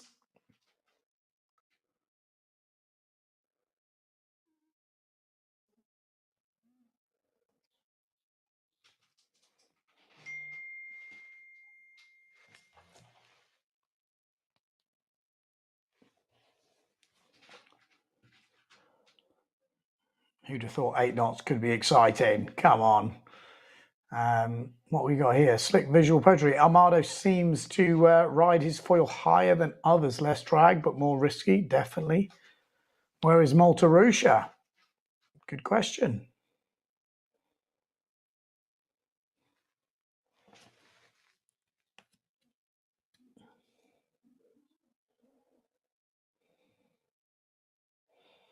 Okay, next up, what we got?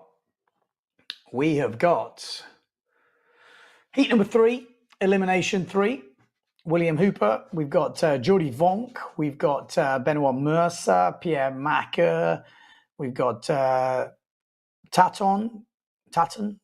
We've got Van der Berg. We've got Pasquale and Benedetti. Benedetti, last year's Vice World Champion, needs to really get it together in this one. He's had, I think, one good result and one maybe not as good as he would have hoped, Benedetti, at the moment.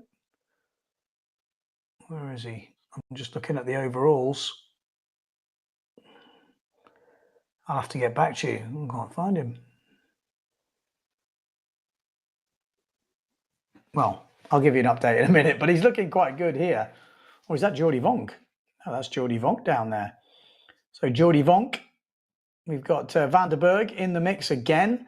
And actually, Benedetti's a bit further back right now. Oh, a little bit of a mistake there. That's going to open the door up.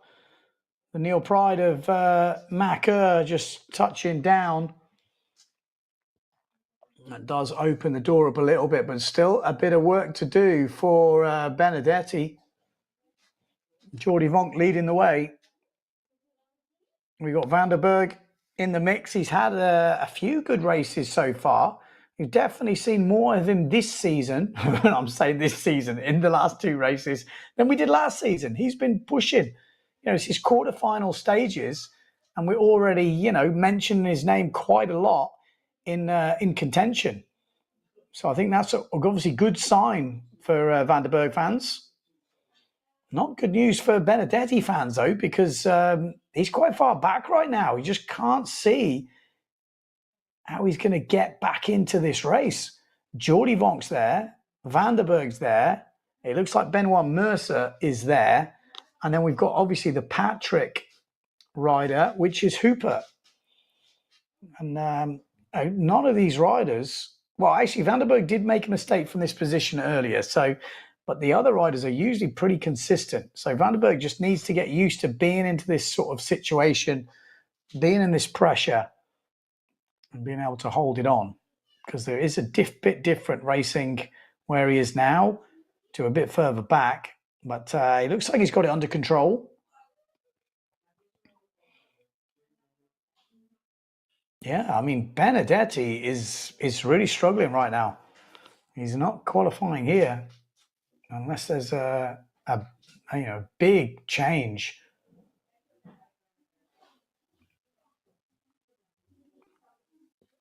Obviously, lighter winds does make a big difference. Everyone's got their strengths in different winds. Benedetti has always done definitely well when it's windy. But Jordi Vonk keeps it solid. Round, keeping the duotone boys happy. Second place looks like Hooper, then Benoit Mercer, and then Vanderberg. Just needs to keep that thing flying. Jordi Vonk, 31 years old. He's had 87 finals. He's won 5 eliminations. And he was foil slalom ranked number 7 last year. And like I said, a few people was hearing podium places. Jordi Vonk's name was mentioned. So they obviously think he's had a good winter's training, or he's, shown some good speed, or he's done something to impress a few of the boys, because I definitely heard his name mentioned way more in the sort of podiums this year by other riders. So Jordi Vonk, Hooper, Benoit Mercer, and Vanderberg gets another semi-final. Good race. Benedetti missing out. That's kind of the big one. And he's already had 2 pretty not so good results. So let's have a look at the result. Yeah, Benedetti down in 20th place at the moment. He made the first final with a 7th, and then had a 30.5, and he's just pretty much done another. So not the way he would have wanted to start off the 2025 season.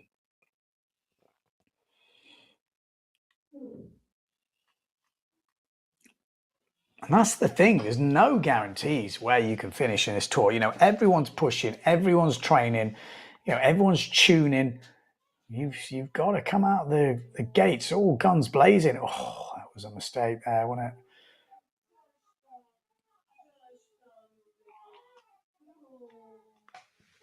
Okay, next up, we're going to have heat number 4, which is of Elimination 3. We've got Matteo Iachino, current event leader and tour leader. Maciej Rakowski, former world champion. We've got Scotty Stallman, British Hope. We've got Bruno Martini, the crazy Italian. We've got Johnny Soukas. We got Victor Delarue. We've got Lohan Jules. And we've got Levelers.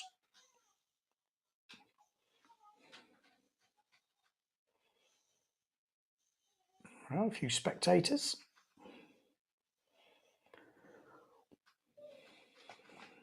I think you'd be hard pushed to put Iachino and Rakowski not in the next round. So maybe the fight is for those other 2 spots.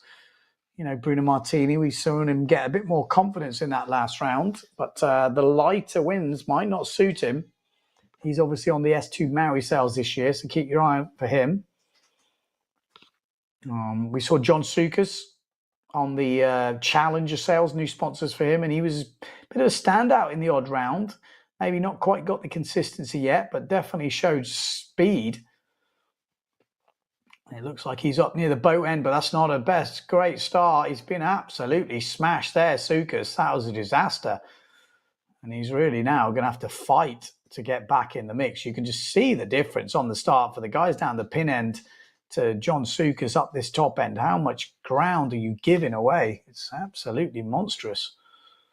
But Matteo Yukino, Maciej Rakowski, these guys know what they're doing ahead of the game, but you don't venture down that other end of the line with these boys unless you're quick.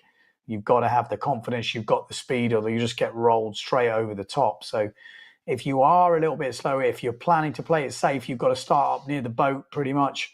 So Maciej Rakowski round in first, Matteo Yukino in second. And then it looks like we've got Stallman, who's been going well. We've got Lohan Jules as well on the other S2 Maui sails.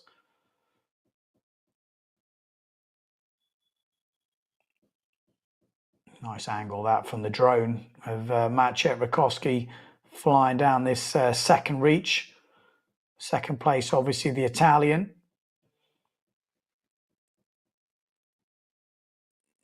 Formation flying right there. Look at that. All stacked up in perfect form. So it is Scotty Stallman in third place. And then Bruno Martini. Maybe Delarue on that Severn. Let me have a quick check if I missed somebody. I think it might be.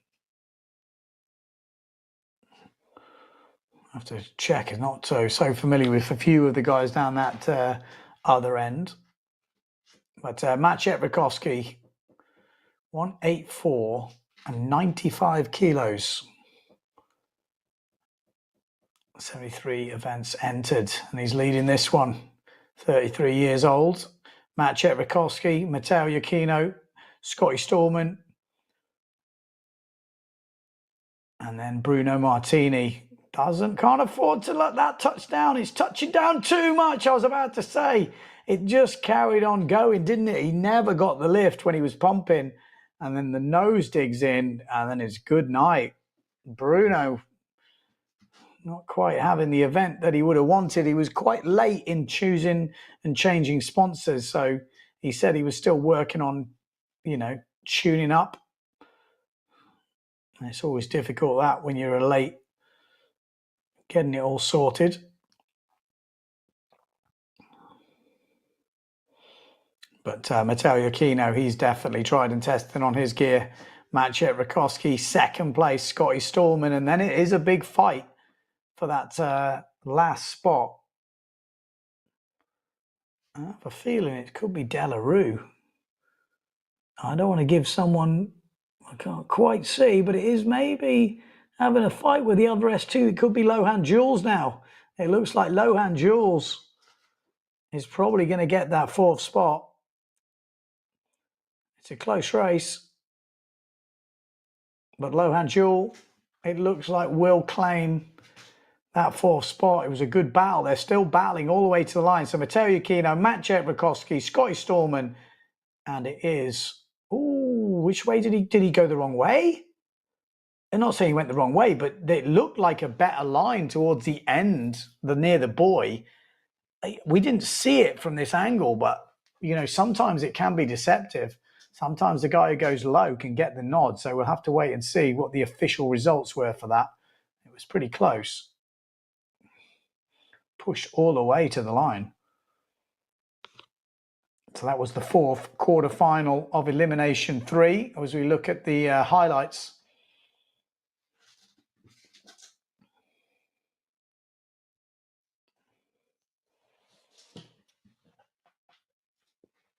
Any drama? I suppose the Bruno Martini thing, you kind of think, whoa. He is an all or nothing type of racer. Always good to see. Not if you're a Bruno Martini fan, though. Can be quite stressful.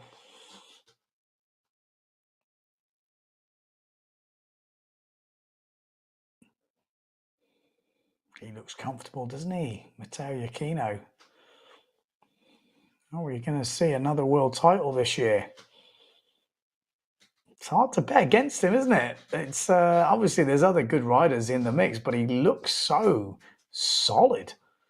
Okay, women's final, elimination number 5. Bobby Lynn, we've got Blanca Alabau, Justine Lemetier, we've got Lena Erzin, Mai Davico, we've got Femke van der Veen, Tess Semet, and Julia Payen.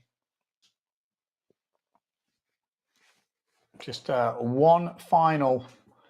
Winner takes all. We've already had 4 eliminations, like I said before. Last year's world champion, 3 wins out of 4, with the other win going to Lena Erzin. And can't afford to relax. That's kind of what she found out in that second elimination, Justine. She didn't have quite the best start, didn't quite have it, and it was hard for her to overtake. So she knows she's got to be on it. Erzin has been pushing all the way, and if she does relax, Erzin is right there. Are we going to see any new ladies step up in this one? We're about to find out. Looked pretty close at that top end, but Justine Lemetier down the bottom end looks solid. Good start from her. Erzin in the middle once again. And it is these 2 ladies which are pushing the front. Or is that Lemetier down that bottom end? Yes, it is. We've got Mai Davico. She is pumped up in 3rd place at the moment, and she's flying down this first reach inside the top 3 as well. So really putting the pressure on the rest of the pack. Obviously, her winter training has paid off. This is probably the best showing we've seen from Mai Davico. Lemetier, no, it's Lena Erzin rounding first, then Lemetier. So Erzin is pushing, and Davico's dropped it in there. We've got Blanca Alabau, then Femke van der Veen. I think it could be Tess. And then we've got Bobby Lynn. So it's a little bit of a mix-up around here. And Justine Lemetier has got a full race on her hands here. This should be good. Lena Erzin, though, is getting reeled in. Justine Lemetier pushing down on the top. She's got a bit more board speed than Erzin. How are we going to find out what happens in this jibe? Are we going to see a wide to in? This could be, she's almost too fast. She needs to go past her or stay behind. If you get stuck in the middle, you get pushed wide, and that can almost be worse. And there she goes. She got pushed wide, and that's exactly what happens. It's a real dangerous place to be. If you don't go right past them and can cut in, then you, like you say, you get pushed wide, and you lose all that ground that you kind of had. So it's hard, but sometimes to stay behind seems to be the best way to go, and then use that speed to cut in. But she's got a bit of an edge on board speed. It's amazing when you race like this. Like when you're the person who's a little bit quicker, it's like, oh, yeah, it's kind of fun. But just because that extra bit of board speed doesn't mean you're going to win the race. You've still got to race well. You've still got to make good decisions. And Erzin's not slow. So this is a right battle we've got. We've got 2 jibe marks to go, and Erzin's holding her off right now. You can see there's a little bit of weed out there. If you grab a little bit of weed in these lighter airs, it can really cost you. And Erzin went straight through a patch there, but it doesn't seem to have slowed her down at all. And Erzin is really holding off Lemetier. I think Lemetier had the opportunity on that last reach and maybe made the wrong decision to go past. And now we're going to find out how to do it. We've got 1 jibe mark to go. It's going to be about tactics, it's going to be about board speed, and essentially it's going to come down to this last jibe mark and whose line is the best. Erzin is definitely holding her off, though. Who's going to fly up higher on the foil? Who's going to risk it to get the speed?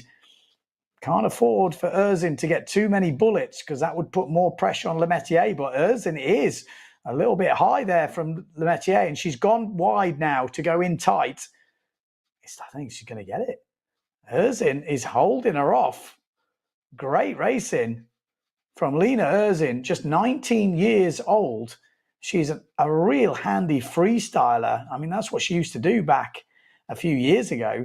And since she switched to racing and IQ, foil and stuff like this, she has really put them down. She's won an event, she's got a podium, and she is really challenging here. You know, a lot of people might have sort of said, okay, Justine's got this. She is not giving up. She wants to win here. and she is pushing hard, and she is going to win the 5th elimination.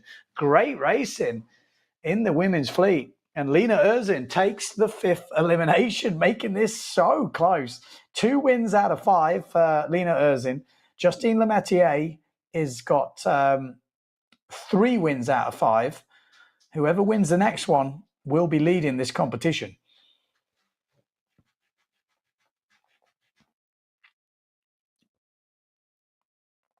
And we'll have to work out the other places. But the top 2 were really pushing there. Great to see.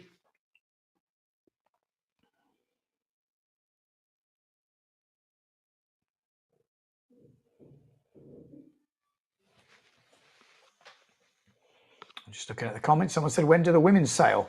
Now. Missed it.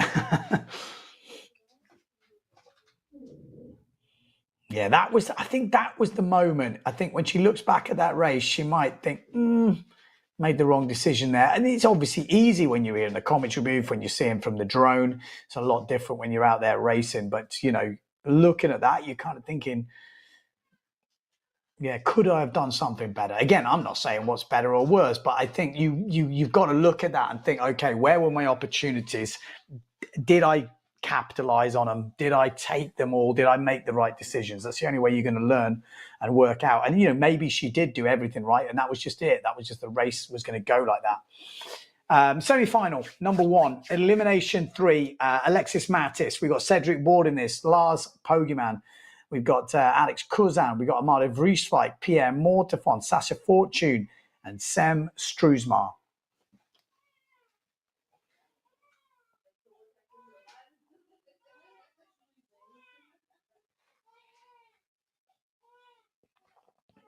Okay, here we go.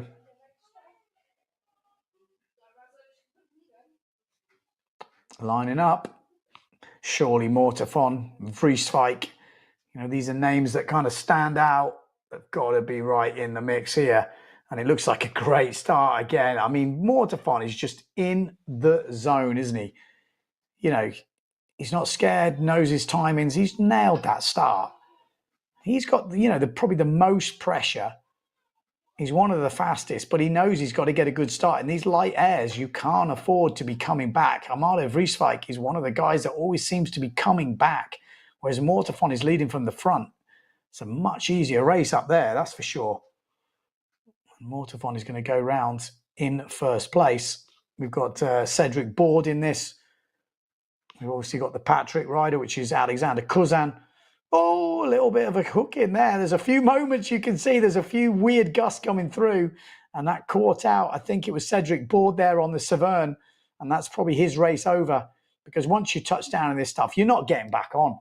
And, you know, people can complain all they like, but the skill is staying on the foil. That's the skill. That's where it's at in these light winds, keeping the thing moving. You know, it's all right saying, oh, yeah, but there wasn't enough wind to get back on the foil. Well, you shouldn't have dropped off. I mean, that's my opinion. I mean, interesting, again, to hear what you guys think, but that's the skill of light wind racing on the foil. It's all about staying on the foil. If you've got to take a different line, that's what you've got to do. You've got to keep that thing moving. But there we go. Alexis Mattis a little bit further behind. Struismar there. The Gastra riders. Fortune just behind them. We've also got Poggeman on that S2 Maui sails. He's in top 4 at the moment. Poggeman giving a good account of himself here. And guess what? Amade Vrieswijk has raced his way up to second place. He doesn't make it easy on himself, but he's got the speed. Imagine if he could be nailing that start every time. This is Alexis Mattis. Can't give up just yet, but he's not in a qualifying position. He's got Struismar, teammate, ahead of him, and then Poggeman ahead of him. So he's still got a lot of work to do here. Alexis Mattis right up there inside the top 10, but it's Mortefon, Vrieswijk, 1 and 2. Then we've got Kuzan. Then it looks like we've got Poggeman. Oh, and I tell you what, Struismar, that's it. It's over for him. He's off the foil. Good night. Say that's the skill. You've got to keep that thing moving, keep the momentum coming. And you can't say it's about weight. You know, you've got 100 kilos of Amade Vrieswijk out there in the front. This is the battle, though. Look at this. This is Cousin and Pogeyman, the German. Here he goes. Could this be his year? Throwing it down here. Going to be making the winners final. Top 4. Can't afford any mistakes here. He's got a hell of a gap. So just needs to keep it together. Him and Cousin. And it looks like they're going to make it. Alexis Mattis was giving it a go, but surely too far back now. Would need an absolute disaster or a freak of nature in terms of weather. He's giving it a go, though. Look at him down that bottom end, Mattis. I mean, he is really hoping, but it's worked out before. I don't think it's going to work out this time, but Mortefon will take the win in the end and get himself into another final. Vrieswijk, another final for him. Needs to make it count this time. And Pokemon, what a good result for him. Is that his first ever final? I think it might be. And then Kuzan in 4th place. Another final for him after that great escape in the first one when he overtook Nico Preen on the last reach. You know, think about it. That's what it comes down to. If that move doesn't happen, he's not in the final. He's in 3rd place at the moment. He's in another final. So you can only take your hat off to him and say, great racing. You know, he's making it count when he's not been in favourable positions.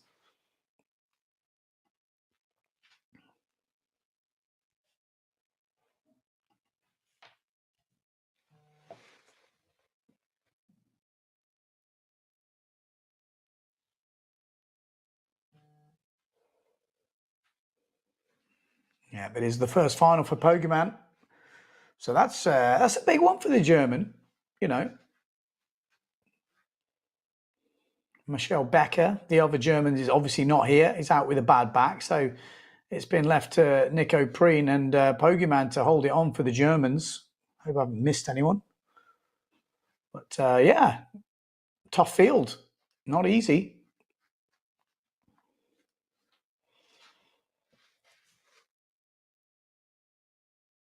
There we go. It is Cousin, Pokemon, Vrieswijk and Mortefon through. And now we've got heat number 6 coming up next. Second of the semi-finals. Jordi Vonk, William Hooper. We've got Mercer, Vanderberg, Yakino, Rakowski, Jules and Stallman.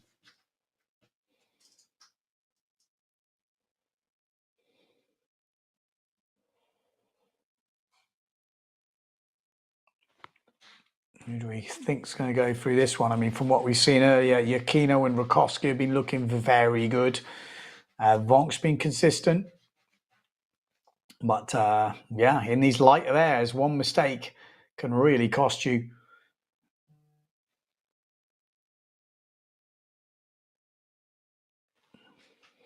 Here we go. Looks like Yakino down that bottom end. I don't think he's had a bad start yet.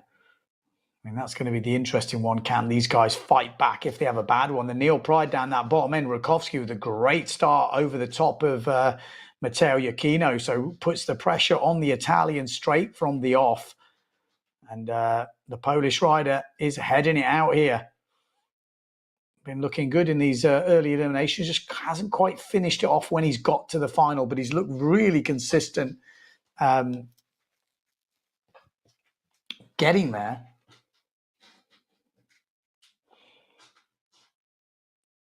Great fleet. Look at this. Tightly packed in light winds. We're going to see some problems here, surely. Maciej Rakowski round. Matteo Yakino round. Mercer round. Vonk round. It's on the edge. Then we've got one of the Patrick boys just further back, which is probably Hooper. Stallman, a little bit too far back at the moment. Jules, maybe a bit too far back. Vanderberg on the 0.7. So a bit of work to do for those boys. But definitely far from over in these lighter airs. One mistake can cost you massive. Huge. You just have to touch down, and that could be, 500 meters, 200 meters, 100 meters, could be anything. Lost. Matteo Yakino round. Rakowski round. Mercer. Hooper, Vonk. Still all to play for now. It's getting tight. Benoit Mercer has not stopped pumping. Almost like an IQ foil race. I like it. Keep that thing flying. Keep yourself in the mix. Do what you've got to do. Every meter you gain could be the difference. It might not be the difference now, but towards the end, who knows what that meter could mean. It's quite tense. You can just feel it. It's like just one tiny mistake, the door's open. Matteo Aquino, safely round. Maciek Rakowski makes sure of it. Oh, a little touchdown for Mercer, but Steen manages to pump his way through. And then Hooper and Vonk follow him. Still, it's all to play for as we come into the final mark, the semi-finals, Elimination 3 on day 3 of this Riviera Guadeloupe PWA Windsurfing World Cup, the first foil slalom event of the year. This is to make the 3rd elimination final. Top 4 will qualify. All those guys in your picture right now cannot make it. Only 4 can make it. They can't afford any mistakes. And it is Matteo Aquino round, Maciek Rakowski round, Benoit Mercer, and going on the inside is Hooper. Oh, he's made a mistake and Vonk is through. Look at that. Vonk was there ready to pounce. Just needed to stay out of trouble, and he did just that. Oh, I didn't see that happening. You never know in this game. And that is how you've got to play it. You know, it's all right risking it, but you've just got to be there. If there's a mistake, you've got to be there to take the opportunity. Another great race from Matteo Aquino, though. Ridiculous stuff. 35 years old. He's had 45 wins. 4th last year, was he? But Vonk is going to be happy with that. A sigh of relief, I reckon. Maciek Rakowski through Benoit Mercer. Really worked that one. I think thoroughly deserved it. He's made himself a final. I don't think we do have a women's final. I think they could do a maximum of 5 eliminations a day. So it will be Justine Lemaitre that's leading after day 3, with Lena Erzin in 2nd, and maybe Mal Davico still in 3rd. We'll have to give you an update of those results when they come through. Oh, so they are going for a women's. Okay, so I maybe read the wrong information then. So it looks like we are going to go into that women's final. So it sounds like they can do more than 5 a day. But, what happened there? Kind of maybe just jibed into that. Oh, yeah, just down that swell. A little bit of a backwind.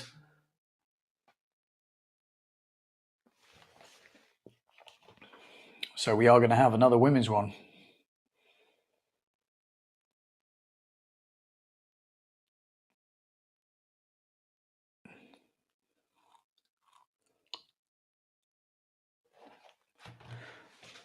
Okay, here we go. Same guys, same girls, I should say. Bobby Lynn, Blanca Alabau, Tess Samet.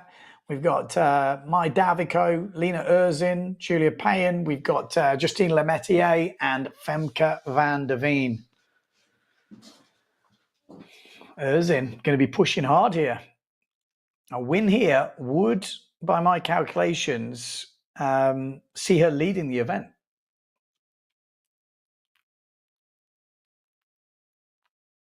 I mean, she'd be on level points, but I think she would win because she won the last race.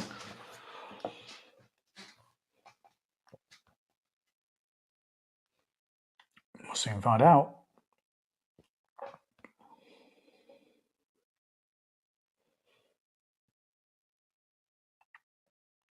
Here we go. Is it going to be a good start? Keep it clean. Yes, it looks like it is. Great start on the starboard there from Lena Erzin. She's putting the pressure on, isn't she? Lena Erzin knows what it takes, and she is going to push Lemaitre hard, but Lemaitre is really trying to put the hammer down on this first reach. Oh, it's a general recall, is it? Well, if it is a general recall, I think Erzin might be in a bit of trouble here because she definitely had the best start. Okay. Well, we'll have to wait for the official confirmation here.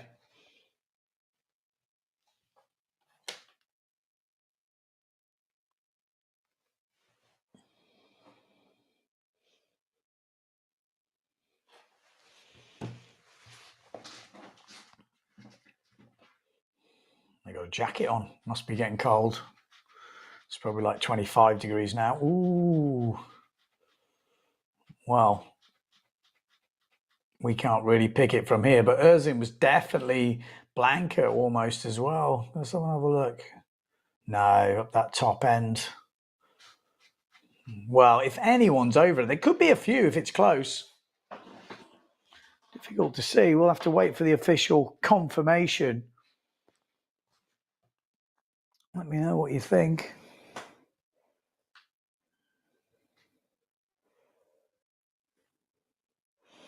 It's interesting. A lot of people saying there's lots of seaweed and whatever. But the thing is, I always think when you look at this type of stuff, you've got to look at the winners, the leaders. They seem to be doing it time in, time out. You know, Matteo, 2 wins out of 2. Mortafon, 2 seconds out of 2 seconds. You know, like that ain't luck. You know, how are the best guys avoiding all the seaweed? You know, maybe there's skill in it. You know, if it's down to luck, you would see some of the best guys not doing it. So I don't know. It's always an interesting one. I'm not saying it's not out there. We can see it.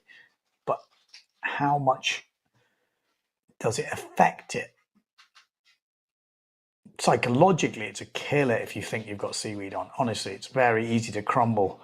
And then you feel like you're going slow. But maybe if you're mega quick, it doesn't affect you. But then that's the skill. You know, like that's the skill when something's not going right to still come away with the goods, you know. I think it is interesting. Again, do we want all clear water? Yes. But it's not like we, by the looks of it, I'm just saying from visually, it doesn't look like it's causing too many problems.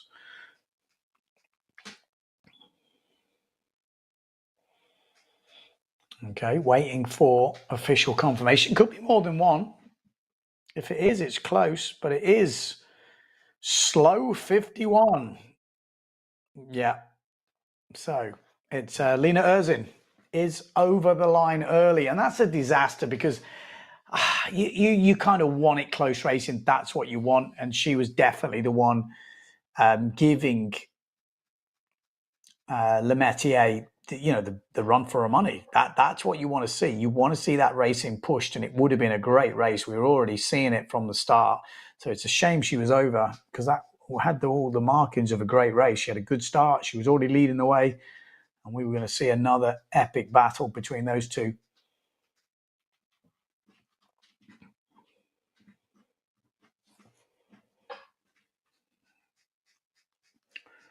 I think this will be the last elimination of the day from what I'm hearing. So we've got this women's final, and then we've got runners-up final and men's winners final, and that will be it. And then we will have our leaders at the end of day 3.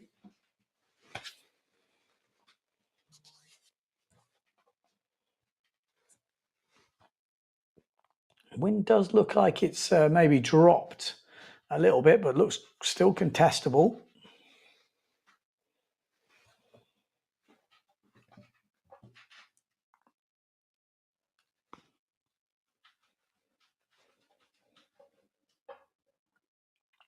Still foiling around. Obviously, they're all on pretty much their big gear from what I can understand.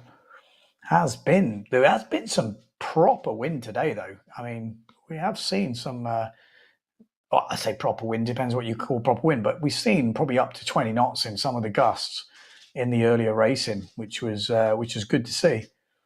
But still the same winners, still the same leaders, time and time again.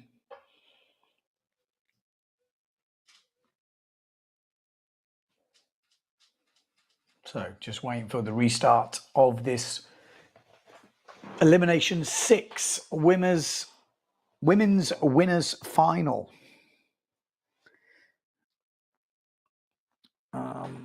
Tyon says, looks like the wind is dropping. Yeah, I would agree with that. I mean, it's difficult. Certain angles makes it look lighter, but it does look light. We'll soon find out when they start to race, but it says 6 to 10 knots. I mean, that's pretty light, isn't it? 27 degrees. Coming from the east, there's not much swell around. It looks very light. It almost looks like they're struggling to foil as they're coming into this start boat, unless they're a bit early. Oh, it looks, they were a bit early, aren't they? They're trying to slow down. It's a good start, though. Everyone's getting clean away. A good start from Lemaitre in the middle on the Patrick. A good start from my Davico as well on the other Patrick. We've got Blanca Aalvaa, a good start on the line, but not so much speed. And then we've got Femke van der Veen up this way a little bit closer to us. But my Davico going very well, either in the middle or down the bottom end. Maybe Justine Lemaitre. It's difficult to tell those girls apart when you look at it like this. So it's Lemaitre closest to us and my Davico at the top end. But Mai's got some speed here. Might even go into this first mark in first place. I'll tell you what, she is going to go in first place. Really good speed from the French rider. Lemaitre, though, great jibe. Just using that slingshot to good effect there as she slingshots straight past Davico. Third place is Van der Veen. Then we've got Bobby Lynn. Looks like Blanca Aalvaa.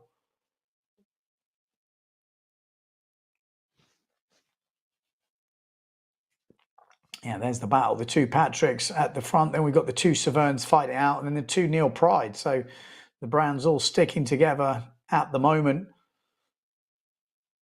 But Justine Lemaitre, I mean, not having Lena Erzin in this race has made a big difference.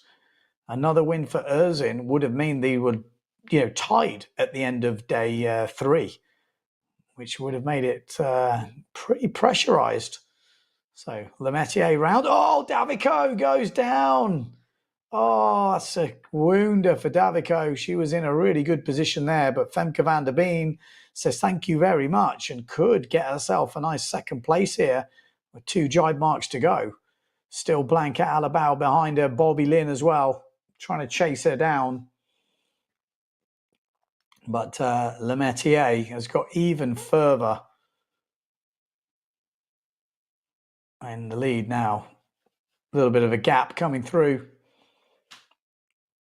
Like I say, just 2 jibe marks to go. Just need to keep it nice and solid. High and dry is the order of the day.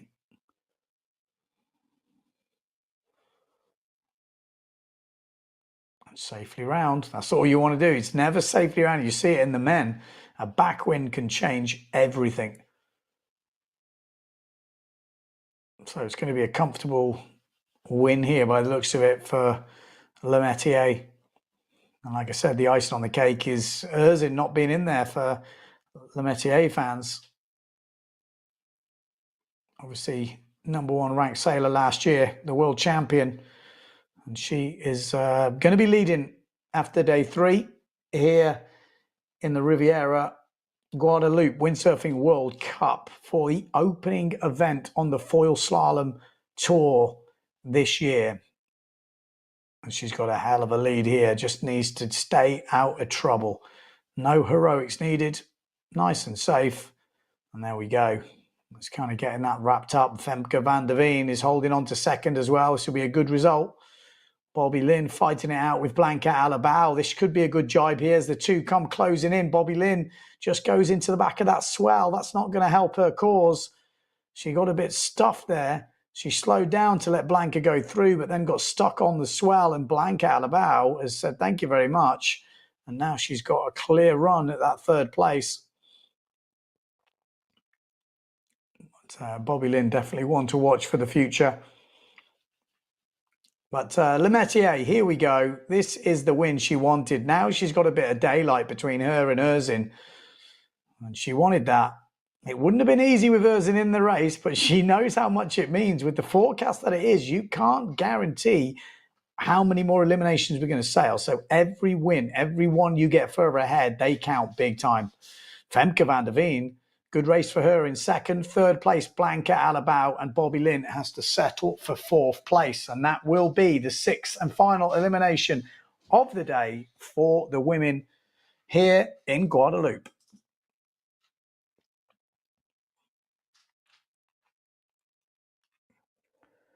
So some good racing by the reigning world champion, Lemaitre.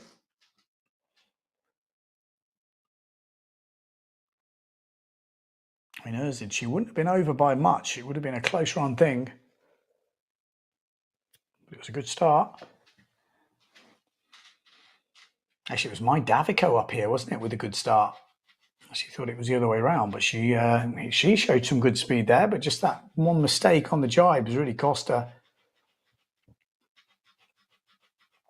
Yeah, there it was. We've seen a few of the guys go down on that jibe mark. It seems like it's quite tricky.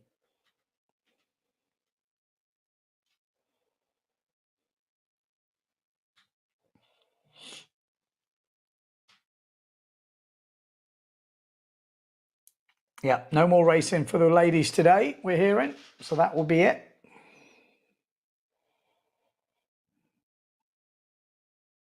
As we go up to the runners-up final of the men. Who have we got in this, I hear you ask? Well, we've got everyone who didn't make the final. We've got Mattis, Fortune, Struismar, Board, Storman, Van der Berg, Hooper and Jules. All in this. Van der Berg with a good start in the middle on the 0.7. Looks like we've got Mattis, and that looks like Stallman down this bottom end. So Stallman on the GA, then we've got Van der Berg, and then we've got on the Patrick, we've got Hooper. She's got 3 GA riders in this. Also got Fortune on the duotone. But Hooper flying in the middle on the Patrick. I think he's going to go around in first. He is. So Hooper round in first. Fortune pushing hard in second. Great jibe from the young Guadeloupean. And Alexis Mattis is not giving up on this as well. You can see there's a couple of light spots there. Obviously, different guys gambling with different front wings. Some of them have got bigger front wings, but they're obviously a bit slower, but got more power.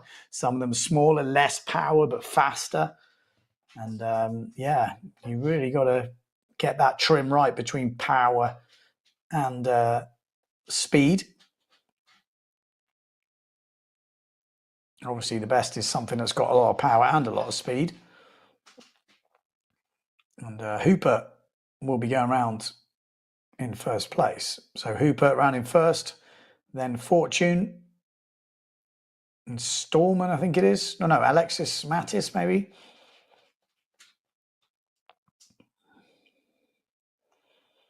Say we've got such light winds, and we're seeing, you know, great racing where you don't know what's going to happen. You know that something could happen. It's not always guaranteed, but there's always that, well, it could. It's never over until they've crossed the line. And I think that light wind foil racing, you know, it's hard to create that. We've got 2 jibe marks to go. This is, I think, the third and final elimination of day number 3. A win here would be a 9th place, so single digits. And this will be Fortune's probably best ever result, I would imagine, if he finishes 10th, which would be a 2nd place here. That's not to be sniffed at when you're, you know, 18, 19 years old, to be putting in a top 10.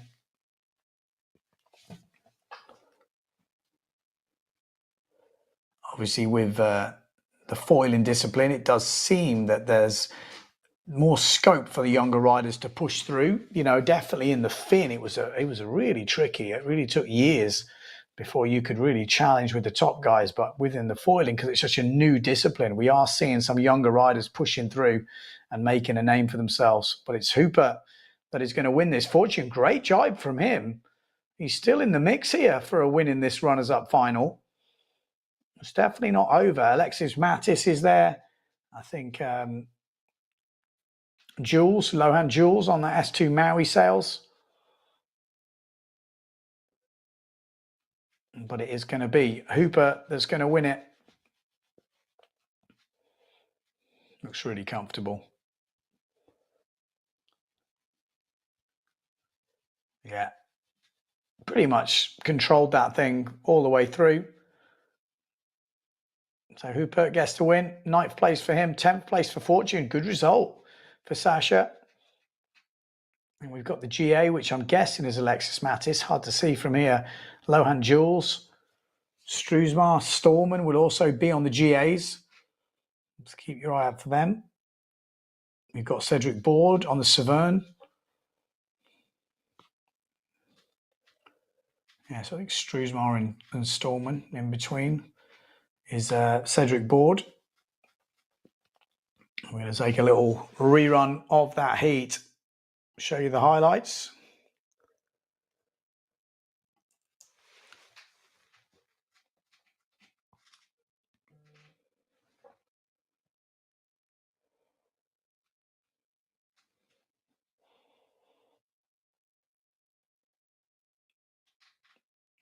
Yeah, it's not so bright sunshine over there today, is it? A little bit darker. But great to have some racing. Great to finally get off the board, see what everyone's got, see where all that training's gone, to see if we've got any new guys in the mix. And we definitely have seen a few guys that have speeded up over the winter, which is great to see. And obviously that's going to change in different conditions. I'm excited to see that throughout the year. This is obviously just the first stop of the tour. How much... I mean, you always want to kick off the year with a good one, but here we go. Elimination 3 final. Pierre Mortefon, Amado Vreeswijk, Lars Poggeman in his first ever final. We've got Alexander Kuzan. Again, he's having it, isn't he? Matteo Iachino, Maciek Rakowski, Jordi Vonk, and Benoit Mercer. That's your final. Elimination 3. Poggeman, whichever place he comes in this final, it will be his best single result on the PWA Tour. So he really wants to throw it down. Is he going to go for it? Surely. Maciek Rakowski, Amado Vreeswijk. These guys have made both finals so far. This is the third final they've made, but they've not quite got it together in the final. Could this be the final they get it together? Will Mortefon get another second place? Will Iachino win another bullet, or could it be a switch around? Here we go, all playing out down that bottom end, a little bit of a squeeze, and it's another great start for Matteo Iachino. He is really on the money right now. Matteo Iachino is in the zone, and it's a great start, but Pierre Mortefon is going to push hard now. He knows he's had 2 second places. He knows Matteo's had 2 first places. He needs to make the difference now. They've got to start pushing. Consistency is okay, but you've got to start putting the bullets in. You can't let your opponent take 3 in a row. And Matteo Iachino feeling the pressure here. He's already out of the harness and pumping, so Mortefon has got the advantage. Yeah, Mortefon has definitely got the line here. Maciek Rakowski's also got a nice line coming in, but it is Mortefon rounding first, Matteo Iachino in second, then Maciek Rakowski, a really tight jibe from the Polish rider. It's close behind him as Benoit Mercer is bouncing around all over the place, and it is definitely light as the guys are trying to keep it going, but out in front, it is the same 2 guys, and it's Matteo Iachino that has done the damage on that jibe. He's got a lot more power coming out, and he is now leading once again ahead of Pierre Mortefon. Psychological differences here. But look at this. Alexander Kuzin, we just said it. He nearly got knocked out by Nico Preen. He managed to scrape that 4th place in the early rounds, and now he's in the final, inside the top 3. He's 3rd place overall. He's done that in 2 rounds so far. She only narrowly made it out the first round and then nailed it in the finals. Amazing stuff. It's not over yet, though. Far from it. Amado Vreeswijk coming back. Benoit Mercer coming back. We've got Maciek Rakowski. He's been going around the first mark in a good position, but then kind of dropping back after that. Let's see what he can do towards the end of this race. But there's only one man that is just absolutely on it today, and it's this man, Matteo Iachino. He has been in absolutely devastating form today. He is just looking so cool, so calm, so fast. Everything just looks relaxed. Pierre Mortefon as well, 2 second places for him. These guys have just been, well, in a league of their own so far. Could there be a difference towards the end of this race? Could Mortefon take a win? He's got a bit of work to do here. Cousin in 3rd place. Oh, Maciek's gone wide, and he's opened the door for Benoit Mercer and Amado Vreeswijk, and Maciek Rakowski's off. He's off the foil. Oh, you can complain all you like, but that's a mistake. That is a mistake. Oh, you've got to feel for him. He's been right in the mix every time. He just can't quite get it together. Oh, it's a shame for the Polish rider, former world champion. He's making the finals. He's being consistent, but he just quite hasn't got that magic at the moment. But one guy has got the magic, Matteo Iachino, looking for another win. Mortefon's going to give it a go here. Mortefon going a little bit wide on that jibe. He's maybe going to take a lower line, but it's going to be difficult to overtake the Italian. He's just got some decent speed at the moment. Good tactics, super consistent. You know, Mortefon give it a go down there, but he's already given up. You can already see he's going back upwind again now. He had a little look at it, maybe hoping for a mistake. But Matteo Iachino has had a flawless first day. He couldn't have dreamt of better result than that. 3 eliminations, 3 wins. Matteo Iachino is leading the Riviera Guadeloupe Windsurfing World Cup and leading the World Tour right now. What a day for the Italian. A great day as well for Pierre Mortefon. Far from out of it. 3 second places for him. And what a day for Alexander Cousin. He's had some great escapes today. And he'll be in 3rd place in the overalls. Amazing stuff from the Frenchman. And then Benoit Mercer 4th in that. And then 5th place, it looked like a Mardo Vrieswijk just going over the line. And then we can't really see the other places. But some great racing in some super light wins.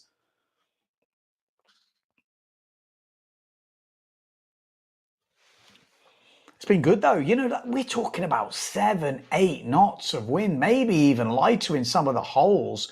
But, you know, this is what we have to do. That is what windsurfing has to do. If you can't guarantee racing results, who the hell is going to have an event? You know, this is it. You've got to be able to race and you've got to be exciting in light winds. And this has definitely got it. Matchek came in quite tight there. Oh, yeah, no, he looked like he hit the rope maybe. I think it looked like he hit the rope. Did you see what happened? As he came into the mark, he was coming in quite tight to the mark, and it looked like he lost all his lift. Could have been seaweed, could have been the rope, but he definitely lost something. Maybe that's what he was shouting about. It makes sense. Definitely something happened to him there. But again, you can look at it different ways. He's coming in tight. Maybe he shouldn't have been coming in tight. You know, you're coming in close to the mark. He didn't give himself the angle. Again, everyone will look at that different ways, but that's unfortunate. Or is it? That's the question. Look at that. There we go. Looks like that will be it for the racing today. Good setup though, isn't it? Finish line, straight on the beach. Get the pina coladas on. No, I'm joking. You're not going to be having pina coladas. Maybe some sort of rehydration drink. Phil says, top 3 sailors on the same kit as last year. Coincidence? Great coverage today. Thank you. There we go. Results from the last one. Matteo Iachino, Pierre Mortefon, Alexander Cousin, Benoit Mercer, and Mardo Vrieswijk. And it was Lars Poljeman in 6th place. Jordi Vonk in 7th. And Matchek just gaking to those finals, but just not getting it together. Be interesting to hear what the guys have got to say about how the racing, how they were finding it. Because that is probably some of the lighter racing they've ever done on the PWA Tour, maybe. In that last round, it does look like, you know, they're on the edge. Again, I've got no problem with that. I think it's good to watch. You know, they've got to stay on the foil. That's the key. That's what light wind racing is all about. You know, there's huge tactics in that and different lines you have to take. If you're taking a tight line and you're making yourself jibe in a funny position, that's not going to be easy to stay on the foil. So you've got to take that into consideration. And yeah, it's not just a to B blasting race. This is racing. There's tactics involved. There's whole other sorts of things going on. But you've got to bear in mind, if it's light winds, you can't put yourself in situations that you would get away with if it was windier. You've got to change your tactics for the wind. We got Taspo saying, hats off to Matteo. Great performance. Best of the best. I mean, it's hard to fault him today. Absolutely flawless.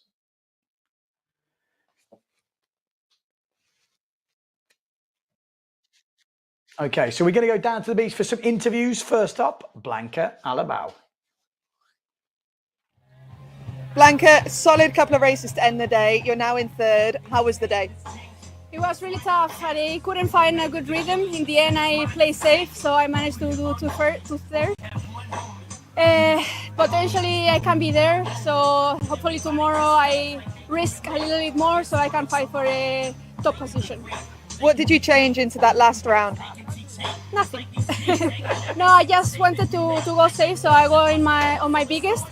Probably on the 7th I could be faster, but I didn't want to risk too much because I didn't start as I wanted, so I just wanted to do it safe. Congratulations and good luck tomorrow. Thank you. Yeah, interesting. Blanca Aalvaa up into 3rd place, just 1 point ahead of Femke van der Veen. Bobby Lynn in 5th, and actually Mike Davico is actually down in 6th place. So a kind of a run of the bad ones in those last couple of eliminations, 6, 6, 6, and that's what's put her down there. So really close racing in the women, though, just a couple of points separating. But at the top of the tree, Justine Lemaitre with 4.8 points, and then Lena Erzin with 7.4 in 2nd place. So that is the way the women is looking at the moment. Just looking at the men coming in. Maciej Rakowski dragging up his gear. But before we do that, we're going to have a word with Lena Erzin, 2nd at the moment in the overalls. Lena, talk me through race 5. Yeah, I had a really good start and then just managed to hold on till the end. It was a fun fight with Justine. And yeah, it was good to end the day. It was probably the closest race of the day. What gave you the edge over Justine? I think it was a good start and then we were both pushing, so yeah. Is that as good as racing gets? What? It's really nice to race like that? Yeah. I love tide racing and I hope in the next day we get some more. Good luck for the next days. Thank you.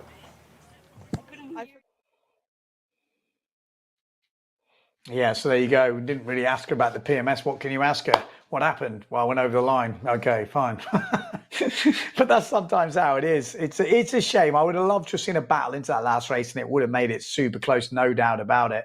But Lemaitre is leading right now, and a little bit of a cushion with the discards coming in. You know, that extra one at the end will make the difference. I'm sure of it. I'm sure of it. And we're going to do a lot of racing in the women. You know, every round is a final result. So things can change very quickly if you have a bad run of form or if you have a good run of form. So we keep an eye on that. We've got 2 more days of racing to come. And you imagine we have 2 more days like today. That's 9 races for the men. It would be, 15 for the women or something like that. So, or maybe even more. How many had 6 today? Sorry, no, 6. So we would have 18 races. So there's still plenty of races to go and anything can happen. We don't know what winds we're going to get. They are talking about a little bit of rain on the forecast, pretty much similar to the forecast we've seen today. Okay, we're going down to the beach. We've got another interview lined up, and this time it is with the 4th place rider, Femke van der Veen. Looking at me. Okay. Femke, what a race to finish the day. Talk me through it. Yeah, finally I had a really good start and I took a bit of a risk with taking a bigger sail, but I think in the end it really helped me to get through. So I'm quite happy to finish the day with a good race. What size gear were you on? I was on the Severn Hyper 8 meter, which was working perfect. And which front wing? The big one, the 550. And you think this was a really speedy combo? Well, I think the smaller combo is faster, but for this wind conditions it worked really great. And was that your highlight of the day? Yeah, definitely, because the day really didn't start well for me with an over early and one where I was really underpowered. But then I was super happy that the wind finally kicked in. And then with some high wind races, I got a bit into the flow, enjoyed racing more, got more happy. So I think it's going better step by step. So I'm quite happy to finish the day this way. Perfect finish and good luck for tomorrow. Thanks. Thank you. I mean, it's pretty interesting. If you're into, maybe you're not into foil slalom race, just into foiling, and you listen to their big front wing, a 550. Like, I'm not a massive foiler. Definitely not into foil slalom. I've never actually done proper slalom on it. But when you listen to 550, that sounds tiny.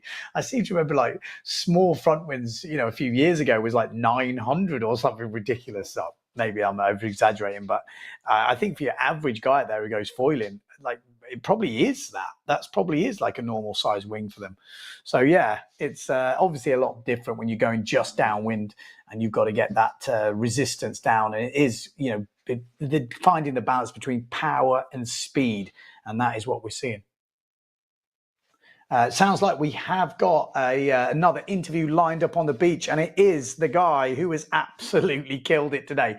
3 wins out of 3, leading the event, leading the tour. It is Matteo Iachino. Matteo, it's the same question as before. It just doesn't get better than this. How's it going? Yeah, it's going great. I mean, I think I never had a start of the season like this, first day of the season like this, so I'm super happy about it. 3 bullets in back-to-back, and with 3 different sails, so really happy about it. So what gear have you used today? Yeah, I was on 9.0 the first hits, but I had the first final on H8, and then the second elimination I was all the time on 7.0 with the medium front wing, and then back on the biggest gear on the last elimination I was on 9.0 also on the final. It was really light, the final. But the gear seems to be working really, really well. Are you also excited for the rest of the event? Yeah, of course. I mean, it's gonna be fun. I hope we are gonna get again some nice conditions like we had in the second elimination. The 7.0 full power was fun, and yeah, it's a beautiful place. We are racing in board shorts. It's nice temperature, nice people. So gonna be happy. Was there a specific highlight from today? I guess the second final was really cool. 1 on 7.0. Why? Yeah, because it was windier. We were going faster, so it's more fun. And I'm going to call it there. Thank you very much and good luck tomorrow. I thank you very much. Cheers. Yeah, there you go. Everyone likes racing on the smaller gear, but 7.0, it's interesting. So Matteo Iachino on 7.0 today. He's been on the 8.0 and the 9.0. So we have had a mixture of conditions, and that kind of says it all. Usually when you see guys winning a race, and I think that's what he's kind of alluding to, is like you don't usually be, you know, someone has a sweet size or a sweet spot, whereas he seems to just be in the groove, whatever gear he's on. So I think that's pretty, you know, a good testament to he's all tuned in and ready to go for this season. And as he said, I don't think he's ever had a good start to the season like this. Usually is a bit of a slow starter. He's usually Mr. Consistent, but he's definitely been consistent today. So that seems to be the overalls at the moment. So the overalls at the moment, Matteo Iachino leading with 2.1 points. That's kind of crazy, isn't it? Pierre Mortefon, second place with 6 points. These guys have been crazy. But then Alexander Cousin, we can't write him off. A third, a sixth, and a third. And the 2 thirds, what's interesting about that is both of those times, he was on the edge to getting knocked out in the first round. He came back from the dead to overtake Nico Preen in the last one. And I think on the first one, he overtook someone to make that final as well. So pretty incredible. He's up in third place in the overalls. Jordi Vonk's solid. He's got worse today, though, 4th, 5th, and then a 7th, but he still made every final in 4th place. Amado Vrieswijk showed glimpses of what he's got, a bit like last year, you know, a little bit sporadic, over the place, but we know he can definitely do it, but he's just got to get it all clicked in. It hasn't quite gone his way today, but still in 5th place. And Maciej Rakowski, same story, all finals again, but 6th and then an 8th and an 8th, so 2 last in both of those finals. And that feels like one that got away, I reckon, for Maciej. But still in 6th place. He's been consistent, looking good. A point behind him, Alexis Mattis. Again, a bit of an up and down there, 3rd, 11th and a 9th. He's got William Huberts in there in 8th place, Benoit Mercer up into 9th. And Sam Struismar at the moment in 10th place. And a special shout out to Sasha Fortune, one of the youngest in the fleet, I would guess. He's one of the young guys. Right up there in 11th place, and then Scotty Stallman in 12th. So that is the overall rankings. Here's the women's rankings. Like we said, we've just been through those, but women's rankings, Justine Lemaitre, 4.8 points leading the way. Lena Erzin in second with 7.4 points, and then a big gap to third. Blanca Alabau on 19 points. Femke van der Veen on 20 points, so just a point back, and then 2 points behind her. Bobby Lynn, like 22 points, 23 points, Mai Davico, and then Tess Samet, 30 points, and then Julia Palvin on 37. So I'm not sure if we've got any more interviews. I'll wait to hear, but I guess we are getting towards closing time. Okay, over there in Guadeloupe. But that will be it. And that wraps up, I think, day number 3. I don't know if that, I think that is us. And waiters are here. Okay, so we are going to wrap it up, and we're going to show you, if you have just tuned in, maybe you've missed, you know, some of the action today. We're going to end it with the highlights from today. We've had excellent action. I think Matteo Iachino said it all. 3 finals, 3 different sails, a mixture of conditions, a great way to finally kick off this event on day number 3. Join us tomorrow for day number 4 at the Riviera Guadeloupe Windsurfing World Cup. We'll see you then.